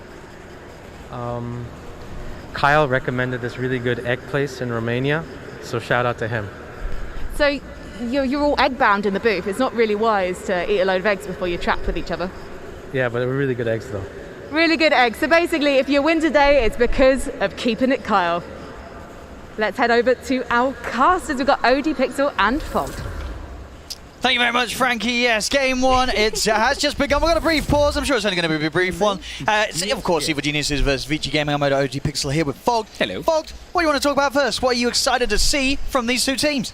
Well, we've got Ori on Storm versus an Ember Spirit. I think anybody who watched yesterday saw how tough of a time Ori did have in the opposite of the matchup, where he was playing the Ember Spirit versus the GPK Storm. Yes, so I think Ori is probably feeling a little fired up. Probably he's like, you know what? I want to do it back. He's a master tier Storm, so that's got to be the most exciting thing for me. However, he is playing into an instant silence, also roots, so game could get a little bit difficult if he doesn't have a good start. But he should have a good start based off of that. What's your thoughts really on the way that Vici Gaming wrapped this up with the old 11 Bloodseeker coming in as the last pick in the draft? It's definitely interesting. It's different from their usual. I was actually not expecting that at all. They usually tend to have old 11 on more of this type of team fighter. This is just a very different style draft for them, where it's a lot more fight heavy early on to allow to give space to Poyoyo.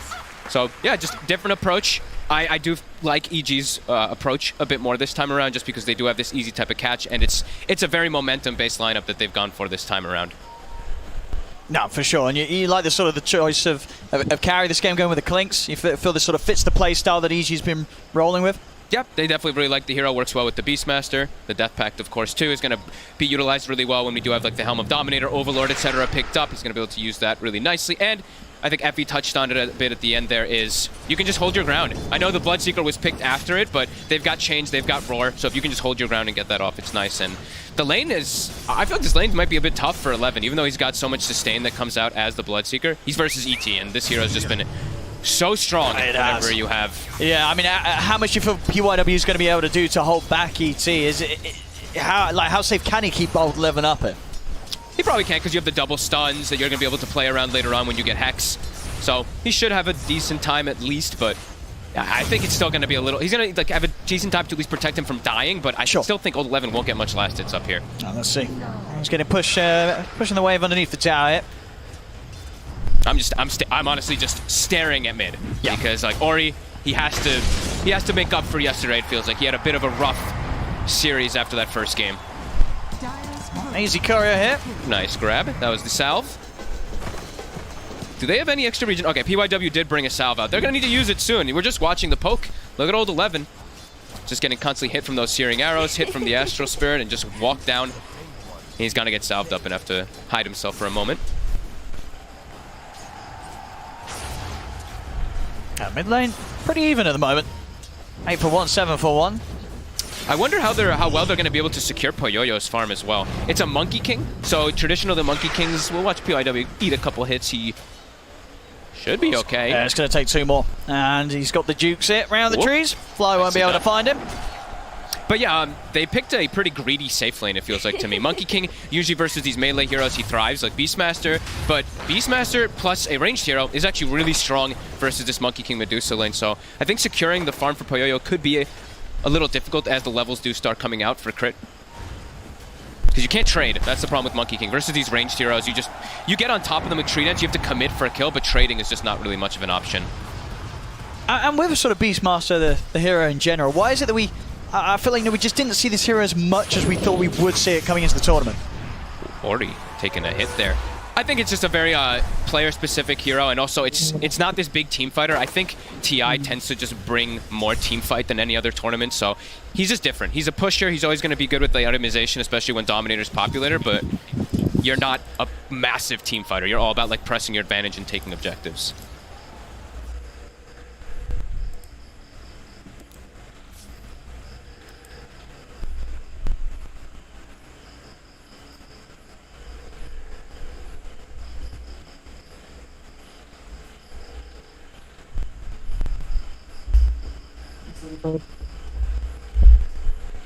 Yeah, hindi makapush.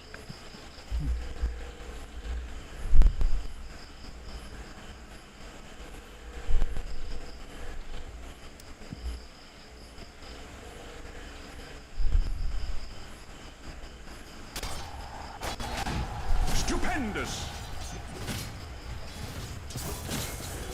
Excellent.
Take that.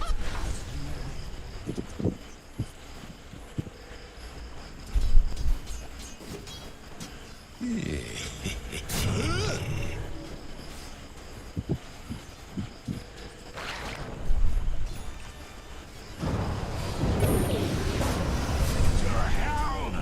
你这么菜，你的队友不会生气吧，哥哥？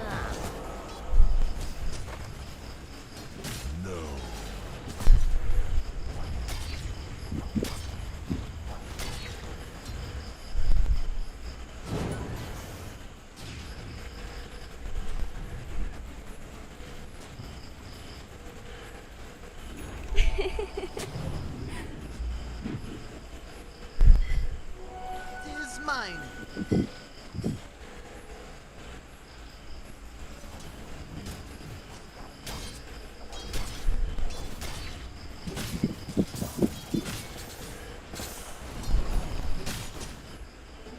The rune of illusion. Money changes hands.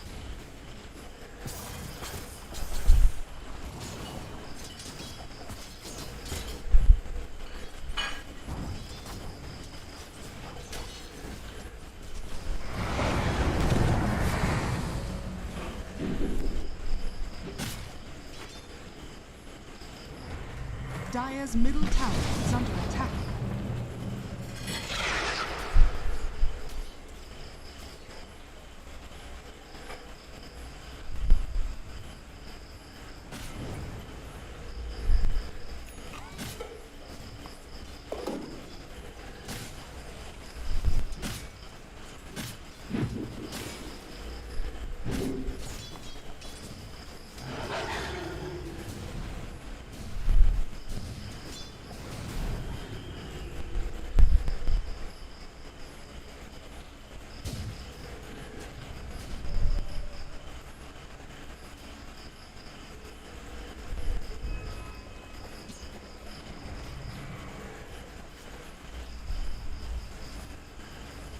Radiant's middle tower is under attack.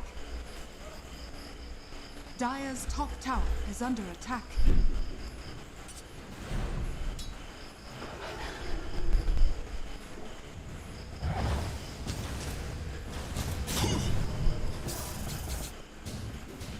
Dire are scanning. Dire's top tower is under attack. Dire's top tower has fallen.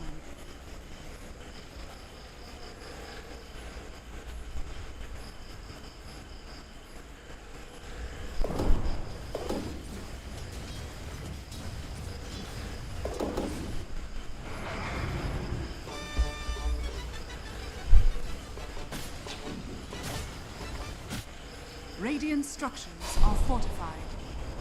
Dire's top tower is under attack. Radiant's bottom tower is under attack. Dire's middle tower is under attack. Radiant's bottom tower has fallen.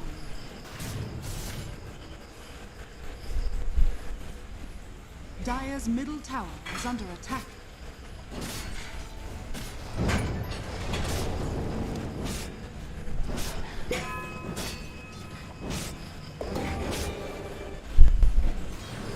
Dire's top tower is under attack.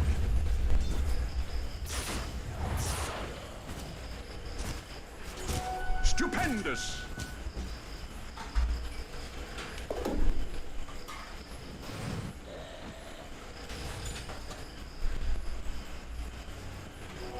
Righteous reward.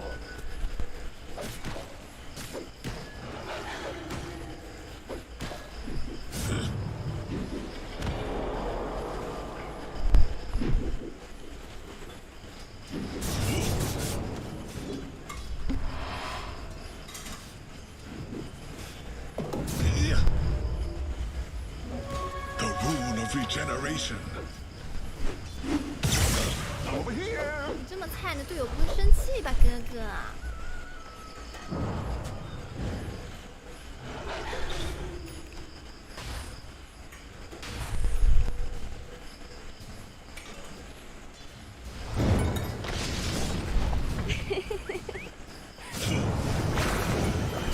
Transfigures. What? Nature. Red.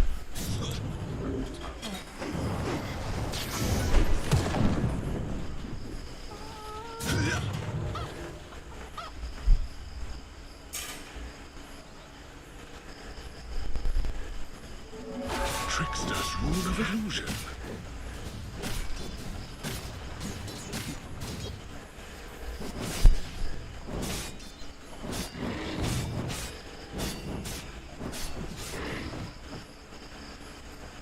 Dire's middle tower is under attack.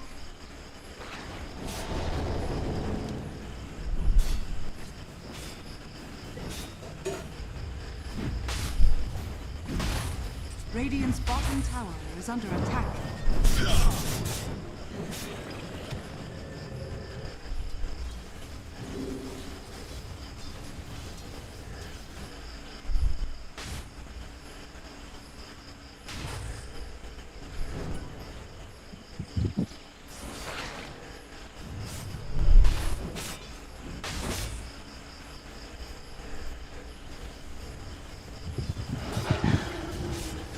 Radiant's middle tower is under attack. Radiant structures are fortified.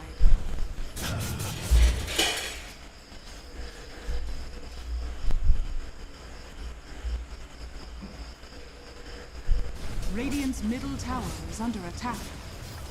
Bonded, you and I.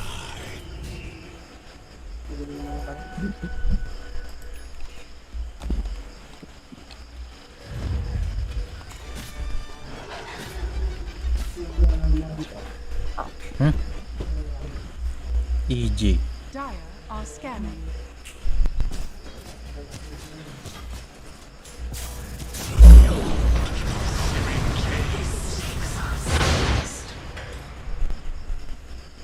Lepitas.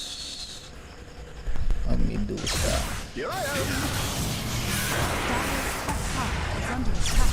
Over here.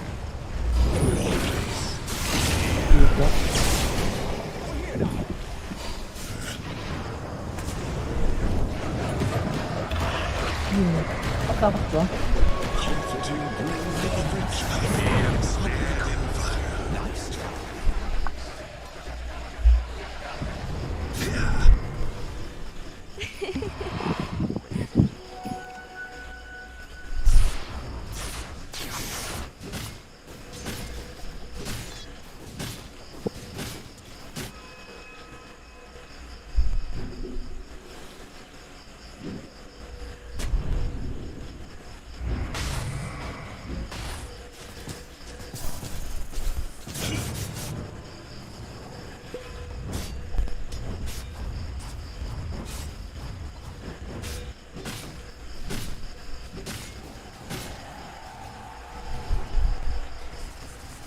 Dire's top tower is under attack.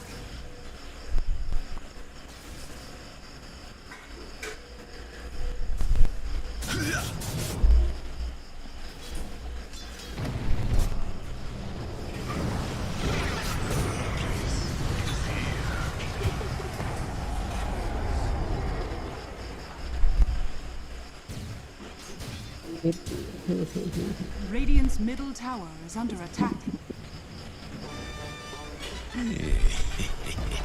Higit lang pala. Radiant's middle tower is under attack. Radiant's middle tower has fallen.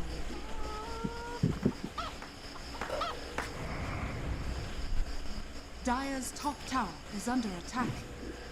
Radiant's middle tower is under attack.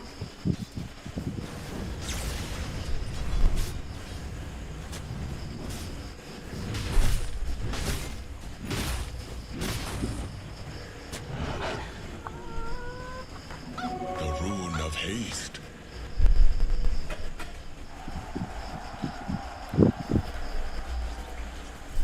Dire's top tower is under attack. Never refuse gold given.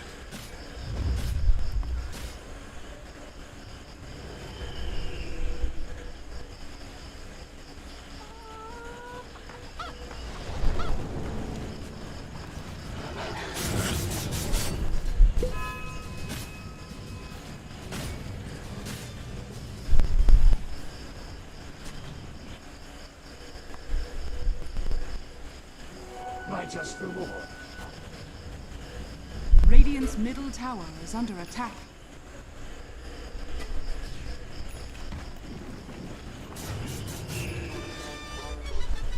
Radiant's middle tower is under attack.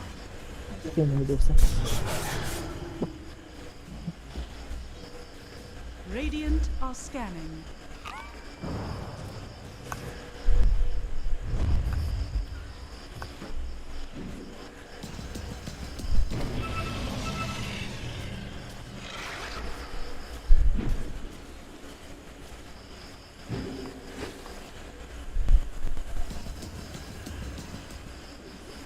I shall not relent.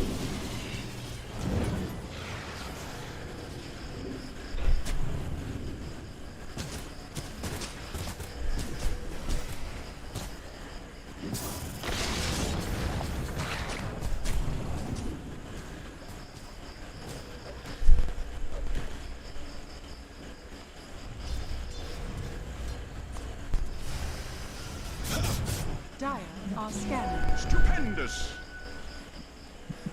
Bagal ang laro dito. 5-3 lang. 3-5.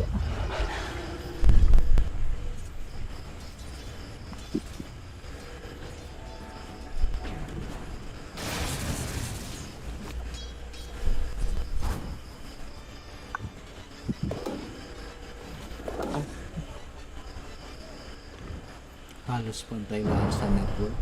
Yang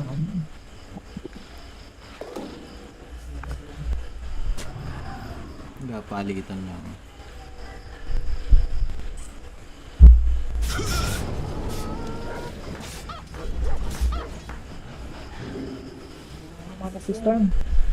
Dire's top tower is under attack.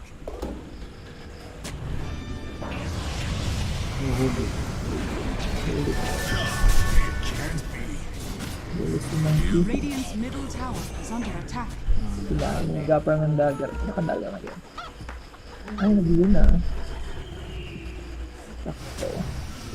May laban. Dire's top tower is under attack. Pero pa sobrang bilis eh. Hindi na kailangan ng ano.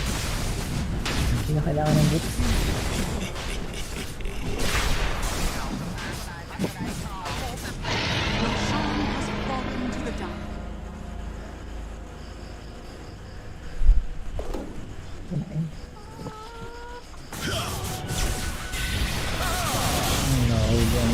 Uy, nagpatay. May Aegis.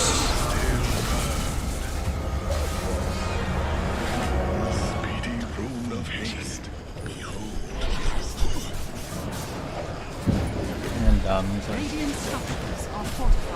Nahulog ang Envoy. Medusa ako, nabol agad. Oh, namatay. Medusa. Wipe out. Become peace. Ano yan? Barracks na yan. Radiant's middle tower is under attack. Hindi pa lang nabis na response. Dire's top tower is under attack.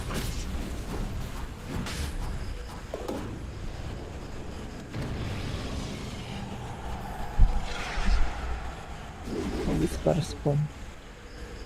Hindi ba makakapush na ng sobra? Naka-maelstrom si ko na. Flanks. Bali yung turong sa akin. Pero nanalo, sigaling ka. Sigaling yung turong niya. Radiant's bottom tower is under attack. Dahil.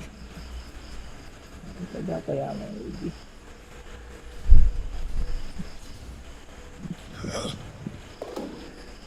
si ano? Si Monkey. Radiant's bottom Walang tower ano? is under attack. Walang tawag dito. Walang... Anong boots? Boots. Talon-talon lang. Kaya nga. Kaya rat, nag-exit na. Kaya na walang boots yan. Bilis yung tumakbo. Radiant's bottom tower has fallen. Nalipad ay. Oh. Nakakalito kaya yan. Hindi na kailangan ng boots. Yung paa niya na isang manok. Kaya nga niya. Hindi ka siya ang boots. Hindi mo mapapansin na yung ano, makikilikat na hero yung nalipad. Nakataas ng AG. Yung circle ay masyadong ano, mataas. Ay mababa.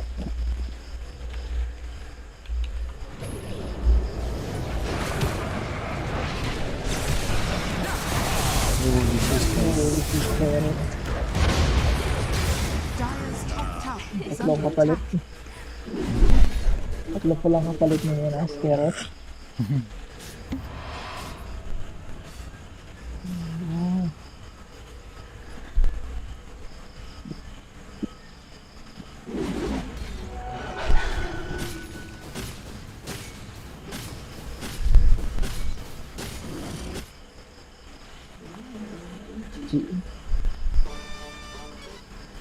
Ano mga plays?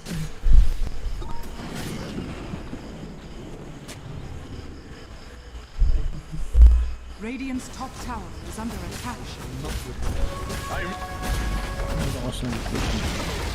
Radiant's top tower has fallen. Hindi kayo mag-link. At saka BKB. BKB.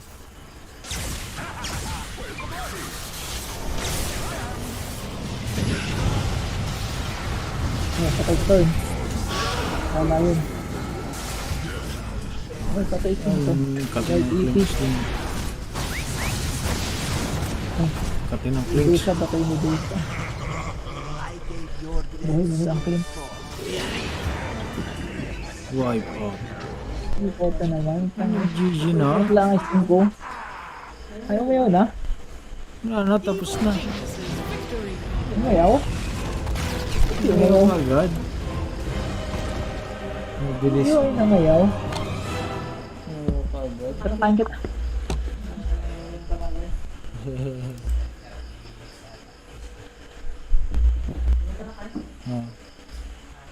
Asset kailangan sa watch.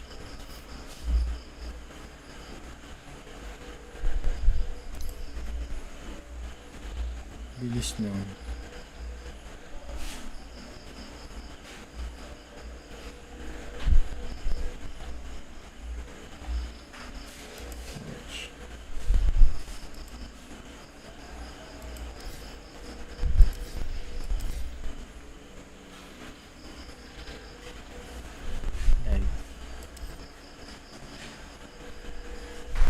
You just can't let them do that. I mean, each game they just had nothing. The few fights they turned up to, just complete shambles. You know, Ori's going in, he's dying immediately. And, well, yeah, that's a rough game one for VG Gaming. They are going to really have to pick themselves going into the game too, Fox. One of the best vision games, I think, if anybody does want to look at for those like 10 minutes, because they had absolute vision control. They saw all the moves VG was trying to make. The move mid, that's where VG thinks that they're going to be able to get something for Ori, and they saw it coming immediately, and boom. They just get like a full cleanup kills. Arteezy was able to sit back farm. Yeah. That's it. Perfection there from EG in this game one. We'll see if they can do it again in the second one, but what a start for EG in this series. Thank you so much, ODPixel5. My goodness gracious, that was a game. A blink if you miss it. EG coming out in full force. Tsunami, my man, I haven't seen anything like that on the stage so far. ODPixel said it. It was near perfection. I don't really think that you could have optimized any more than that entire game, which is funny, Jenkins, because you and I were speaking before this entire day started about how VG Gaming prides itself on optimizations and how EG may be not taking the same early game approach, but here it just seemed all flipped on its head. Yeah, I think the question we had was, so the way VG likes to play is they're one of these teams that they will rotate heroes around in the laning stage just for efficiency. They don't do it for kills. They're not going for these like smoke plays or anything, but they just put this wall in front of you in the laning stage where, like, there's a Grimstroke in the safe lane pushing the wave out safely from trees with the Quelling Blade. Somebody's jungling. They just do this like efficiency in the 10 to until like 10 to 15 minutes. But EG just broke it. And I think that was the question we had, was like, Crit is the type of player that runs around and makes opportunities happen. And I mean, I didn't think it was going to go like that. I mean, I figured that there was going to be, one of these playstyles was going to win out. Either it was going to look like VG was a wall and EG couldn't break it, or Crit was going to break it wide open, and then VG was going to look maybe not exactly like that, but close to it. Right. Yeah, I feel like what's interesting in that game is how long it's kind of a lull for, right? Like, there's not much happening for, let's say, 15 minutes, kind of slow, and then each year, like, okay, we flick a switch now. This is what we wanted. We have our vision heroes, they have their key items, we're strong at fighting, we're going to run at you until it ends. And that's basically it. And honestly, I can understand this GG out from VG. It might look like tilt or whatever you want to call it, right? Because, like, it's such an early GG in the game, but everything their lineup wants to do and everything EG's lineup wants to do, it's just been EG have just accomplished everything. They have full map control, they have a grip of everything, and they're winning the fights. So coming back from that is almost impossible. And sometimes it can be better to just be like, okay, call a spade a spade. We lost.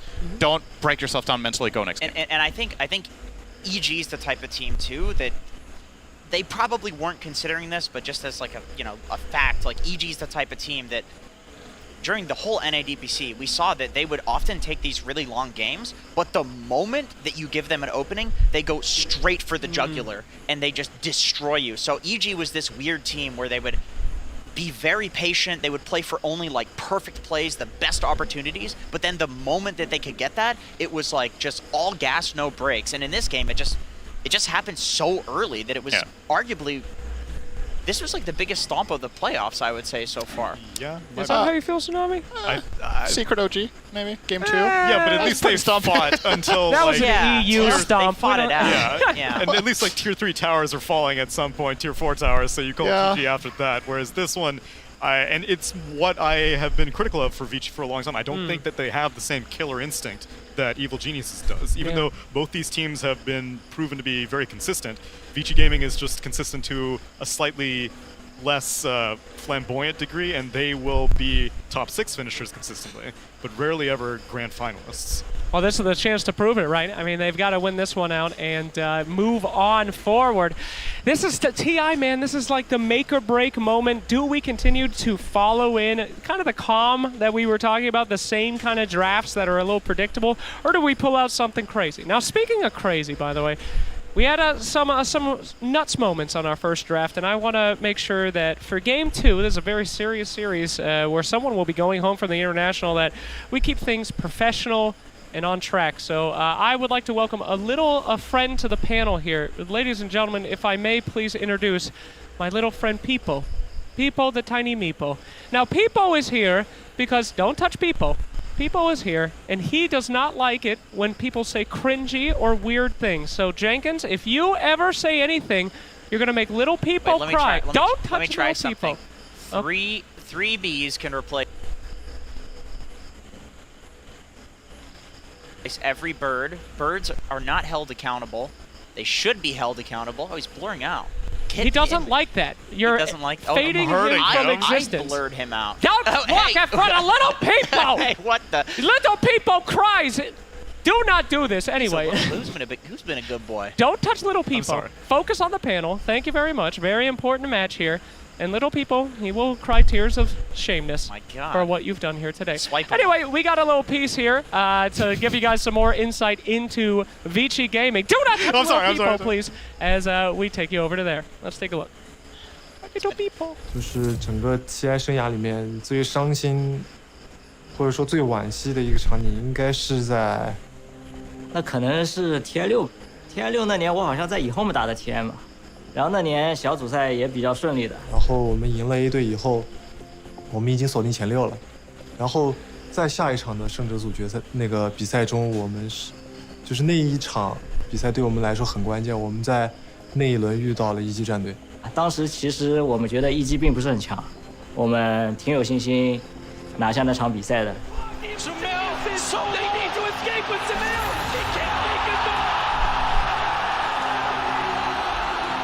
This range track, that's going to be mega. EG going to need a miracle, not a position you want to be in if you're an EG fan right now.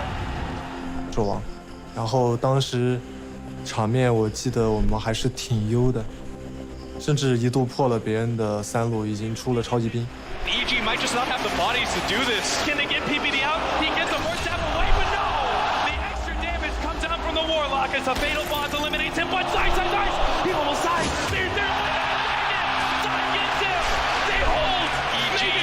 can they do it? Any pickoff on a core might enable them to still win this game. EG might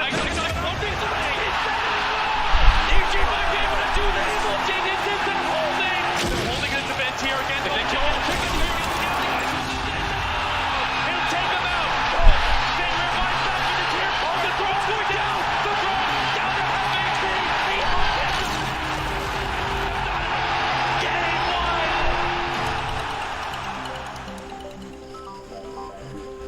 然后就被超级兵翻盘了嘛，然后就作为史诗一直被大家吐槽吧，就领先特别多，然后被超级兵翻盘了。TI 上的超级兵翻盘，因为我跟艾斯艾斯的关系也好嘛，然后我就打完特别生气，然后就非常生气的指着他说：“哎，你小狗实在让我太失望了。” 然后直接影响了我们那一把输了以后，直接影响了我们第2把的心态和操作，直接导致我们第2把输的很利落。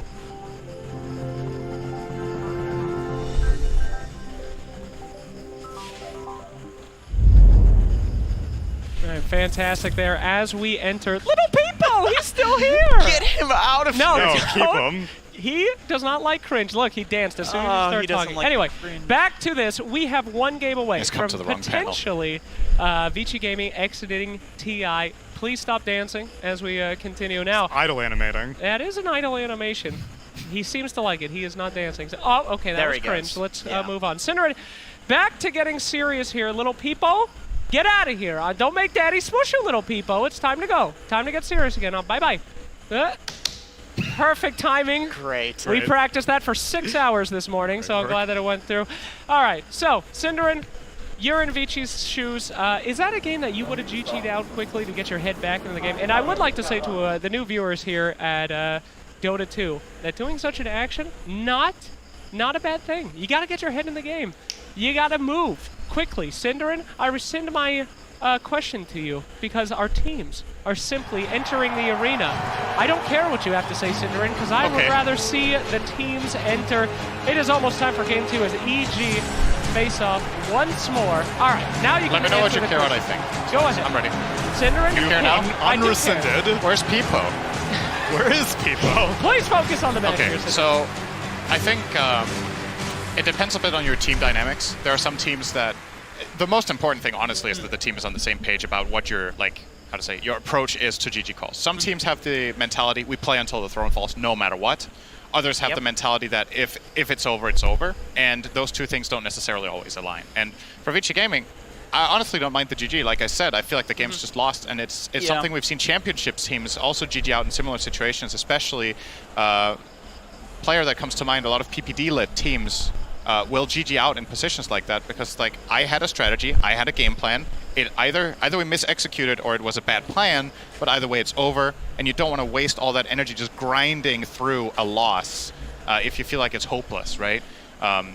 It can look like tilt. Like I said, I think Vici Gaming are going to look better in this game, and they're going to change some things up, and they just identified that game was just not going. I think so too, and I think Vici is the type of team that they usually have a pretty stable early game. Their laning is strong. Like I said, they don't go for kills, but they're really good at playing the laning stage efficiently. So coming out of it and getting snowballed on like that, I don't think that's necessarily something that they're used to. Their warding in the early game too is like, I think they have top 3 efficiency in terms of top 2 efficiency in terms of warding. I alluded to it previously, but yeah, there's this interesting metric on how efficient you are with your sentry wards, how many sentry wards you place to find an observer ward. LGD obviously the best because they are seemingly the best at everything, but Vici Gaming is a close second. Are you telling me that people actually keep track of the efficiency of sentry wards? Very much so. My goodness gracious. I don't even buy them. Yeah, while you were doing a little 100% efficiency. Researching that. That's right. You know, if you don't buy sentry wards to D-ward,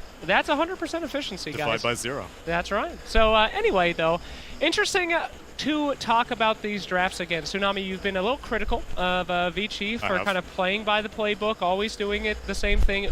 Do you expect us to go to potentially crazy places here in this draft? No, see something new? I think they should go back to more what they were familiar with. You mentioned that they had picked Snapfire every single time previously in their upper bracket series, and so I think that that's something that they can rely on. It's even tough for me to diagnose something that was wrong with them. I think it was just EG getting everything that they wanted. I think maybe ban out Ice Beastmaster. I think the vision thing was, to me, the downfall, especially in such a quick game. I think with Ice could have been on a variety of different heroes, but it wouldn't have ended that quickly. So giving Ice such a powerful vision hero, like maybe even ban out Nightstalker, stuff like that, I want Vici to focus more on not letting Bulba get what he wants, not letting him have his Kyle Egg strategy come to fruition. Yeah, what in the name? What is the Kyle Egg? I believe I missed that. You didn't hear the interview? Does Kyle lay eggs?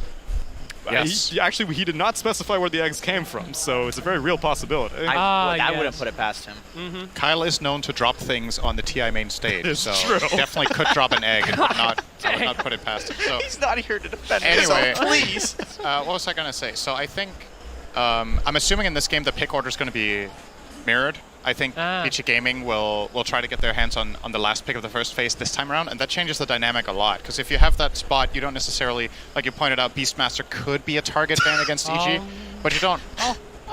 He does this all the time. I love that he does this. He's so zen. I don't know if he's memeing or if he's actually meditating. It looks like it's time to wrap it up. We have the hell of the best draft you have ever seen coming up, and we are going to do it with Avo and the panel.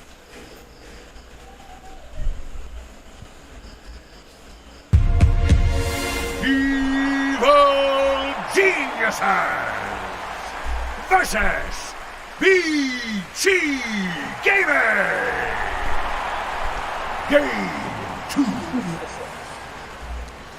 I don't know what I have to do, Slacks, so you will pronounce my name correctly. But my name is Ava Plus. I'm here with Effie and Lacoste. We're here to analyze Game 2, well, the draft specifically, between Vici and EG. That Game 1 was a bit rough. Was it what we would expect, though, from Vici, who No, definitely. I mean, looking how Vici Gaming played, they usually don't GG out. They did not lose. They even had a tier 2 tower. They had Medusa. They could have potentially tried to play. But sometimes you have to call it. Maybe that was the right call in this situation where they don't want to play this game for another like 15 minutes. Even though it's an elimination game, I would still prefer if they like play until the end, which some teams love to do. What I want to see from this one, from Vici Gaming, is pick up the offlaner. Like pick it up in the first phase because it got banned out in the second. Bloodseeker didn't really strike me as 11 hero. Yeah, it was a decent pick in terms of the laning because he has a high base armor against the Clinks. He was on top of the network, but I want to see him on something that can initiate, like anything with a strength. Give him that Legion Commander, Night Stalker, Tide Hunter. Tide's available actually, and Doom is banned out, so I want to see them get Tide Hunter here. Nope. Same start. Same start. Okay, so 11 throughout the group stage has gotten most of his heroes picked in the first phase, and they've relied on the Tidehunter, they've relied on Doom, they've relied on similar type teamfighty heroes, and just the fact that they've chosen to not go for that is really confusing to me because there just seem to be target banning his hero pool. I think this is a replay. Maybe we might upload it into a replay. So very bizarre to me, but the Bloodseeker was very out of place in my opinion. Even if it had a good laning stage, there was really no rupture target. What do you gain from this Bloodseeker pick? It's not your Phantom Assassin that likes to move around in the team fights. Clinks can just stand his ground and deal damage while being static. And we see Tidehunter banned out, Timbersaw once again, EG understanding where the threat can possibly come from. Another Invoker ban. Like, we've already seen this. I want to ask you, like, what does that mean for team mentality when we see I think that means, I think Syndrome had a really good point how, when he talked about PPD, where if certain strategy didn't work, they called it, they missed their timings and they GG'd out. So they're one more try. I feel like they feel for themselves like this is it. This is something that we have prepared. This is strong, and we're gonna do it one more time because we probably made it work in our scripts. So. Yeah, they are confident in this opener, and these are heroes that they do want to play regardless of whether or not it's going to look like the last game in terms of the first two for EG. I think they have to adjust the offlane and mid picks here. Okay. That's probably what we're going to see. If we see another repeat of it, because they're banning the same exact offlaners as well. We're getting rid of the old 11 heroes, and he is usually the pillar of this team. He is. Whenever 11 is popping off for VG Gaming, you know that the rest of the team is also going to have a good time. I might be a bit biased here because he's one of my favorite. He's definitely the favorite offlaner, and because he can overextend, you know. And then with 11, they're always going to have fun watching him play Dota because he will overextend. There's going to be a couple of mistakes being made, or like he can go either 11-0 or 0-11 sometimes, and. But he's been pretty stable lately throughout the season 1 and season 2. That has been a meme for a long time, you know, about 11. But he's been stable in terms of laning stage, itemization. His positioning has always been good. One more time, Shaker getting banned out, but this time around, VG Gaming making a bit of an adjustment, going for Storm Spirit ban. That's because they don't want to give it away, right? Yeah. It just looks exactly the same. We can talk about these heroes again if you'd like to, Ava. I mean, sure. You know, tell me what why they might try the Lion Monkey King again. Yeah, for anyone who might have tuned in, the reason why this Lion is valuable for Vici is because it directly counters a lot of Avid's hero pools, so it makes it so that they have more leeway in their draft and what they want to ban and what they want to pick. And the reason why I say he directly counters is just the instant disable and hex is very good against Puck, very good against Storm, very good against Ember. Focusing a bit more on the laning stage, being able to take off the boar, dispel the Elder Titan Spirit. Let's see if they decide to go for even Ember Spirit, whose shield can be dispelled by Enchantress. That also means that this is a core Monkey King. Yep. This makes me curious because now that they see the core Monkey King, I mean, it could even be a core Enchantress potentially, but we haven't seen teams play it. Only Tundra has been doing it at 9 recently, I've heard. But yeah, they even got rid of the Earthly. We were talking about last game. Tinanggal na pala yung lost, kuhan. so May pretty solid Chronomic showing na against item. Ano? Oo, wala na yan.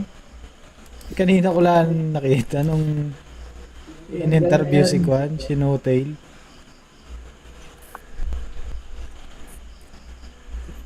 Wala na pala. Ano, mas mad. Yung isa? Puro man shield. Tsaka Iron Talo. Mask of Madness? Wala na rin? Hindi. Yung isa? Nalimutan ko na. Royal Jelly. Wala. Yun lagi yung inaabangan kong neutral item.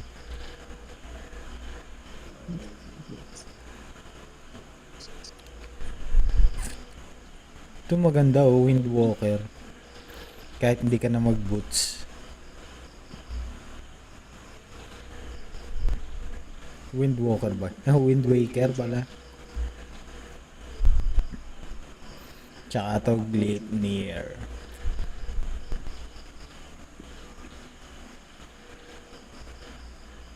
Plus 54 damage pag int.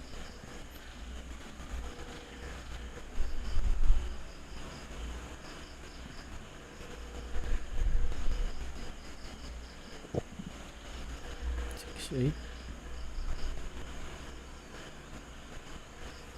5, 6, 5, 2, 5,000. Orchid Malevolence.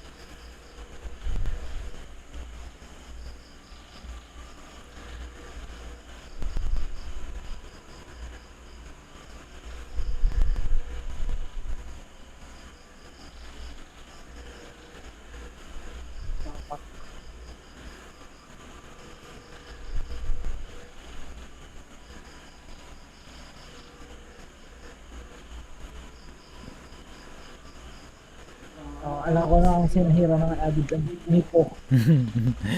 Yeah, Mipo Lord. Pinakamahal pa lang item yung Wind Waker. Mahal yun. Pag hindi yung Dagon 5. Ano pang? Ember. Wala na. Mirana is going to be a strong lane, and so is ET Razor. Mirana just counters Enchantress, right? They're going to make her chase the Beastmaster around, but they could also do the same thing with Mirana for the Enchantress. And Monkey King, while he is good versus Beastmaster, he does get kited out by the boars, right? Also, Vici have put themselves in a position where they have no team fight at all. So it's a bit concerning. They need something from the off lane. So you need to think about what you get from the offlane at this point, because your matchup is tough. If you get something like a Legion Commander, which is a great dispel against the Mirana Arrow, against the Beastmaster Roar, Earth Spirit, you're still going to have a really hard time. And once again, EG with the Spirit, okay, Magnus makes sense. He has a Skewer to break the link, and also Empowered Monkey. We saw yesterday how strong it is with Quincy Crew when they played it. The first game, even though they lost it, you come online so quickly with the Echo Saber into BKB timing. What I like about Razor on the other side is he's also one of the few safe laners that just builds into BKB early on, and then you steamroll from there, because you're going to hit the big timings with the Helm on the Beastmaster, one item on the Void Spirit, one item on the Razor, and you're going to be good to go. And now all of a sudden they have Vici, on the side of Vici, they have this RP into Wukong's command into Sonic Wave. So they do have team fight. This Magnus looks like a really nice pick. Monkey King Magnus has really nice synergy, because Monkey King's farming as a core can be very affected by how his laning goes. And if it goes badly, he doesn't really have an inherent farming tool built into him, right? There is Primal Spring, but it's not good enough. It's too much of a mana cost really to just spam it wave after wave, and it can also bait you into getting killed. But having Empower on the Monkey King makes this game a lot easier. Okay, so what draft are you favoring then, Effie? I still like EG's draft more, I would say. I definitely like Vici's gaming more than in game number 1. Looking at this Enchantress, it's a really good lane counter for both of the heroes, so they might swap things around. You know, they could potentially put this Elder Titan on the safe lane, and so that you don't have to heroes countered by Enchantress. I think that's the play here. May prediction na. Sa labas pa ako nanonood. Ano to? Pinopin. Hindi si Void Spirit. Number of enchantment.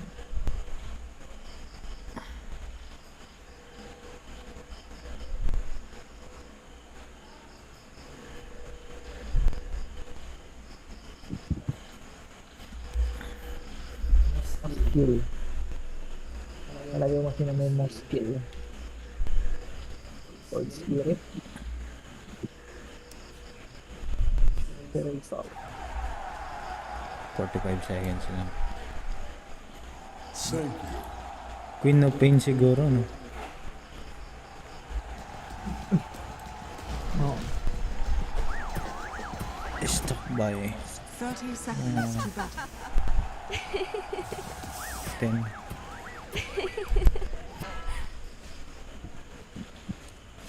Queen of Pain. Mga 44 to 60.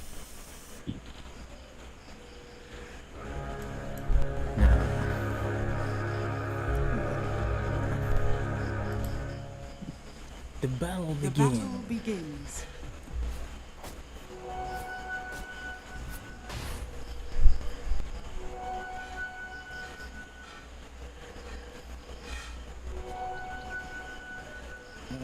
Two on two sa bounty.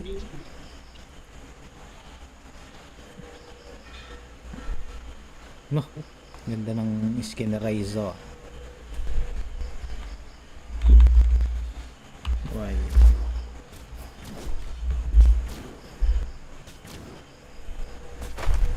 Enchantress. May unicorn to eh. First blood ka agad oh. Joke lang. I'm here all week. Oh, first blood.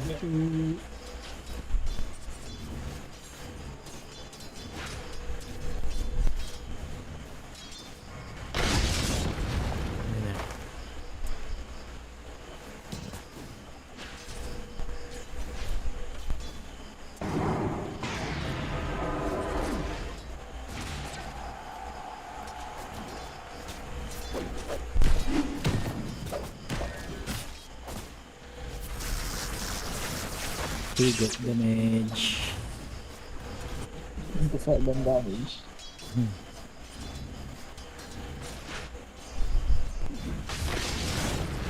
Sila yan.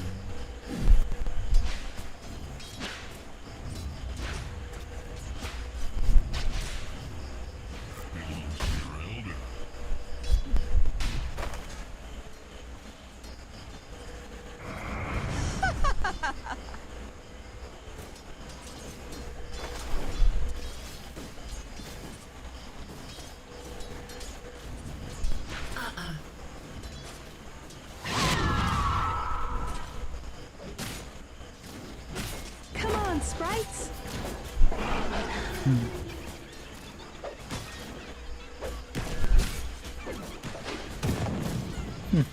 Pinagnasahan pati yung baboy.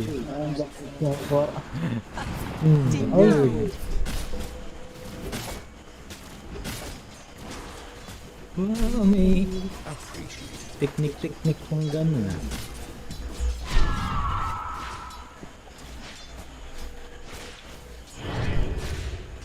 Lamang sa network ng BG. Where are you going? Hindi tumama ang araw. Ayun. Ito ang layo na. Gusto galit sa mga baboy mo. First blood. Tinira yung I'm mga just getting started.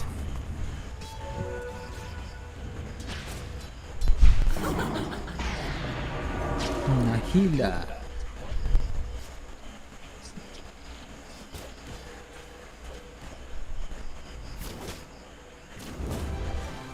Kumuha ng pang-slow na creeps.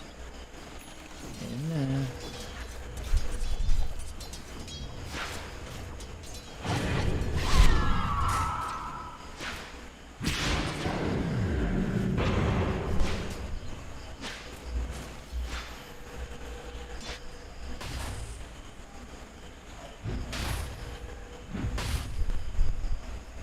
Stand mo. Here you go.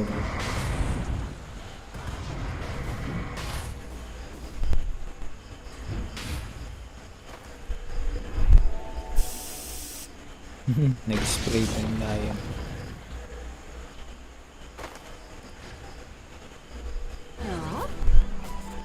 Ang mamatay ang Beastmaster mo naman dito.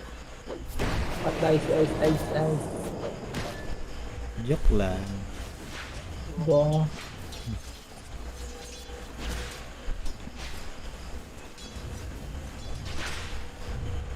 Sa network ng bangko ko. You're going nowhere. Roiso. Ang gandang pang-farm tong si Mirana, no? Level 1 lang yung araw.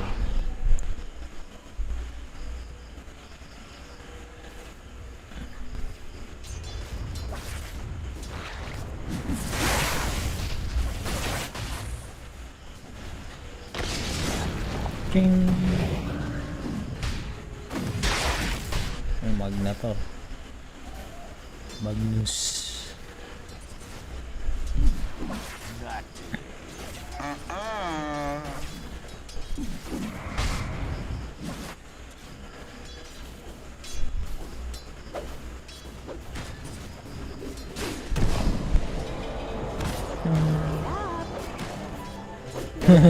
Pipi na.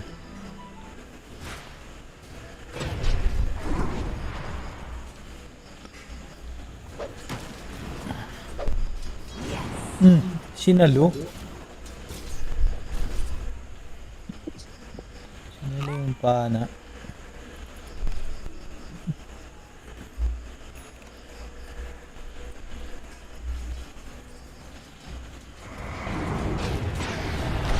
Mamatay ang Queen na Queen dito pero napatulog siya. Ayun na, hinil siya ni Enchantress.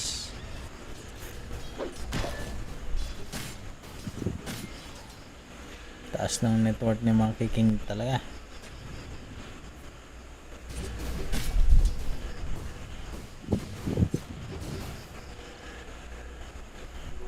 Bounty. Puro summon lang pala yung Beastmaster ngayon, hindi na nag-aaksa. Dire's middle tower is under attack. Dire's structures are fortified. Worthy tribute. Radiant's bottom tower. Ayan na, nagkagigol siya ng unggoy. Pero pinatulog lang siya ni Elder Titan. Pinatay, natunay. Patay. Bawi din. Pinatay din ang Queen na Queen. Papatayin nila ang Enchantress dito. Patay nga.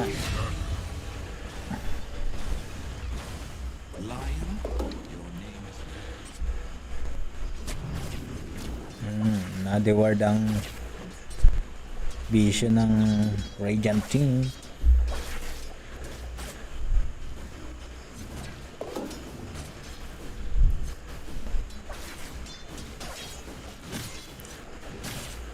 Ayan, nag-i-scout na ang bird ni Beastmaster from mga summoning technique. Dire's top tower is under attack. Radiant's bottom tower is under attack.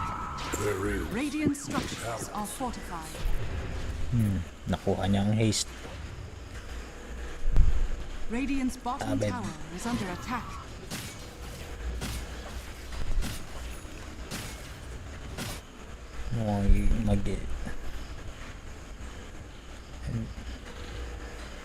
May papatayin sa taas. Ay, napush ka agad ng Beastmaster ang baba. Ilang saglit lang naiwan ng Monkey King. Patayin nila ang Monkey King sa baba. Meron nakatakas. Bumalik ka pa. Patay din ng Elder Titan dito. Sinuwag ng kalabaw. Kalabaw ba yan?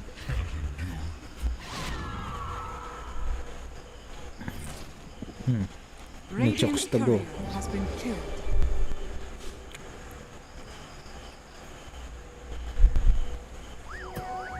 Radiant's middle tower is under attack. Dire's top tower is under attack.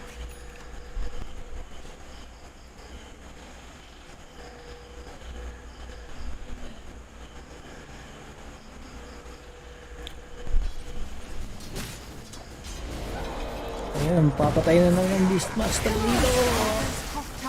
Ilang roar. Ayan na, meron na. Kung patay ang Monkey King dito. Patay mo naman. Kawawa naman yun. Mukhang naging kulilat ng kicking sa mga Kora. Kung na siya kanina. Razor na nangunguna ngayon sa network. Kawawa naman. Dated. Dalawa sunod na pong namatay ang ating monkey king.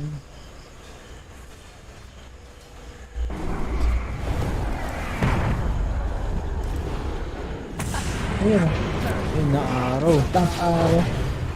Lipit ng araw na ginawa doon ni Crit. Fine crater. Radiant's middle tower is under attack. Baka may ult agad to. Nakapush na. Nakawala. Yung lakas mag-push ng Beastmaster. Naka-full summon siya. Aura. Ano ba yun? Inner Beast. Tingnan natin ang prediction natin. Wah, tama ka agad yung isa ko ah. Papatay mo naman hindi. Mukhang may kakaroon na naman ng bakbakan sa taas. Yeah. Yes. Nakaw po ng stock.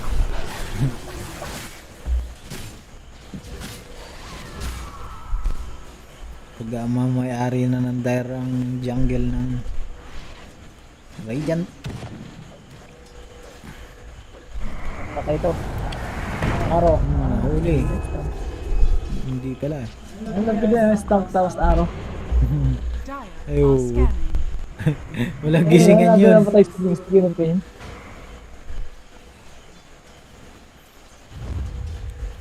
Oh, just smoke.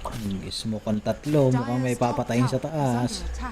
Walang kamay lang Kasi yung malay kung si mayaman ay- Magnus. Mayaman tayo si... Hindi niya alam na may ward dun. Ah, may ward ba na? Pero ang nagustuhan nila ay si Monkey King. Patay na naman. Hindi pala. Ayun. Namatay na si Ice. Nag-finger. Nag-finger. Finger si Ice. Ayan, nag-aaraw si Chris. Pero tinamaan. Pinag-pain. Dire's middle tower is under attack. Magpupush din po ang Radiant dito. Yung Team BG sa mid. May mga summoning tik-tik na si Enchantress. Dire's middle Kaya tower na is stock. under attack. Kukunin na ni Monkey King Dire's middle tower has fallen. para makahabol sa network.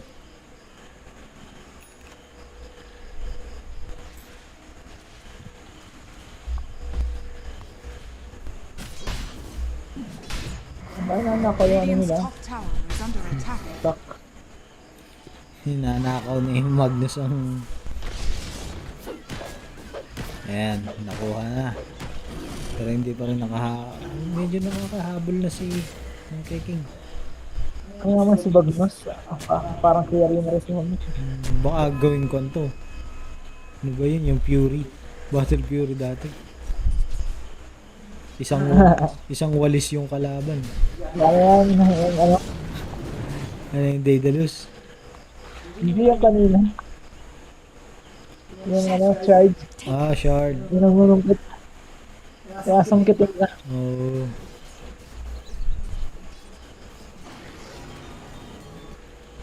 Sangkit sabay ano. My sweaters are with us.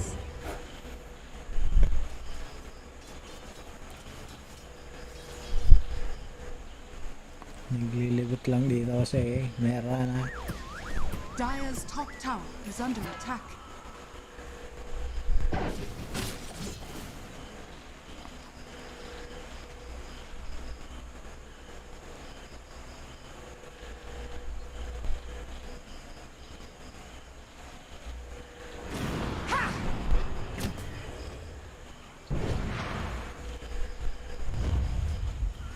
Ayan na, nag-usok na ang BG Smoke na dito. po ang big. Mukhang may pupunteriyahin. Dahan-dahan lang. At yun, na-reverse polarity ang Queen of Pain. Naging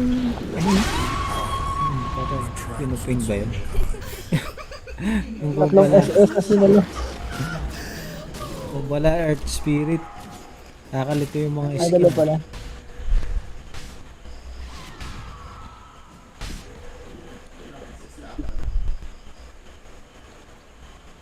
Reverse wala kati.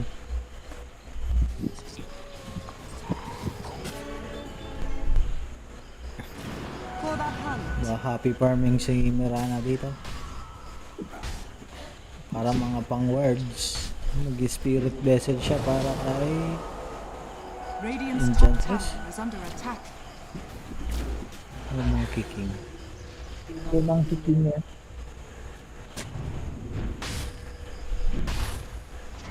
Na-detect ni Fly kung saan meron sentry ward.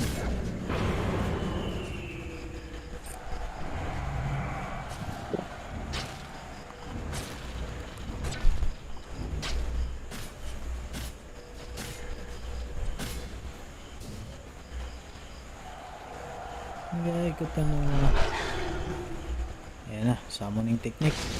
Susugod na. Pero hindi. Sa baba. May pipitasin sila dito. Nag-aaraw. Wala. Sana ba? Mira pala si Mirata.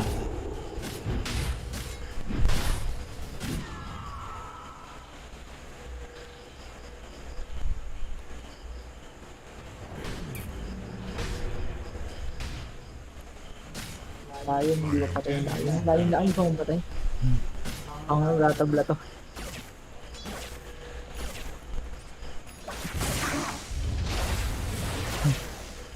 Naagaw na yung Enchantress ang Dire are scanning. sama na yung technique.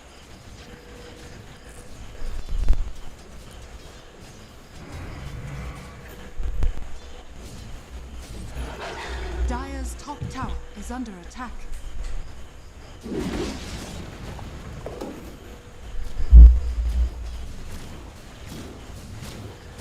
Dire's top tower is under attack. Radiant's bottom tower is under attack. Nature tell us.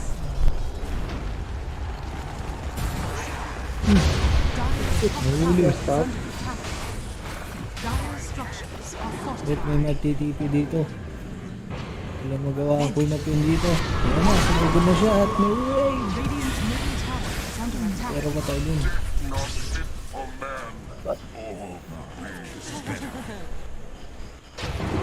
Nahuli ang mga kiking na naman dito.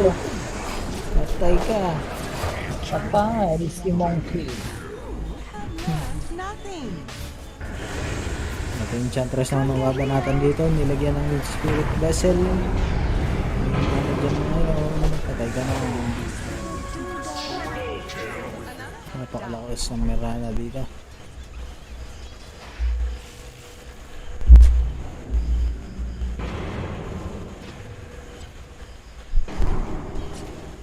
Wag na sa'yo ng pakialam ah.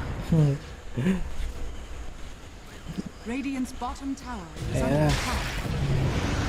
Yun lang. Nag-ulis po siya. Inista niya ang mga patay.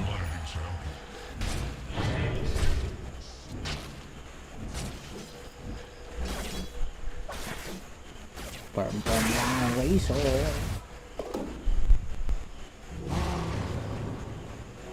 Fountain, which my matriarch will prize.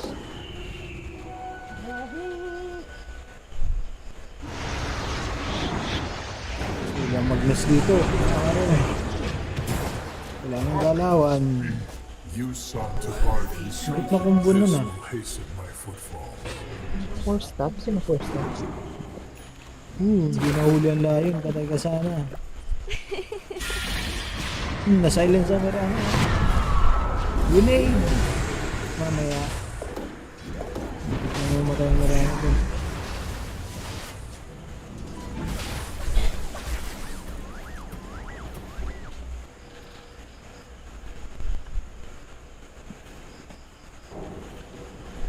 Radiant's bottom tower is under attack.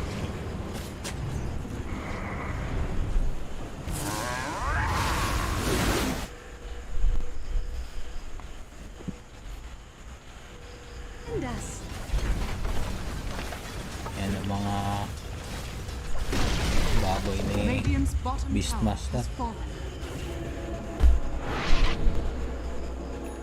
Enchantress, walang boots. No boots, Enchantress. Eh, nagtagaw na. Kakapulot ng Didi ang si Abed. Papatayin nila ang Magic. Araw patay. Walang damage. Walang damage yung mga kaibigan. This isn't the end. You are Nahigop ng Razor.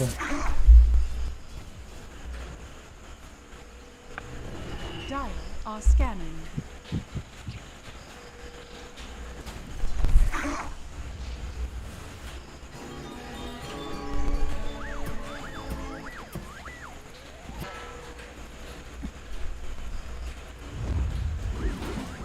Usap na. Huli na naman. Where are you going? Katulog pa ang Lion. Fiesta.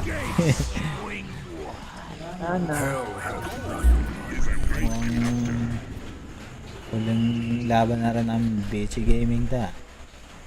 Pero yung network ko 1K lang yung laro.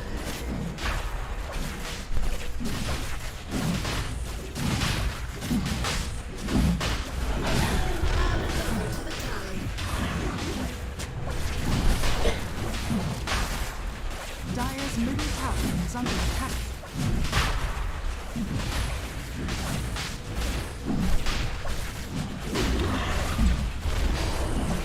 Dire's middle tower is under attack. Roshan has fallen to the Dire. Oo, siya na.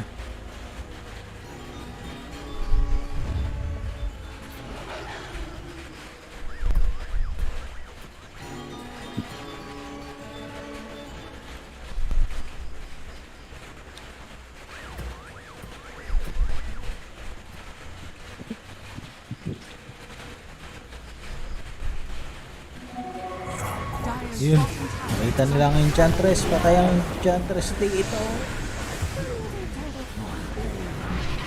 Nabatuhan ng Spirit Vessel.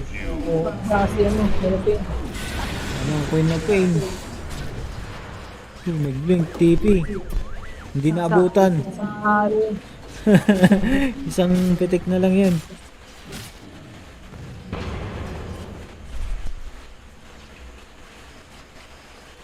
Ano itong bagong gamit na yan? Kay Beastmaster. Ito. Helm of Overlord. Para saan yan? Para pa magbasahin ito.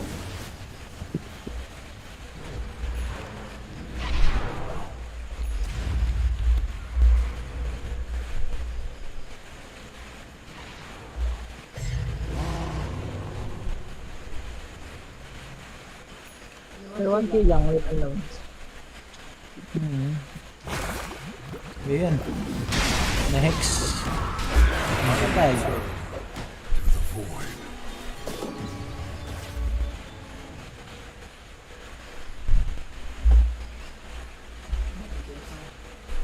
Super ka.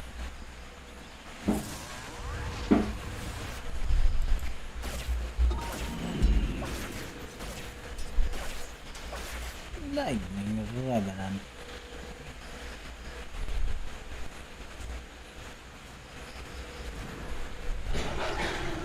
Radiant's top tower is under attack. Radiant structures are fortified.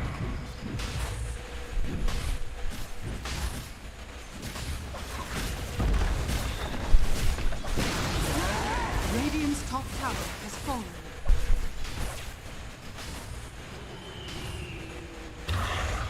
Radiant's top tower is under attack. Radiant structures are fortified. Dire are scanning. Dire's structures are fortified. Radiant's top tower is under attack. Dire's bottom tower has fallen.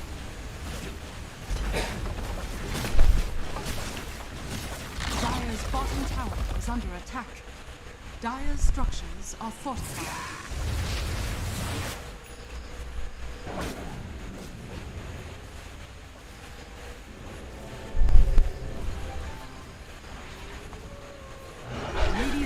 tower is under attack.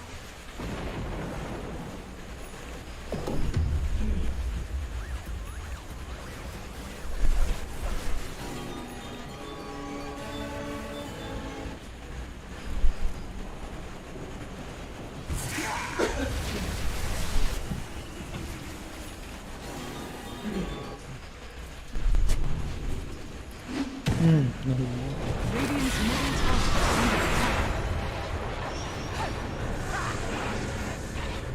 Mga reinforcement. Kaya ang layan dito. Radiant's middle tower is under attack. Ready to attack.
Radiant's top tower is under attack.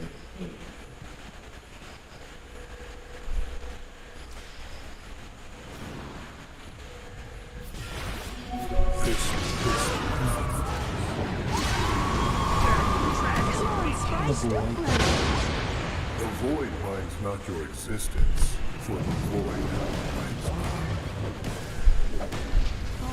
From the night.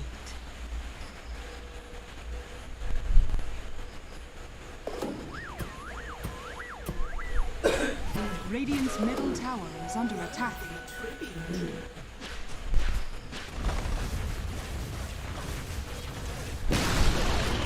Radiant's middle tower has fallen. Shadows, take us.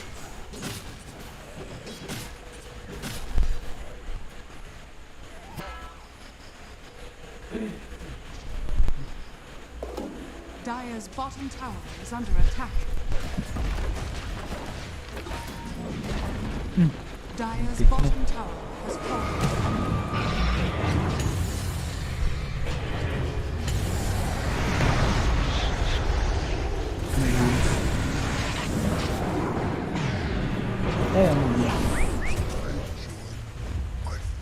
noble creatures die the same.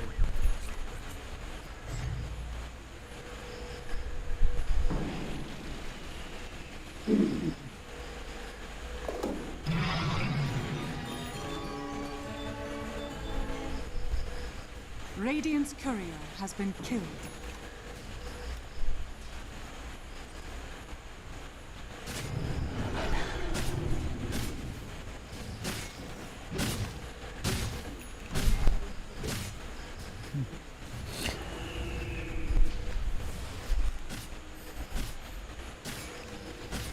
Lupit ng Mirage.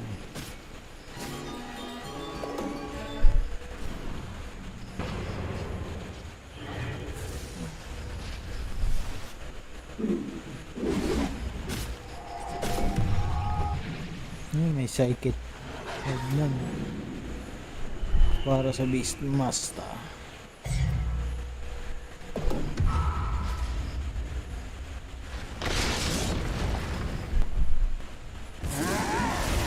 Radiant's top tower is under attack.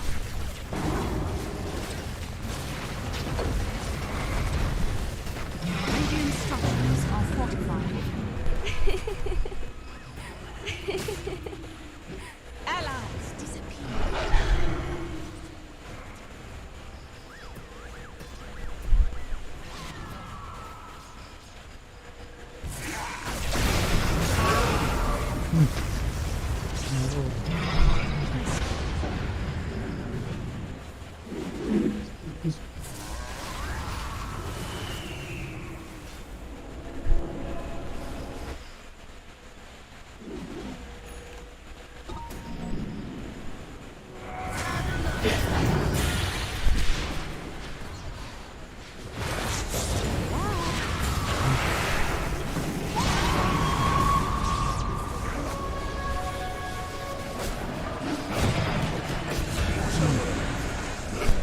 Kaguluhan yung clash. Ano mo tatalo ito?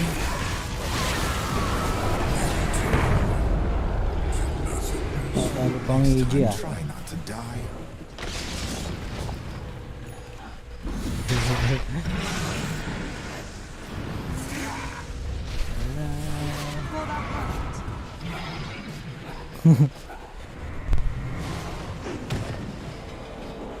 Para may game 3 patalo sa mga naapat yung sunod.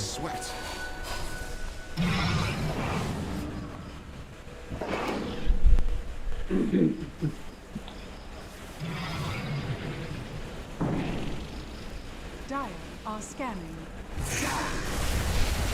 So curious. Naku, Dire's middle tower. nagro-roll siya ng BG dito. Alam kaya ng side ng EG? Wala, hindi alam.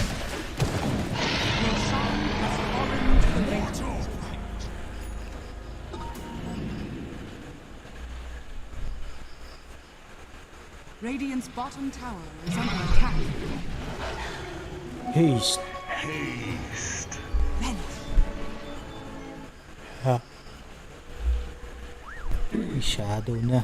Mukhang may pipitasin. Malayo.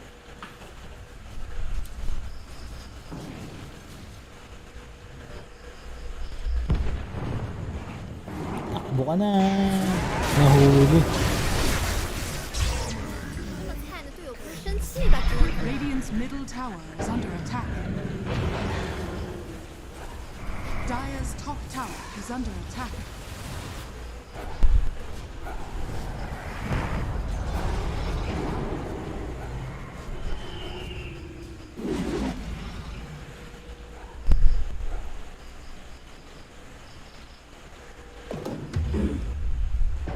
Dire's top tower is under attack.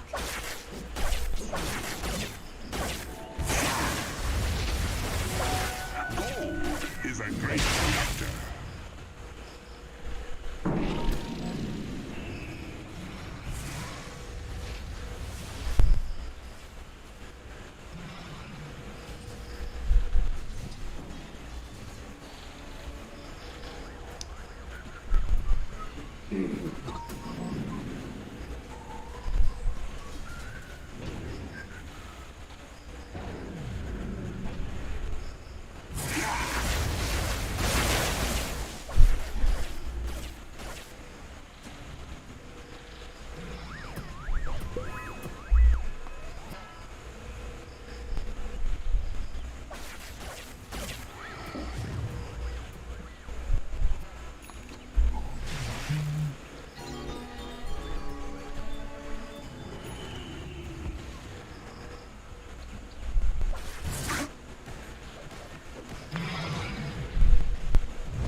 Shadows take us.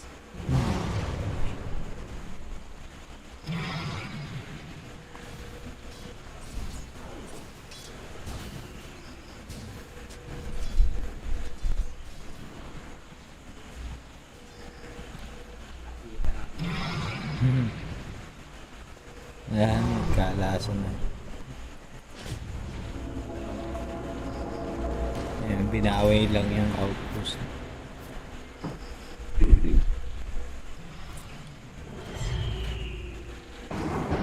Balik na ulit.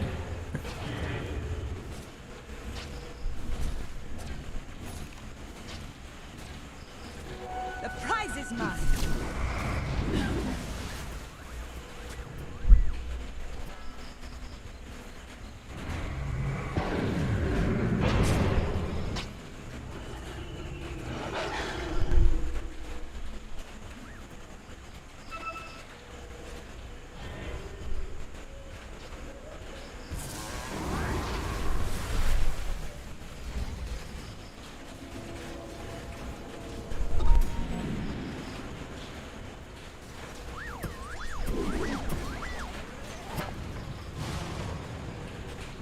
Dire's top tower is under attack.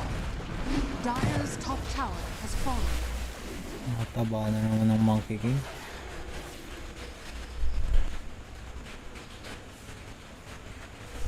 Dire's top tower is under attack. Radiant's bottom tower is under attack.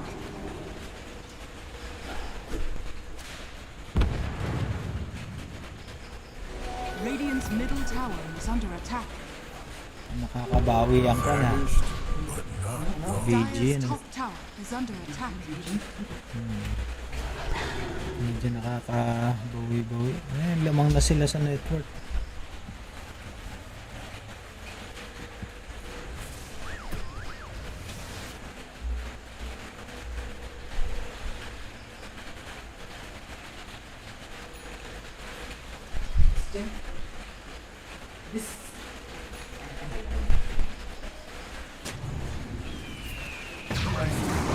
Movie. Ang ganda.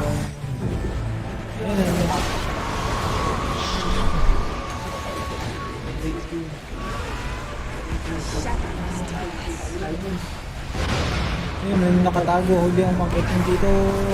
Patay siya. Silence eh.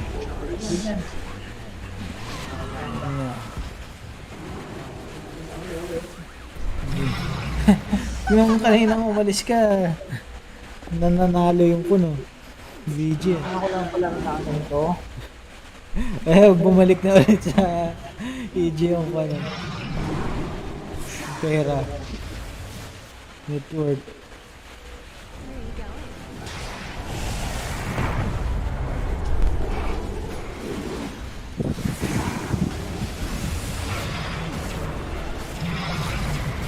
Push nila, nahuli ang Razor. Dalawa.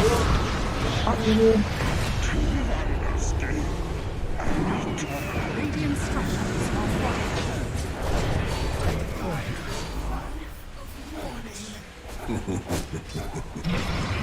May lupit ng ano yun ah. Horn na yun ah. Horn toss. Sinuwag.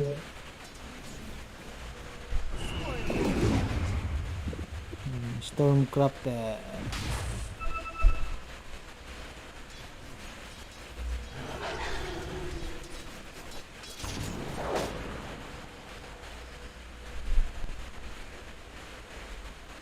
may BKB na si Void Spirit.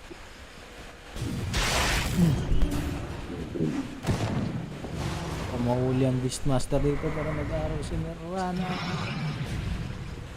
Ayan, nakatakas na. Harm unseen.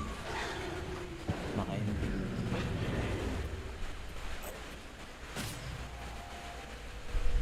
Ay, sige nang tayo. Astros, ano ito? Ano ito?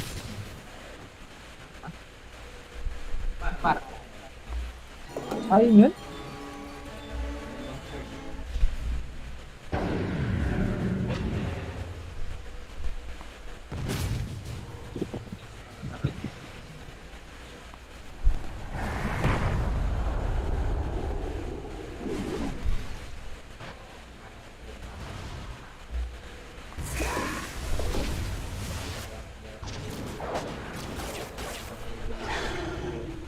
Spirito, yung spirit sa base na kailangan.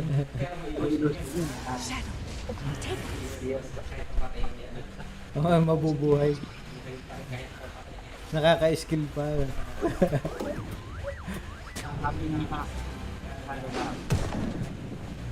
Dati oo. Parang hindi ka namatay.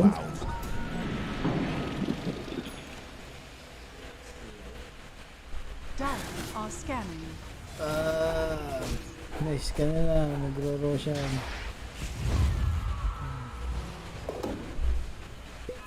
Pero nawala na. Void Spirit? Radiant are scanning. Oo. Oh, katang may awan sila, no?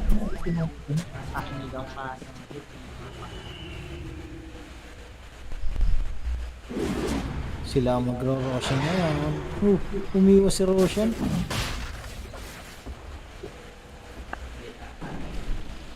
Naku, natutunog ka ng gabi. Tapos, pinatay. Yun ang kagulong din patay. Patay si Razor. Patay Lion. Katunan ko. Your life is a flash.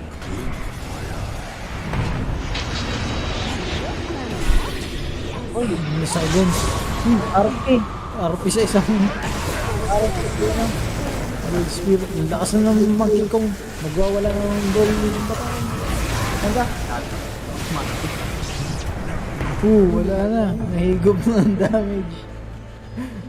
Noong una makati pa. Hinanang pahinaan dyan. Ako, kakaiba-iba ka na. Buyback tapos na ang clash.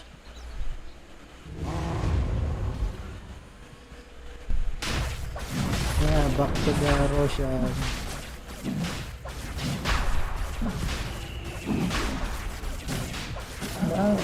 Tinapon na lahat. Walang iwukang command.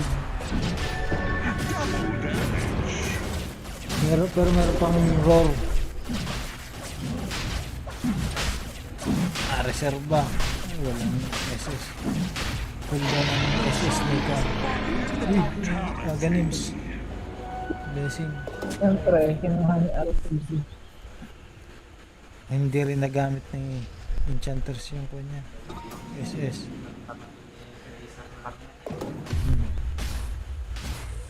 Oops, yeah. Ano ba na? Penta Edge Sword. Ay, naku. Bagay kay Kanto ah. Monkey King ah. Kaya lang nakuha ng...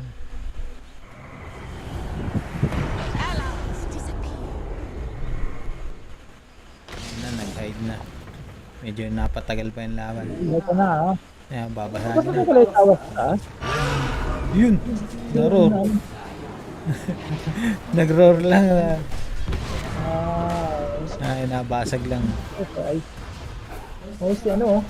Dragon. Ang dragon. Eh, kinuha na yung Enchantress. Enchantress na eh. Dugas na na. Sa talent siguro yun oh. Yung pwede niyang kunin yung Ancient. Talent. Anong kwentong item niya? May talent. Anong kwento yung hayahang oven? Ako ay ang bilis pa naman ng cooldown ng kanyan. Enchant. Pitasin lang yung mga dragon eh. Beastmaster.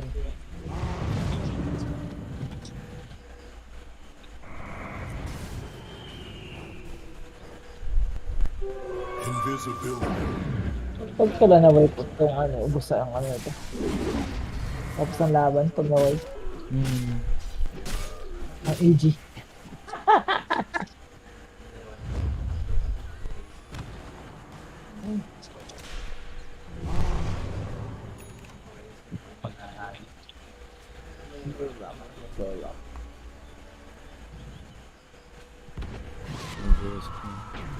Oo lang buyback kasi.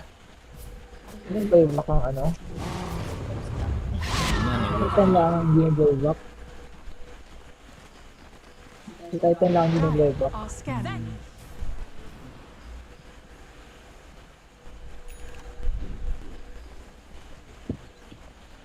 Nako, nagkaiwas. The prize is mine. Nagkasalisi. Ayan na. Oo, ayun. Nahuli ang Enchantress. Uy, silence yung Monkey King.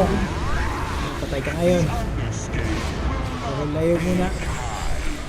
Ang laki ng ring. Ay, patay si Ice. Ang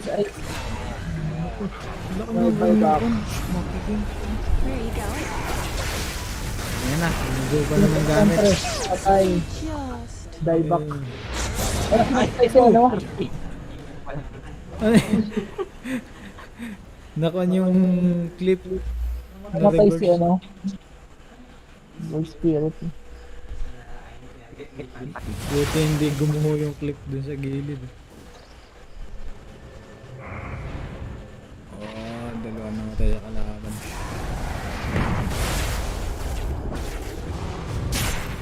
Yun o, sinuwag. Ano pa kayang Razor? Walang buyback. Ano Aegis? Tulungan na.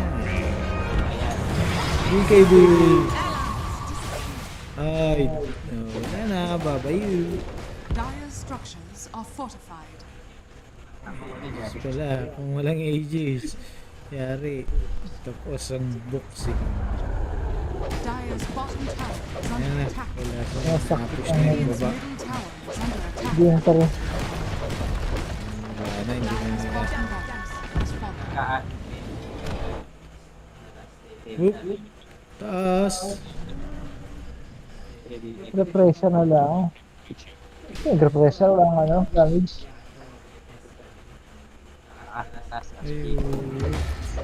Ay, mag-aakan siya, ganun. Naka-linear pa ako katang bata ka.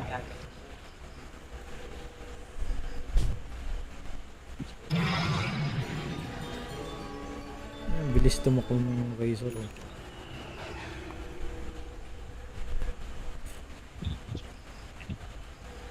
May nagplano.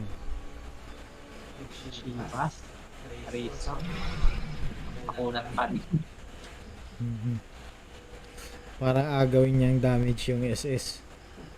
Radiant are scanning. Walang item tayo, Gold Spirit ah. Hindi nakapag-cheese pala. Hindi nagkakala yung network. No? Palitan lang.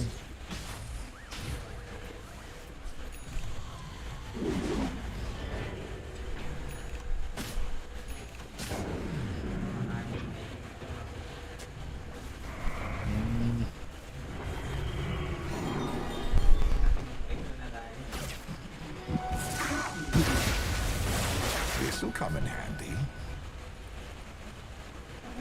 Strength renewed, purpose with it.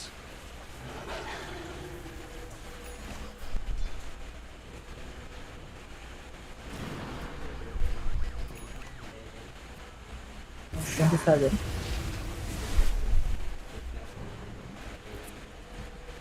Dire are scanning. Dire's middle tower is under attack.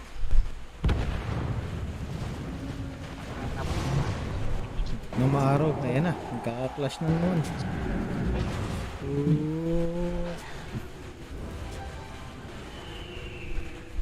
Hindi ba nagkakaano yan? Ayan na. Wala na. Nag-break na ang smoke. Ito na. Yun. Yun yun. BKB! Ayan ang ring! Lumabas kayo dyan! Patay kayo dyan! Buyback sa PSI.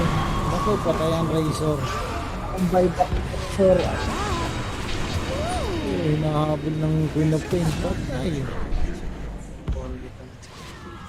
Pinap yung BKB tapos mag-repression. Dapat mag-damage na lang.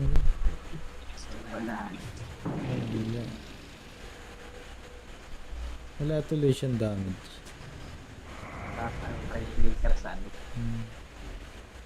Wala na. GG na.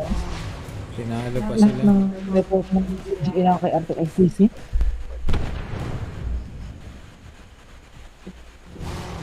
Dire's middle tower is under attack. Medyo Dire's lumaki middle ng tower has laman. fallen. Magkakaroon po ng game 3. Dire's middle tower is under attack.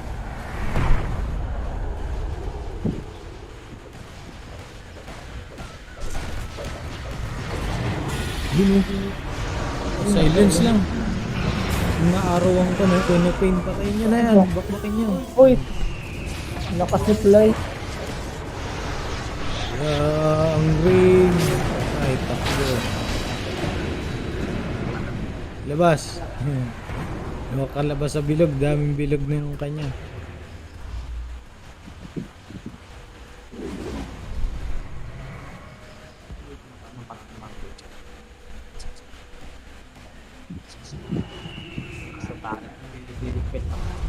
Dire's middle tower is under attack. Dire's middle tower has fallen.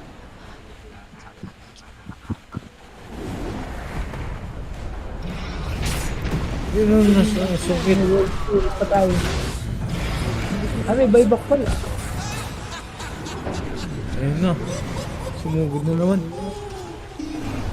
Sumugod na sungkit nung mag na to. Sungkit.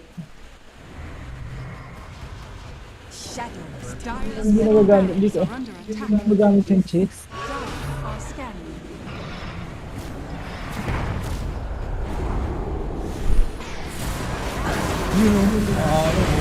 Uno! Ay. Masaya, tinamaan ng araw. Nakakalito yung kwan. Yung mga skin.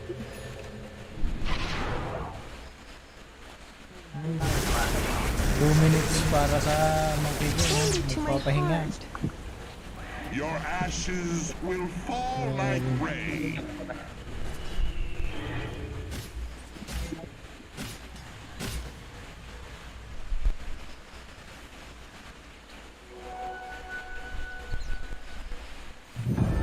There's still time to win this. Radiant are scanning. An easy shot. Dire's middle tower is under attack.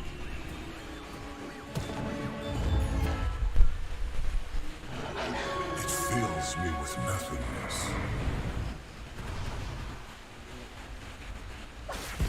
Iba-iba kasi yan.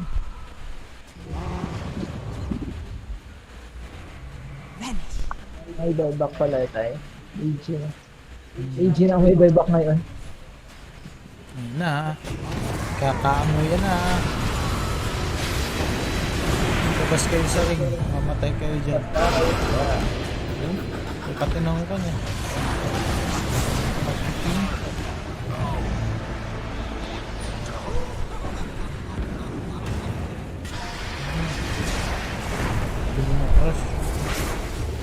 Buyback pa naman. Patay na naman ang razor. Yun. Yari na.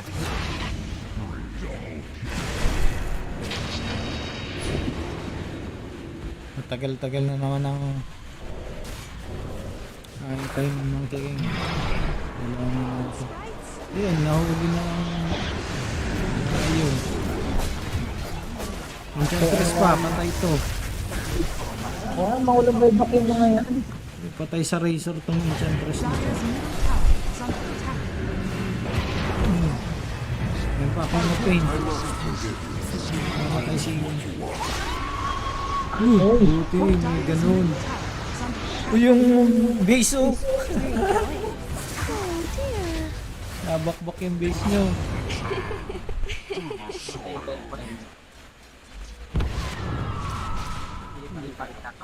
Hindi siya nagkapos yung inapush na yung baba oh. Yung carry ko. Dire's middle tower has fallen. Hindi matuloy-tuloy sa Roshan ah. I could have hit Roshan with my eyes closed. The prize is mine. Anong ayun yan? Anong out? Nag-dimension out. Ito natin. Baka ito yun. Nag-dimension. World up. Ito kay ano ito. Dito ability ayun. Tagal mag-Roshan ah.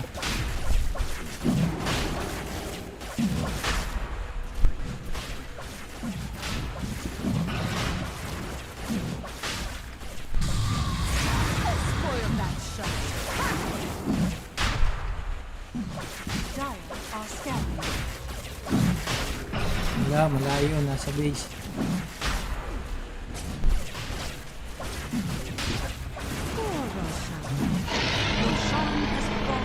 Nasa kanyang ages dahil wala siyang pang-buyback. May Aghanim's Blessing. Kaya hindi agad.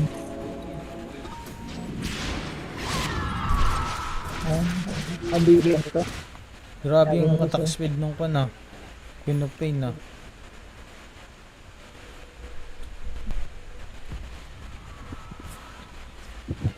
Sabi tayo kay no cooldown. Ice yan. Naku, napitas. Uy. Razor. Naku, patay ang kwan dito, Razor. Patay ang Razor dito.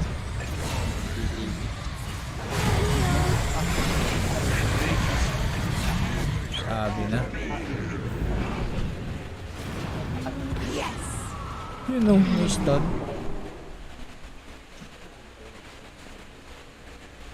Nasungkit eh.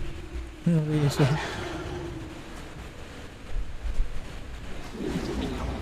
Dire's middle barracks are under attack. Dire's middle Oh, barracks. mukhang GG. Dire's middle barracks is falling. Ayun nga kasi ice na ano yung Structures are fortified. In silence. Dire's top tower has fallen. Kahit yung mangkik. Nova Reps to. Uy, silence.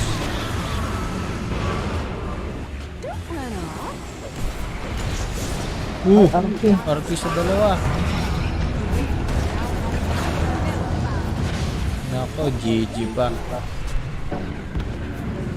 Game 3.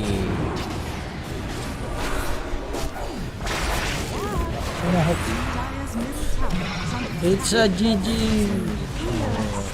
Natalo ba? Okay, game 3. Dire's ancient is under attack. Dalawang correct mo lang critic.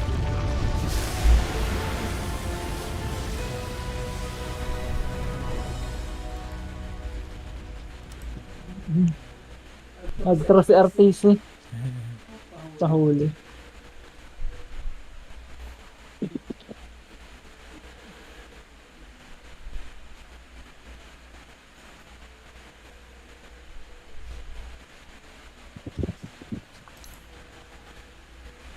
Nahuli.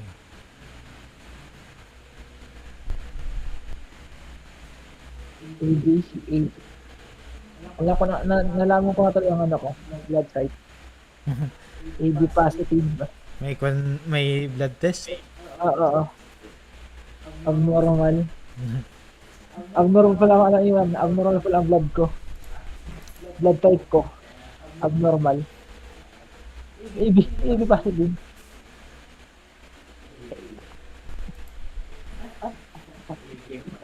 Or finding Fly in the back lines. And we saw, you know, this time at the start, EG, we knew they were going to try and go for a sort of similar road to victory as they did in game 1. This time around, they weren't able to find it. What do you think tripped them up the most this game? I think this time Vici just didn't overreact. I think the last game, sure, the Beastmaster was a little bit too overwhelming because they didn't have this Enchantress to always just like kind of deter them at all. But it felt like Vici was just like, oh my god, we have to fight, we have to fight. This time around, they're like, let's back up, push the lanes out, let's get these items online. We're good, we can scale super hard in this game. And we saw exactly that. Well, indeed, an absolute delight of Dota 2 that game, ladies and gentlemen, with Vici Gaming taking a game back against EG. We're going to be having another one of these game 3 round the corner, but as it stands, Vici Gaming versus EG 1-1 right now. Thank you so much, Odie Pixel Fog. Guys, I gotta take a moment here. I gotta admit, I am actually so emotional after watching that game. Like, this is why we are here. That was one of the greatest games I've ever seen, and just the fact that we're like at this event together with all of our talent in the talent room, just screaming, seeing Abed, you Stormcrafter and Yule Scepter. I mean, this is just, this is TI. This is 2 years that we've been waiting to come back here as like not only a family of us, but as a community, and that game just solidifies 2 teams from across the world coming together to just beat the shit out of each other. That was such a goddamn pleasure. And I got to compose myself here. But, gentlemen, what did you think about that? I mean, Cinderin, we robbed you the first time from talking. What did you think about that game, man? I don't even know where to start. You know, when there's games like this, you can try to pick apart any specific play from the last hour and, well, maybe not the hour, but at least the last 30 minutes. And yeah, small things could have just made a huge difference. It's about players making the right clutch decision on items, being slightly out of position, and more than anything, just the pressure, right? Like every moment that we get into these team fights, like let's say Old 11 gets caught, or Arteezy gets caught out of position, doesn't press his buttons correctly. We had that fight, like in the end, where he gets caught in the jungle, uses 3 BKBs, flickers everything, you know, like he's just literally slamming his keyboard. Like, how can I possibly survive? It's amazing. Yeah, I you know, I don't know how to pick apart a game like that, because I feel like it's. You could take any given moment and be like, that's where they won or that's where they lost, and then 2 minutes later there's another one. And before you continue, I would like to say that I do want to keep it on track, though. So I have implemented a new system. These are called panel points. These are little tokens, and if you make a good point, I will award you with a panel point. So just go about your business, and we'll get them in. And I just want you guys to be motivated to make good ones. So and now, after that, Synderen, we will award some panel points. I don't think I deserved one. Well, not yet, but yeah. Anyway, Jenkins, you were saying? I don't remember what I was. I want panel points. Okay, go ahead. I think that the target acquisition. No, that's what I was gonna say. Okay. Yeah. What target acquisition? Let's go. Keep going. Go ahead. Target acquisition. Wait, why of Vici did I Gaming. get some? Please don't interrupt. Target acquisition of Vici Gaming was very important, and OD Pixel alluded to it earlier, that there's always, whenever 2 teams are trading, there's always someone who's wrong. Yes. Someone is not going to win the fight. And the decision-making by Vici Gaming every single time that someone would retreat, there was such a tense back and forth, because they were also extremely high mobility. Sure. Sir Action Slack, could I please interlude here? Yeah, go ahead. I would like to agree with Mr. Su to the right of me here. And I You're think, actually invisible. And I think what allowed, thank you very much for the channel. I'll come over here. I would like to say that kudos and shout-outs to DY for walking in every fight, identifying that, well, number one, he's a pathetic support, so he always has buyback. The role, of course, position 5 is a very pathetic role. Walking in, always has buyback, setting up for his team to hit some nice RPs, to focus Arteezy, and that was the key difference maker. Okay, why is there 2? That was the key difference makers. The moment Vici started focusing Arteezy in the fights is the moment they started winning, because when you look at the lineup, there wasn't really any other source of late game damage other than Arteezy, and he didn't have a Satanic, so he was actually quite squishy if you just hit him with all of your right clicks. Sure, he has 3 BKBs because of refresher orbs. If I keep talking, you're just going to keep giving me these? No.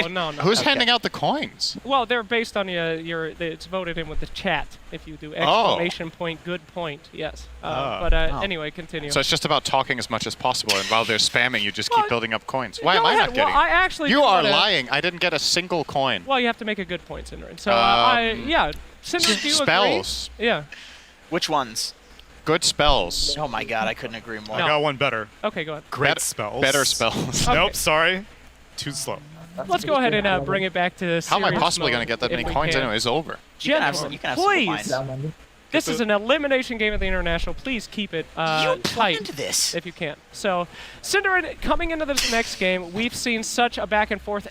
Let's talk about how EG must be feeling about this, because this is a game that they felt like they should have won, right? And now, after that comeback from that Vici Gaming, I mean, do you think they might be broken? Arteezy has been broken before at this at internationals. This is a team that can tilt. Will we be seeing this in a potential game 3? I don't know. Why are you asking me anything? I have 0 coins. I'm like the least credible person who could possibly ask anything right now. How come yours are to the right of you and mine are directly in front of me? All right, Tsunami, perhaps you want to pick this one up? Yeah, but I think that with these, we talked about it a lot during the group stage. The Dr. K factor. Jenkins, yes, of course. Healthygamer.gg on Healthygamer.gg. I think in these internationals of yore that you speak of, it was a more skeleton crew of support staff, especially mentally speaking. But now, the evil geniuses, they've got the technical know-how to recover from a game that maybe you should have won. Don't look at me. You know, it's always going to be hard. You know, the thing about a game like this is the players will have one perspective, right? Yeah. And then the coach will have a different one. And I think Bulba watching that game from the outside will feel like there's just as many moments that EG should have lost as they should have won that game. I don't feel like that. To me, watching that game, it didn't feel like a throw for either team. It felt like a bloodbath, and it's any given moment, anything can happen. Like, And you can, like I said earlier, you can pinpoint, okay, Arteezy dying in the jungle in the end is the nail in the coffin, but there's just as many moments before that where things can go right or wrong and you just lose, right? So the most important thing, honestly, is just mental reset, right? Like, if you can somehow get yourself in the moment, okay, maybe not even think very much about what happened in that last game, but just, you know, stick to your guns, get good picks. If you wanted to change anything from the draft, I'm still not fully convinced about an open-ended Razor pick when all you see is a Monkey King. Who even could have gone in a different role. Do you think Vici Gaming responded to the Beastmaster well? This time they picked the Yes, Enchantress they in the post-game owned him interview. in lane. Yeah. Like, Ice had a terrible start. It was actually incredible how much he came back. Not in the game, though. I feel like both of these games have been largely determined. Like, they've been in EG's favor, at least in terms of map positioning, and then eventually gold lead because of the Beastmaster vision and the ability to take over the entire enemy jungle. I do agree that the lane dominance was better from Vici this game, but I seriously think, and in the first game it was the same. Like, Beastmaster didn't do that well in the laning phase, but then the moment the laning phase ended, he did it a lot better than this. He did. But the moment the laning stage ended, the game blew wide open because of the map control that it gave them, and I think EG played really well around that. That is one of the things that I think Enchantress brings to the table too, though, is that one thing, she's good against Beastmaster in lane, but then when it comes to that mid game when the Hawk vision comes into play, Enchantress is the perfect dangling hero, as a certain banana guy would like to say. You send Enchantress in. If she gets gone on and has any sort of defensive item like Force Staff Hood, whatever it is, and even if you die, you soak up so much damage and so much attention that you set your team up for success. And a lot of the times these aggressive Beastmaster plays happen in the enemy jungle. There could be an outpost. You just die as Enchantress, buy back TP in, and you've given your team full vision for essentially whatever Enchantress's buyback is worth, which is not very much at that point.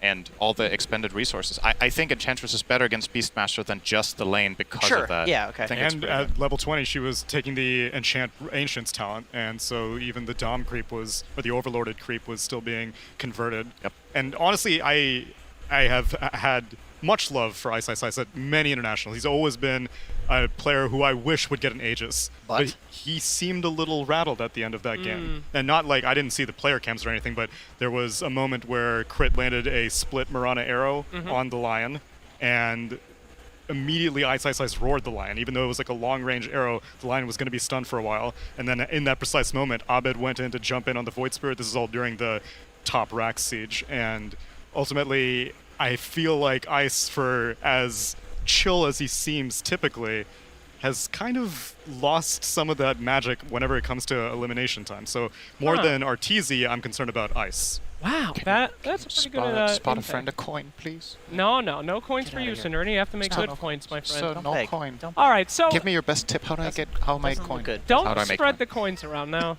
Let's focus up, please. All right, well, the teams seem to be coming out into the booths, and we are getting ready for a Game 3. This is a elimination match. This means that a team will be going home. Vici Gaming, EG fighting for their lives in what could be considered as one of the most hyped series we have seen at this event thus far.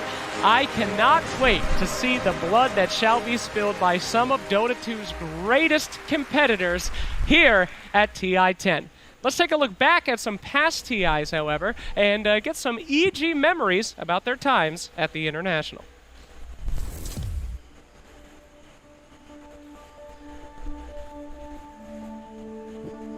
My most vivid memory was from TI-8 group stage. There was this group stage match against Team Liquid. It was Kuro's team, and at the time, we thought we were really good. So when we played against them, we're like expecting to own them kind of thing. And then they just like, they shit on us like so hard.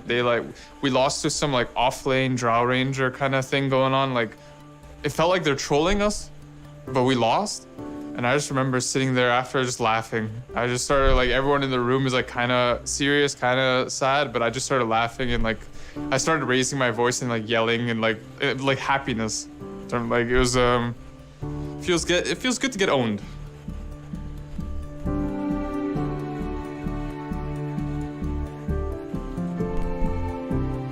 I think like the thing that I can't forget at TI was TI2. So it was kind of like my first time going to Seattle, and I'm a huge fan of oysters. So I went to an oyster bar and ate like 2,000 oysters, and I had like I was having the runs like throughout the whole tournament. That was actually an interview that I mentioned. I was having diarrhea throughout the whole tournament. How are you feeling about the tournament so far? What has been the highlight for you? Having a diarrhea every single day. What was that? But that was like a pleasant memory, I guess. Like the process of eating it was pleasant, not the rest.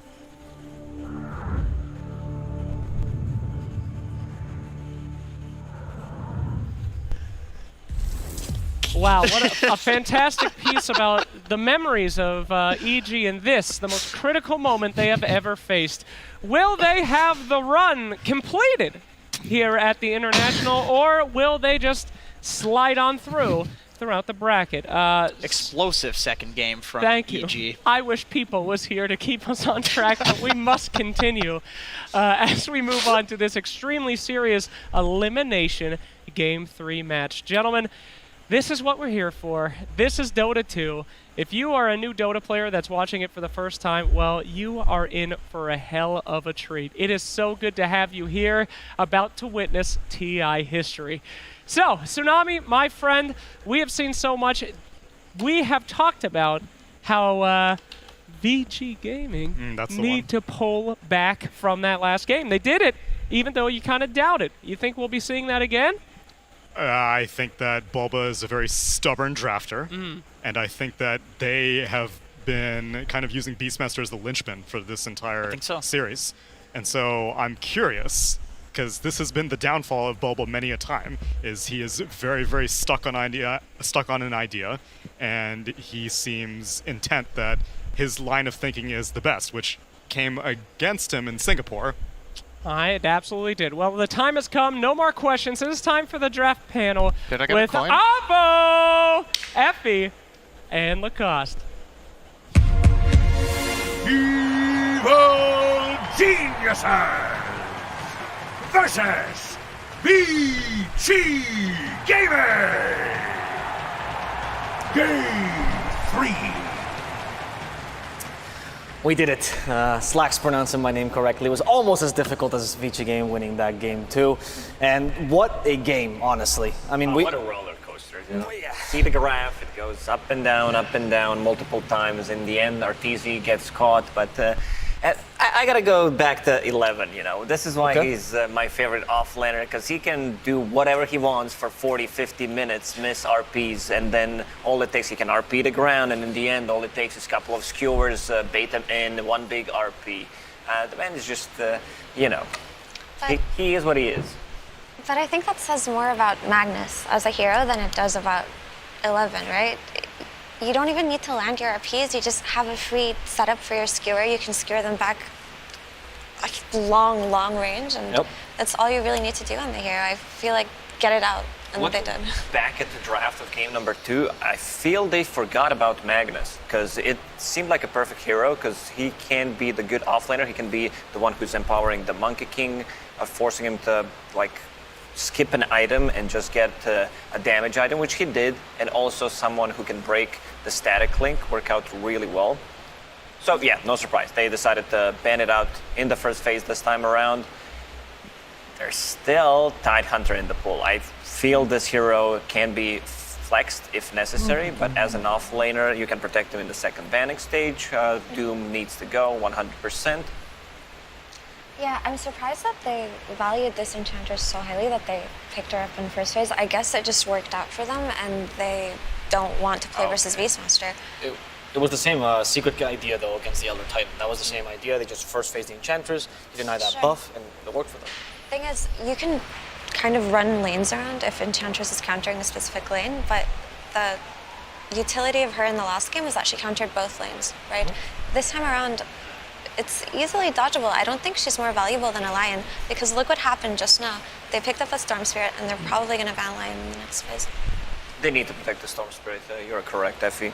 Because throughout the first and second season, throughout the majors, PYW Shadow Shaman, like, you know that his positioning is always going to be good. Anything with a Hex, as he's shown in the previous game on Lion, his Alchemization as well, going for an earlier Eon Disc to be able to protect himself. This time around, EG getting the hands on the Storm Spirit, finally, I would say. I felt the first game they wanted to get the Storm Spirit, but VG Gaming, since they had the first pick in the second phase, they decided to snatch it. Absolutely, and it just didn't perform up to expectations. But they've already begun protecting the Storm with the puck ban for obvious reasons, right? Coil leashes Storm, and he can't ulti. So now we're expecting a potential Lion ban from EG to protect the Storm Spirit. If that's the case, is Shadow Shaman still pickable? Yeah, I believe he is, because you need some kind of control. The way Virtus Pro defends their Storm Spirit is Puck, Kalina, and Queen of Pain, sometimes a Dragonite, if necessary, depending what was banned in the first phase and what the enemy bans out. But also, if it is just a support Monkey King, then they're not going to go for the Lion, and the Storm's going to have the time of his life playing versus these two heroes as supports. Right. So to a degree, this Storm also forces the Monkey King to go at least another position. Perhaps, but it depends on how Vici want to play it, because it's not the end-all and be-all if the two supports don't have significantly good catch. It's just that it just feels too good of a Storm game right now just from these first two.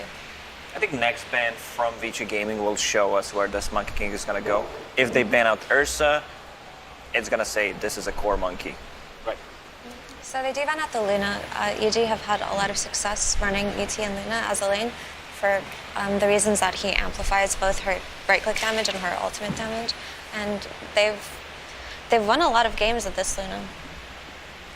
So they get rid of Old 11 Doom, which is a good hero against Storm, but not what we were talking about, protecting the Storm. I think it's necessary to ban 11's hero pool because that's what's been making it difficult for Vici to play to their strengths, I would say. And the Magnus being left in the pool last game was a bit of an oversight, and you'll find that even we forgot to talk about it. Yeah. Sometimes you get so caught up in so many draft ideas that certain heroes slip your mind, and I think that's what happened. I was talking to Brian BSJ, and he said, you ban out Magnus 20 times in a row, you feel like he's banned out. Maybe you just forgot. You always feel like the hero's banned out, he's super strong, and suddenly he gets countered in the lane. Like you pick a perfect counter for your last pick. So Vici do need to address the Storm issue. I really don't see this being good for their supports if they do choose Storm, MK, and I wonder if they're probably just going to go for another Spirit hero mid here and try to pair it up with something like a Tidehunter in the offlane if it's left in the pool. So like an Ember, for example, and then he gets countered, or he counters the Storm in the game with a Searing Chains combo, right? And that sets up for other stuns? Yes, and we see they ban it out. Oh, well, they decided to ban it out. That Tidehunter that we mentioned at the start now it gets more value now that the Doom is the ban coming out from EG. I do think this is a good Tidehunter game. I hope it does not. So this is also a Spirit hero, right? It can function similarly to Ember. It's just that Ether Remnant isn't as great of a tool for catching the Storm Spirit, but if they pair it up with something else, that will be good enough. Because Void Spirit is actually burstier than Ember Spirit in the first 20 minutes of the game. So I can see the reasoning here. Also, maybe Vici aren't too comfortable running the Ember right now. But there's so many mind games happening when you have two spirits play against each other, especially in this matchup. If Storm Spirit is going to go for Orchid, then your natural build on Void Spirit is Yule Scepter, which means it's also a setup for the Remnant. And if he goes for Kaya Sanj, then you can also go for different items. You can go for Aghanim Scepter first, the AoE. So there's so much, like you see just one component of Orchid, and then you know what your item is going to be. That's a very good point. Let's see what comes out here. It's the Skywrath Mage again. The combination with ET once again for burst magical damage goes well with the Storm Spirit. You said last draft that you like this more than Mirana. I liked it more in the context of the last draft, right? But the Skywrath Mage here seems a little bit lost. I guess Vortex is good enough to cast Mystic Flare, but it's not as safe as a long-range Slight Chains into Mystic Flare, which is what gave it the extra value, I would say. You also don't have a real hero that deals with the Enchantress. She can be really annoying, staying a very long time in the team fights.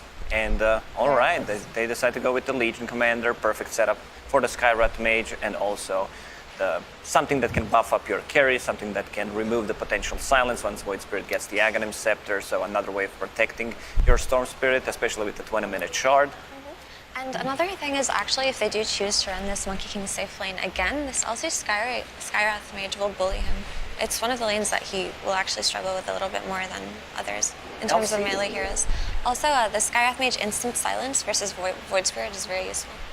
Legion Commander is also a great block pick against the Tidehunter, who's still in the pool, something that he can't crack and off, especially when paired up with the Skywrath Mage. You will always have enough burst damage to bring him down. Even if he decides to go for a Hood, there's ET to amplify the damage with his aura.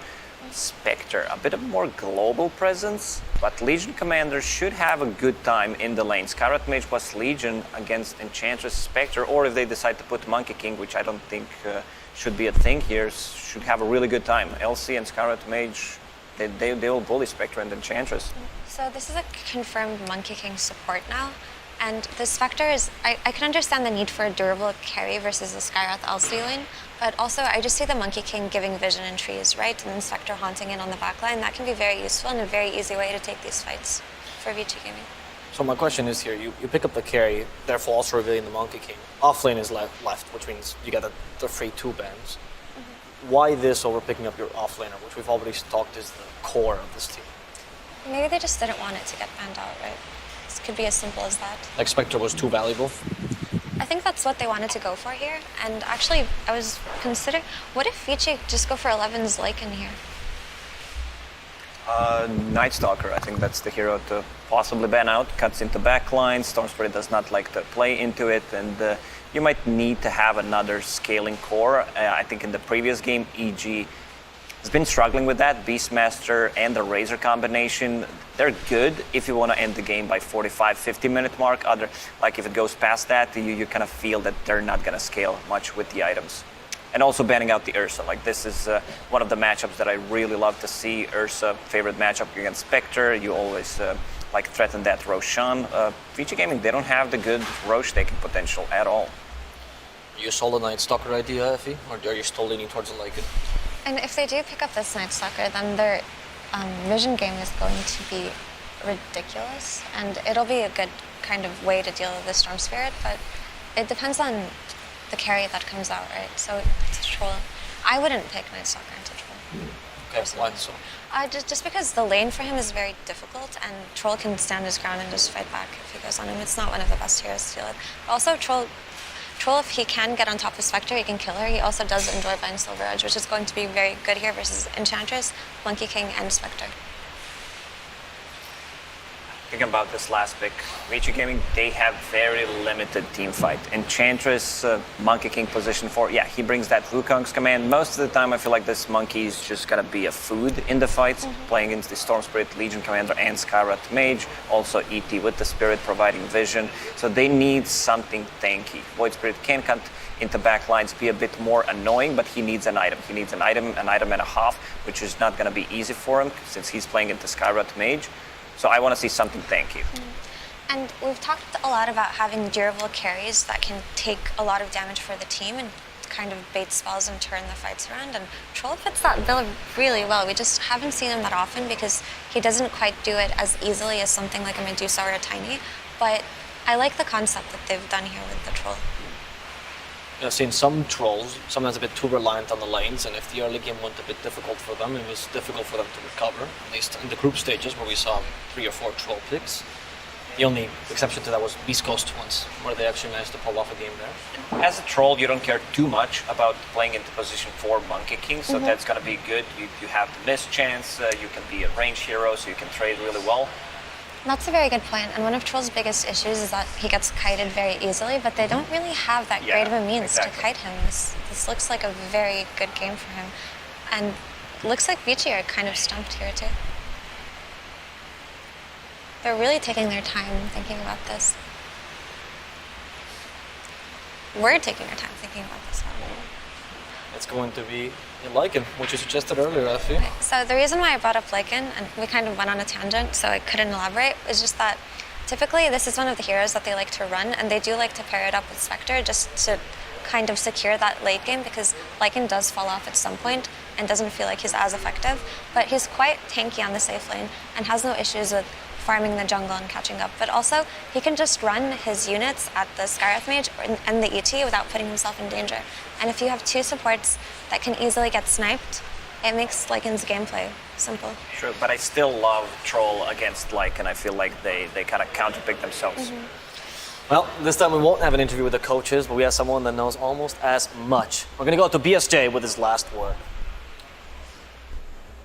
Thank you, Avo. This game is all about the stages of the game, and it's going to be EG that's most likely dictating the pace. And as Lacoste mentioned, Vici Gaming is severely lacking on the team fight. So what that means for EG is even though they have a lot of single target pickoff, they're going to be looking to run around the map as 4, as a good offense is the best defense to guard Arteezy on his Troll Warlord as he's going to ramp up. He's going to want to be their building sieger later, but without that Aegis, he's not going to feel comfortable to do so, with the Ags on the Spectre going to be coming out on top of the burst damage from the Void Spirit and the Monkey King. So let's look for them to go for that early Aegis on EG, gather around their Troll, and make it difficult for Vici to be team fighting into them.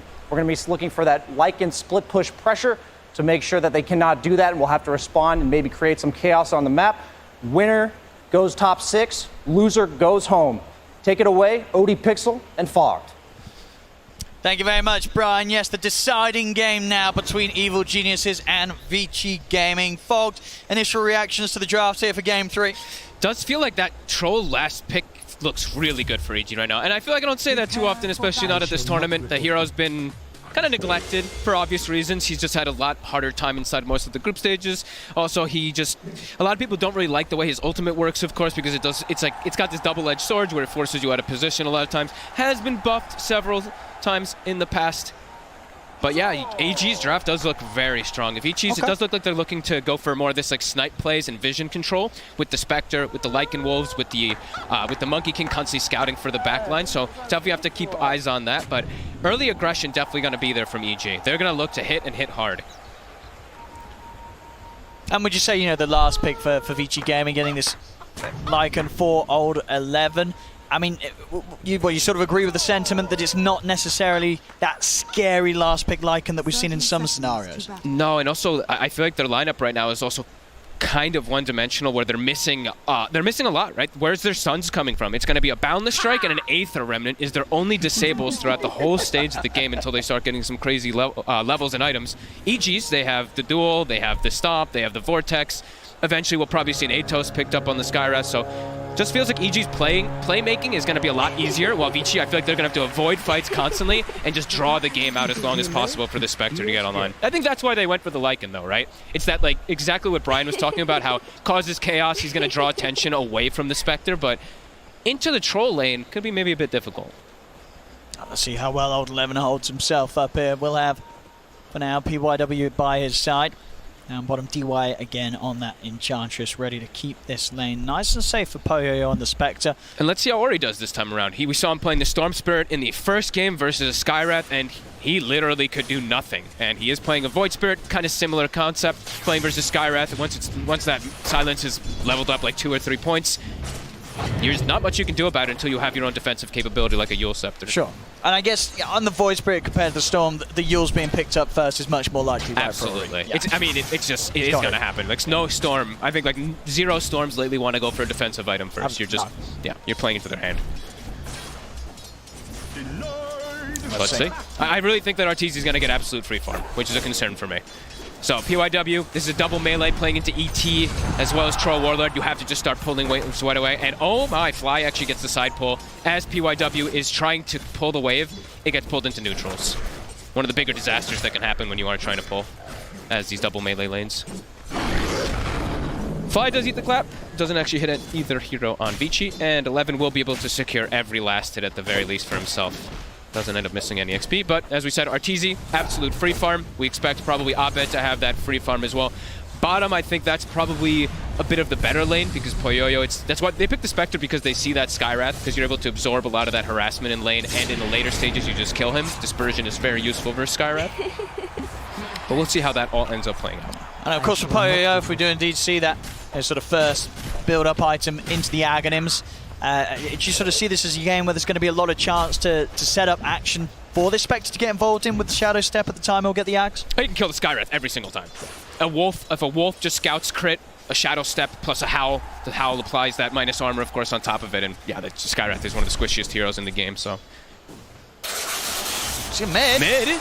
Ori. He is just... All right, first blood just like that for Abed. He just walked up. You can't make those mistakes. No, that hurts. You know, one game away from elimination. Mistakes like that could come back to haunt you. It's on the water runes, Owen, as well. So Abed fills his bottle top, pushes in the mid wave. So Ori misses out on almost a full melee wave. He's going to get the water rune bottom as well. A huge mistake from Ori, and this is the second time now. We saw it yesterday versus VP. He was tripped up by the Storm Spirit as well. 7-1 last hits, 15-4 on Storm. Quite the difference there. Missing more last hits than the viewers are. If we could get that CS up on the side. Beautiful. Thank you. So you're seeing Arteezy, like we said, it's gonna be a free farm lane, and Vici also just has to be careful for the positioning, because once level 2 comes out on Elder Titan, that's when they can actually start look to be setting up kills onto either Old 11 or PYW, and they're not gonna be able to slow Arteezy down up here unless a rotation does end up happening.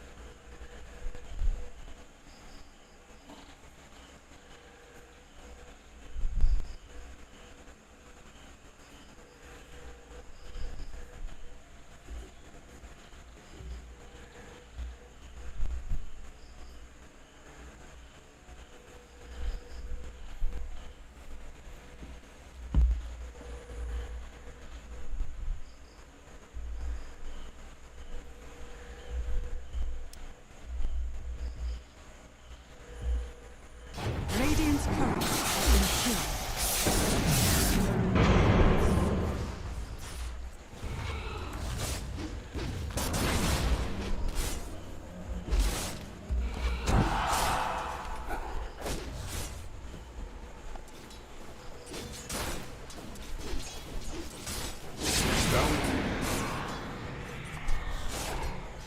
Wait up.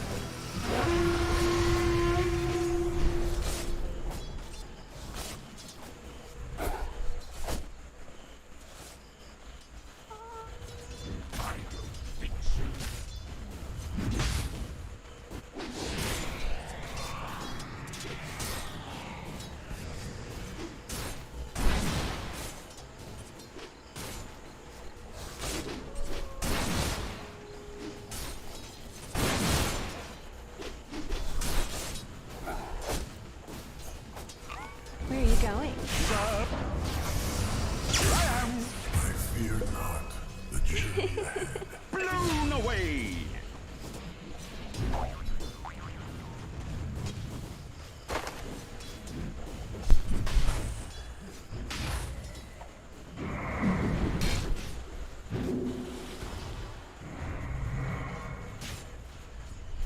Dire's top tower is under attack.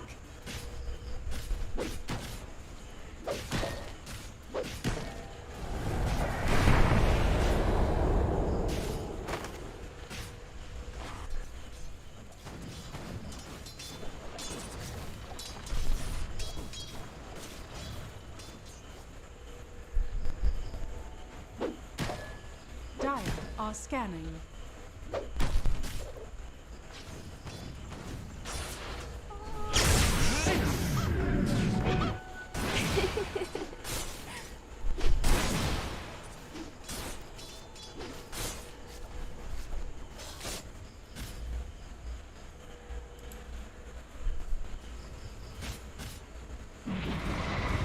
Radiant's middle tower is under attack.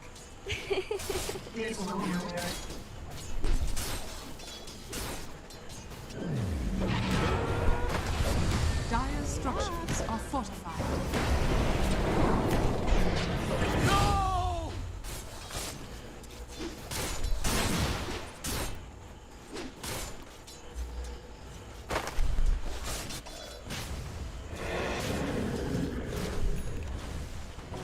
Stupendous! Touché!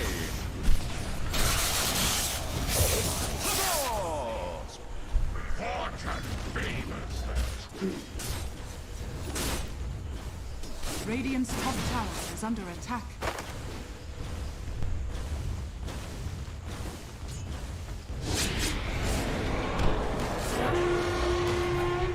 Don't run off. How did you?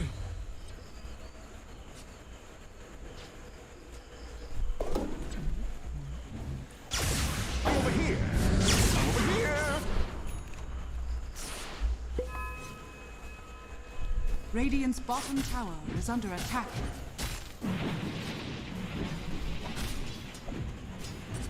A penny denied is a penny earned.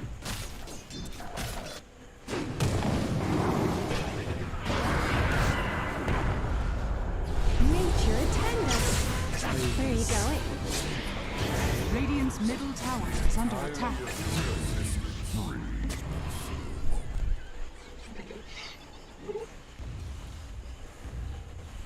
Radiant's bottom tower is under attack.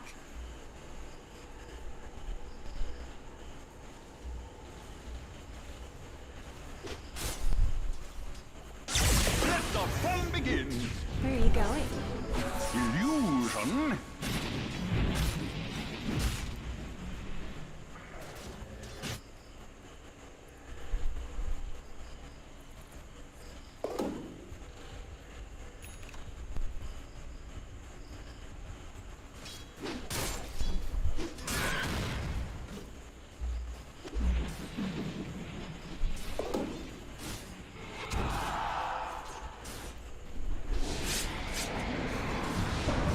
Dire's top tower is under attack.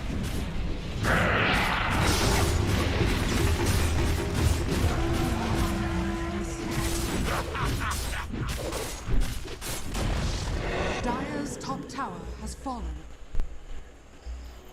Bounty.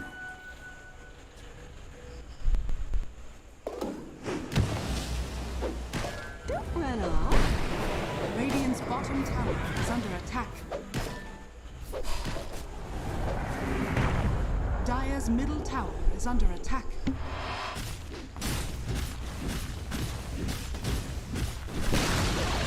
Radiant's bottom tower has fallen.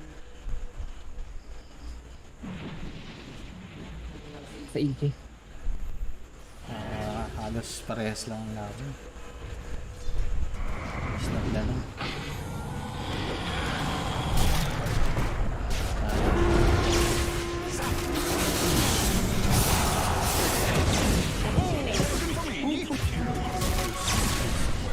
You blew it.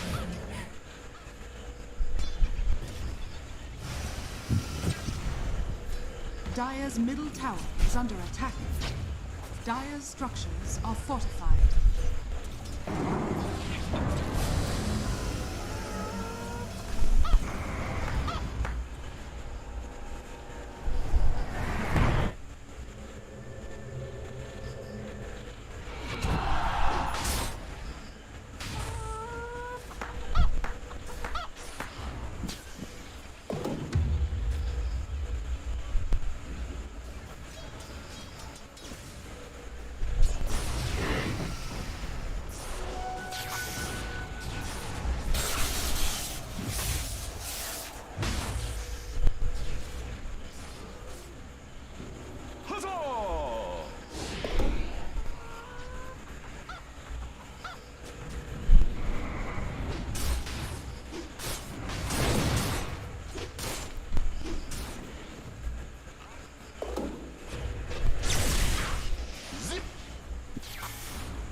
Radiant's middle tower is under attack.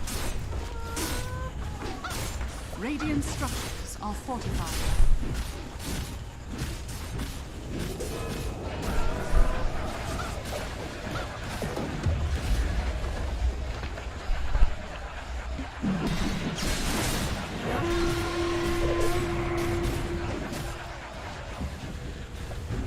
Radiant's middle tower is under attack.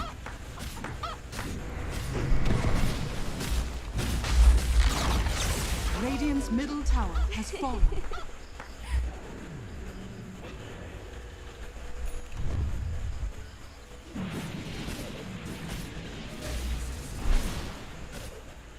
A bauble from the void. Huzzah!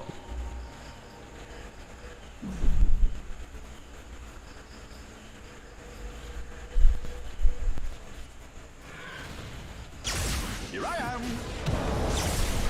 What's up? You had your warning.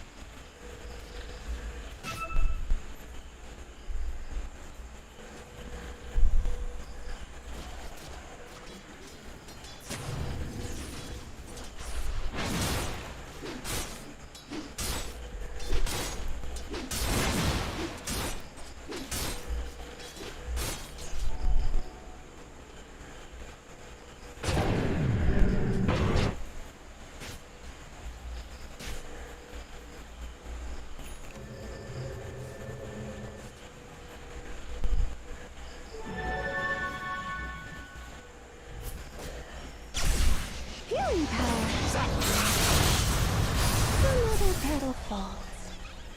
Think of it as a new beginning.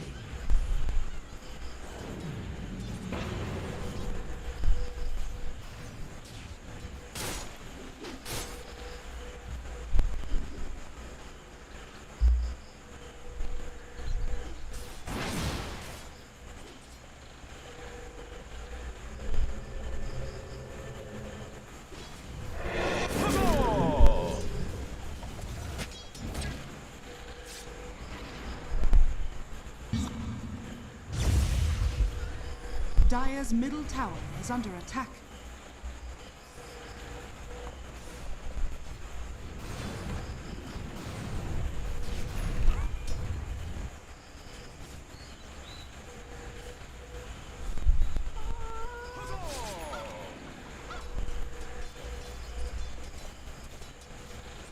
Over here now.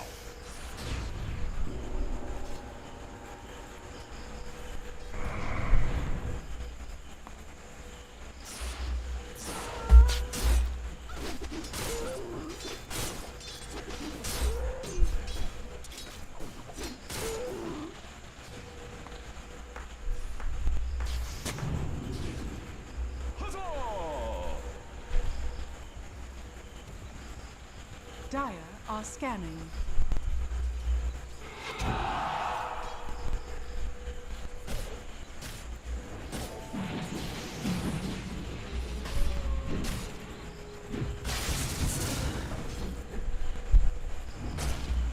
Illusion.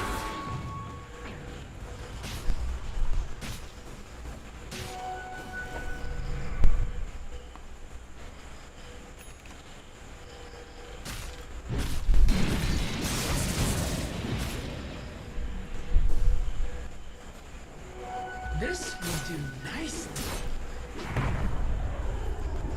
Huzzah!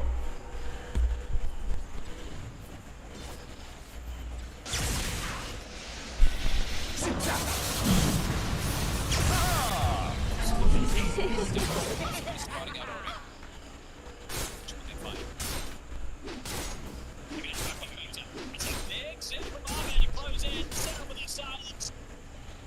Dire's middle tower is under attack. Dire's structures are fortified.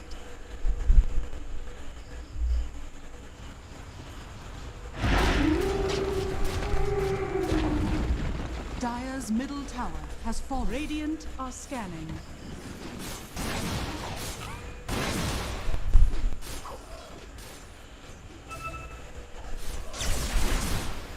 Over here. Huzzah!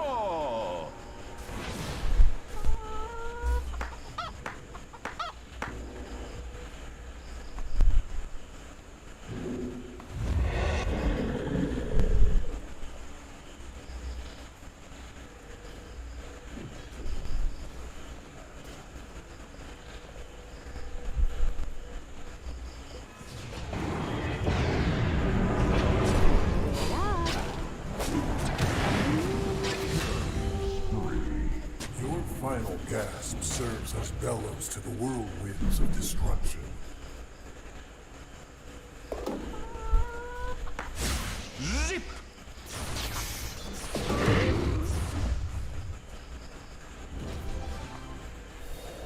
Over here now.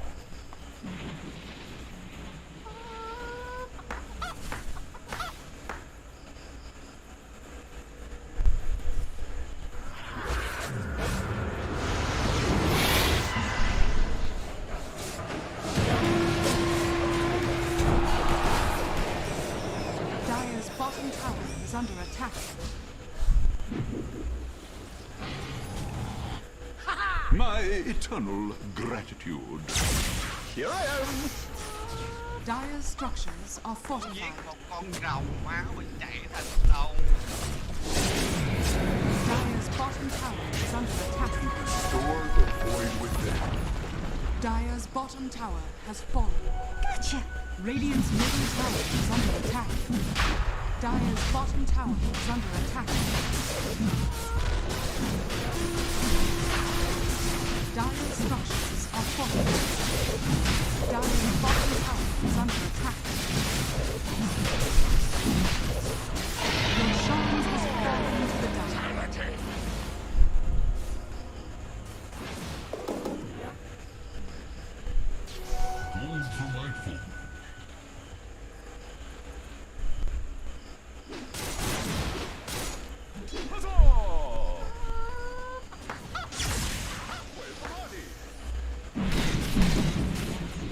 Dire's bottom tower is under attack.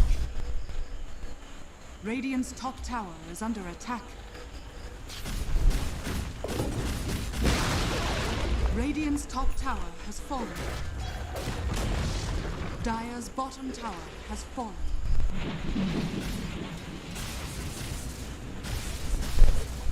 Radiant's top tower is under attack. Radiant structures are fortified.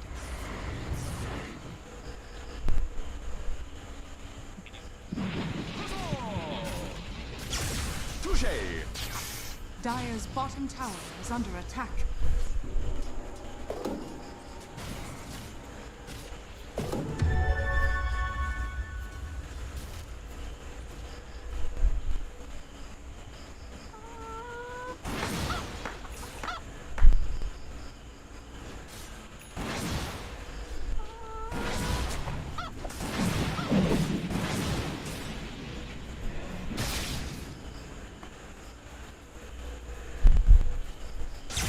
Pop.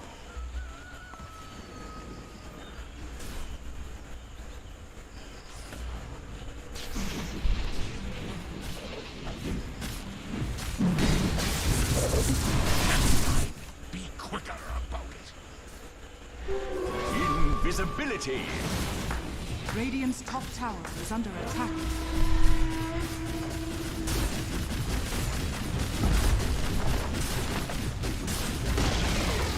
Radiant's top tower has fallen.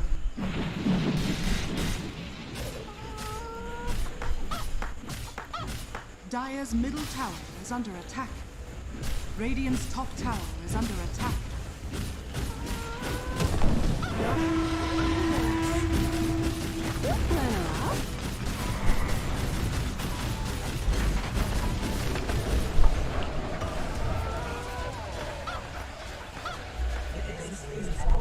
This will do nicely.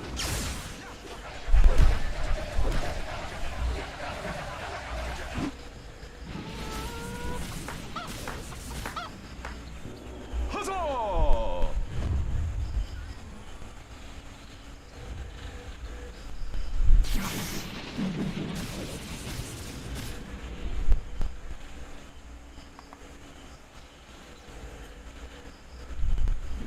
Radiant's top tower is under attack.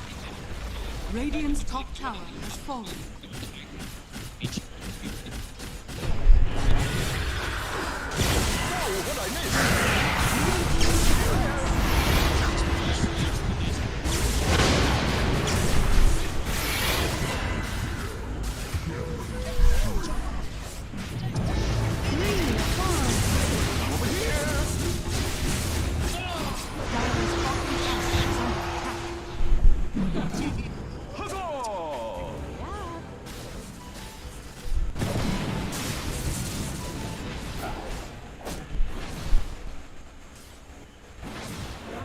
I'm getting a second week. Where's the party?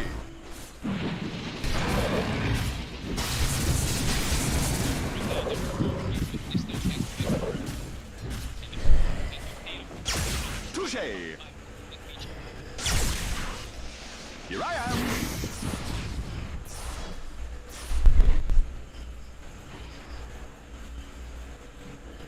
Kanti ko.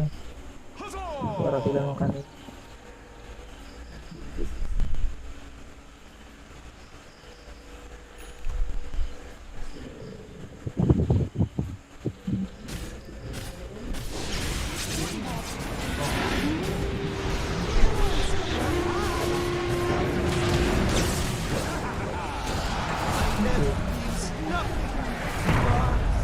Kabuhay ko lang.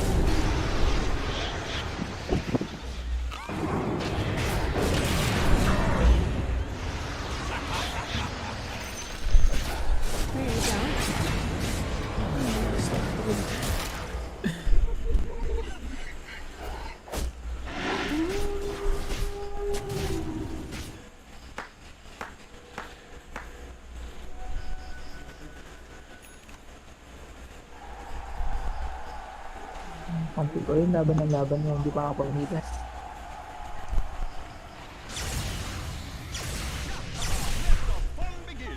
Sino na yan, Jo?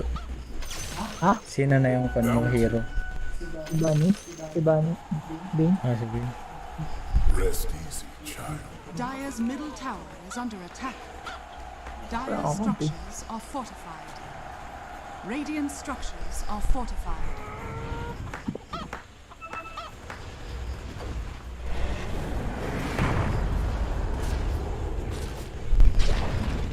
Dire's middle tower has fallen.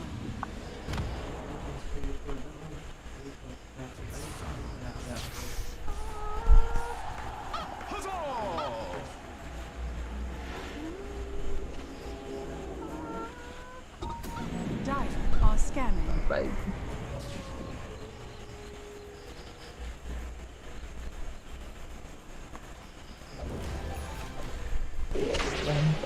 Ay, 45. Oh. 30.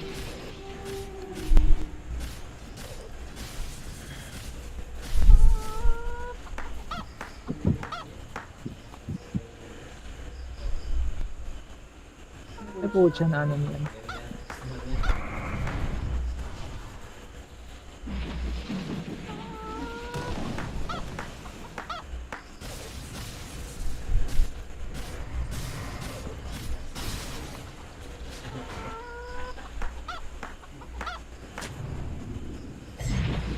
Over here now. Huzzah!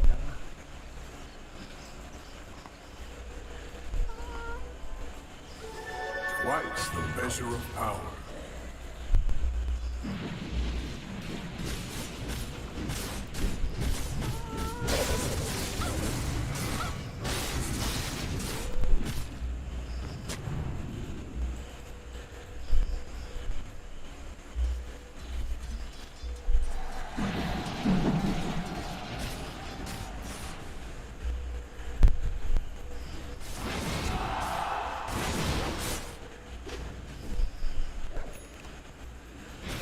Radiant's top barracks are under attack. Right, so with us.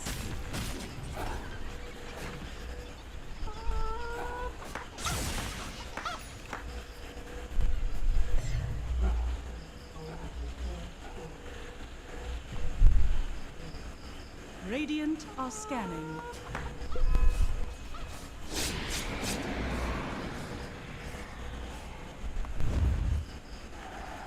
Dire's bottom tower is under attack.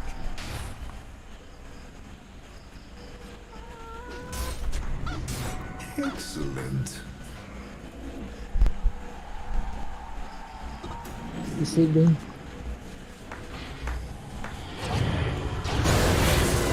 Nangyari kay Artis.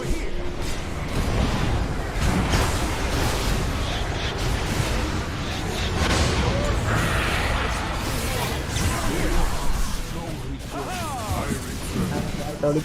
Ha? Comeback na ng DG. Natatanong na, malas yung pro, kaya na-expire yung ages sa ages. Nasa flash. Panalo na yung nagpabalik-balik sa kanya. Dire's middle tower is under attack.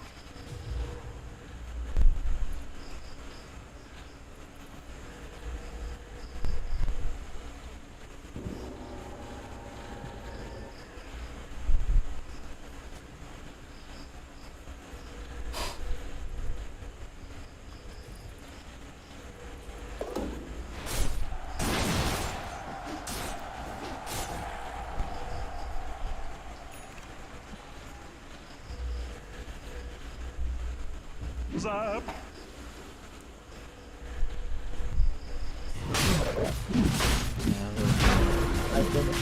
Paano na?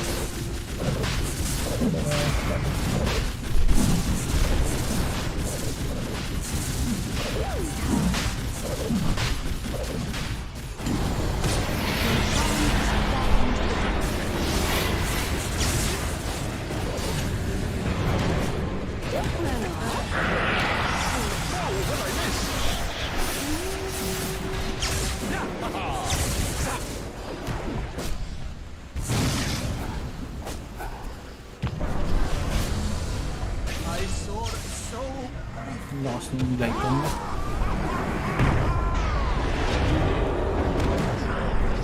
Yari dito.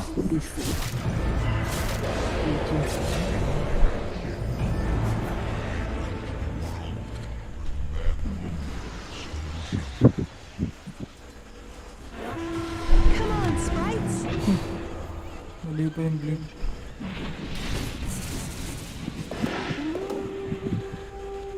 Na 5P lang ng 5P yung ano? Yung flash lang.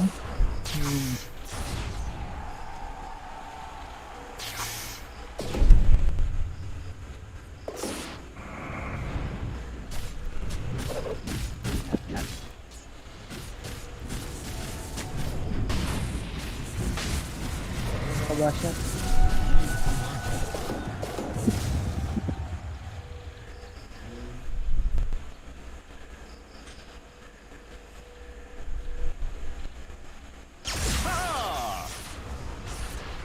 Where's the party?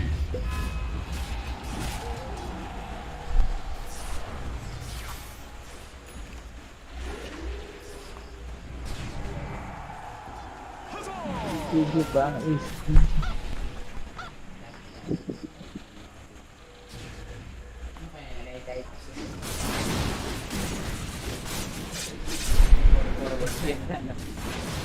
Hindi sa lang ano yung bagong.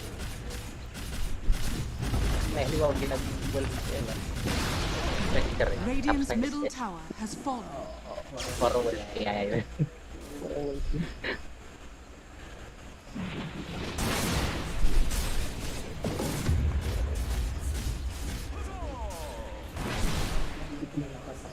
Parang ano na rin, kaya natin na rin dito.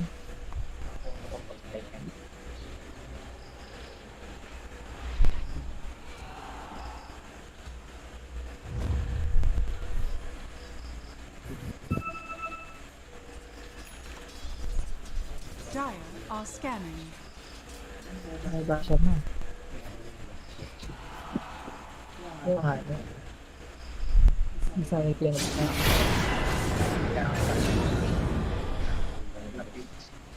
Patay.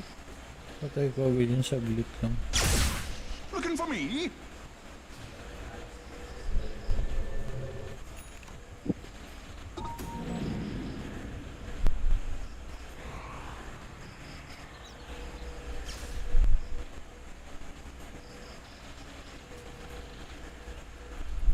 Shadow Blade si Troll. Kaya pala makuna, so wala pa siya.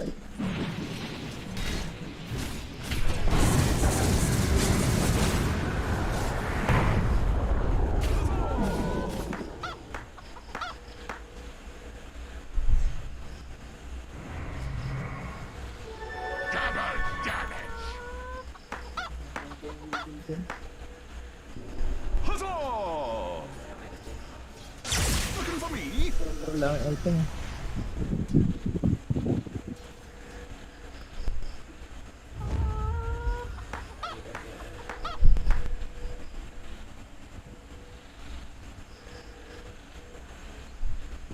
Huzzah!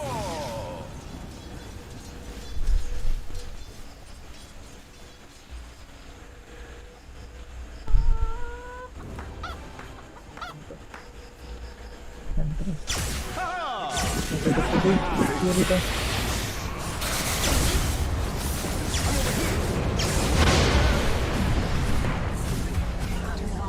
Ha? Pitas yung start ko. Patay scepter eh.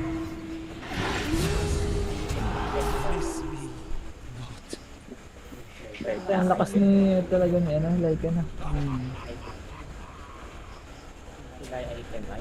Arguments. Nangangangat.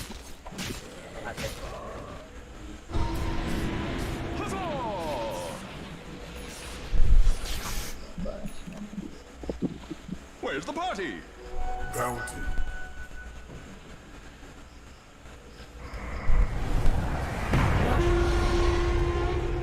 Bring pop!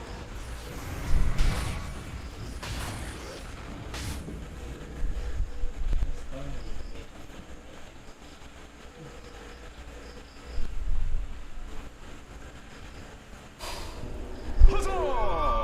Nakalibitan niya si ano, kaya napatay si Spectre. Si Troll.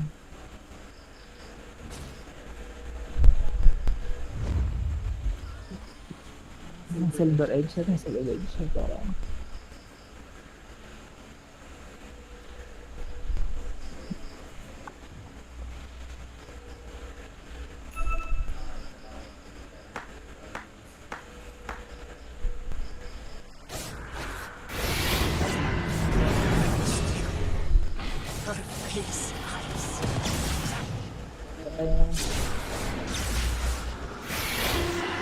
Ito yung Spectre.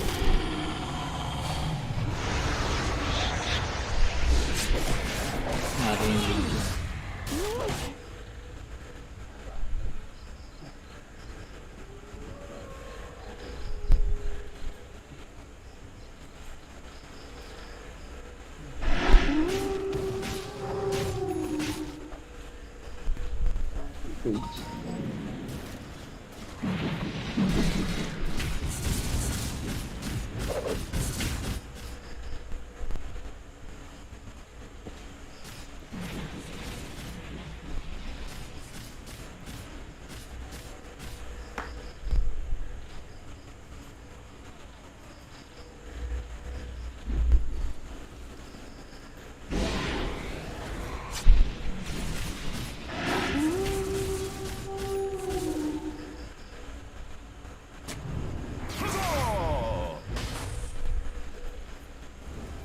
Dire's top tower is under attack.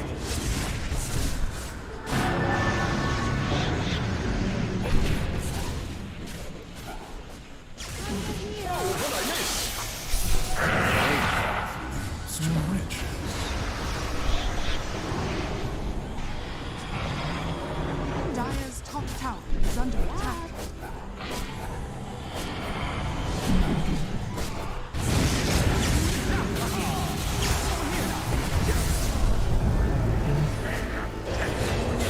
patay agad si ano.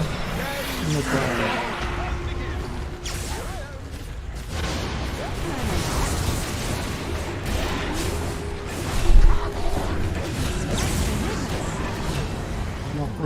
Wipe. Did you think I was one of your creations? Radiant's bottom tower is under Wala attack. palang buyback sa troll. Wala, JJ. Pati na ito. Radiant structures are fortified. Radiant's bottom tower is under attack. Dire's middle tower has fallen. Dire's middle barracks are under attack. Dire's structures are fortified.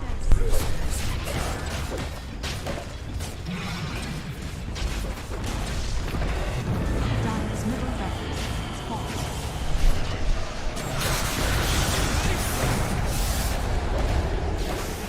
Over here now. The eye of the storm.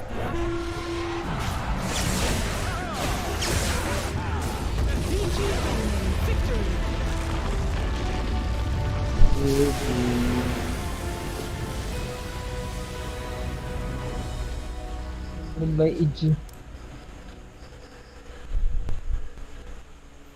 Lamang na nung simula. Minalas yun na yun, na-expire yung ages eh. Nasa clash yung biglang nawala. Namatay tuloy. Ang lang kwenta.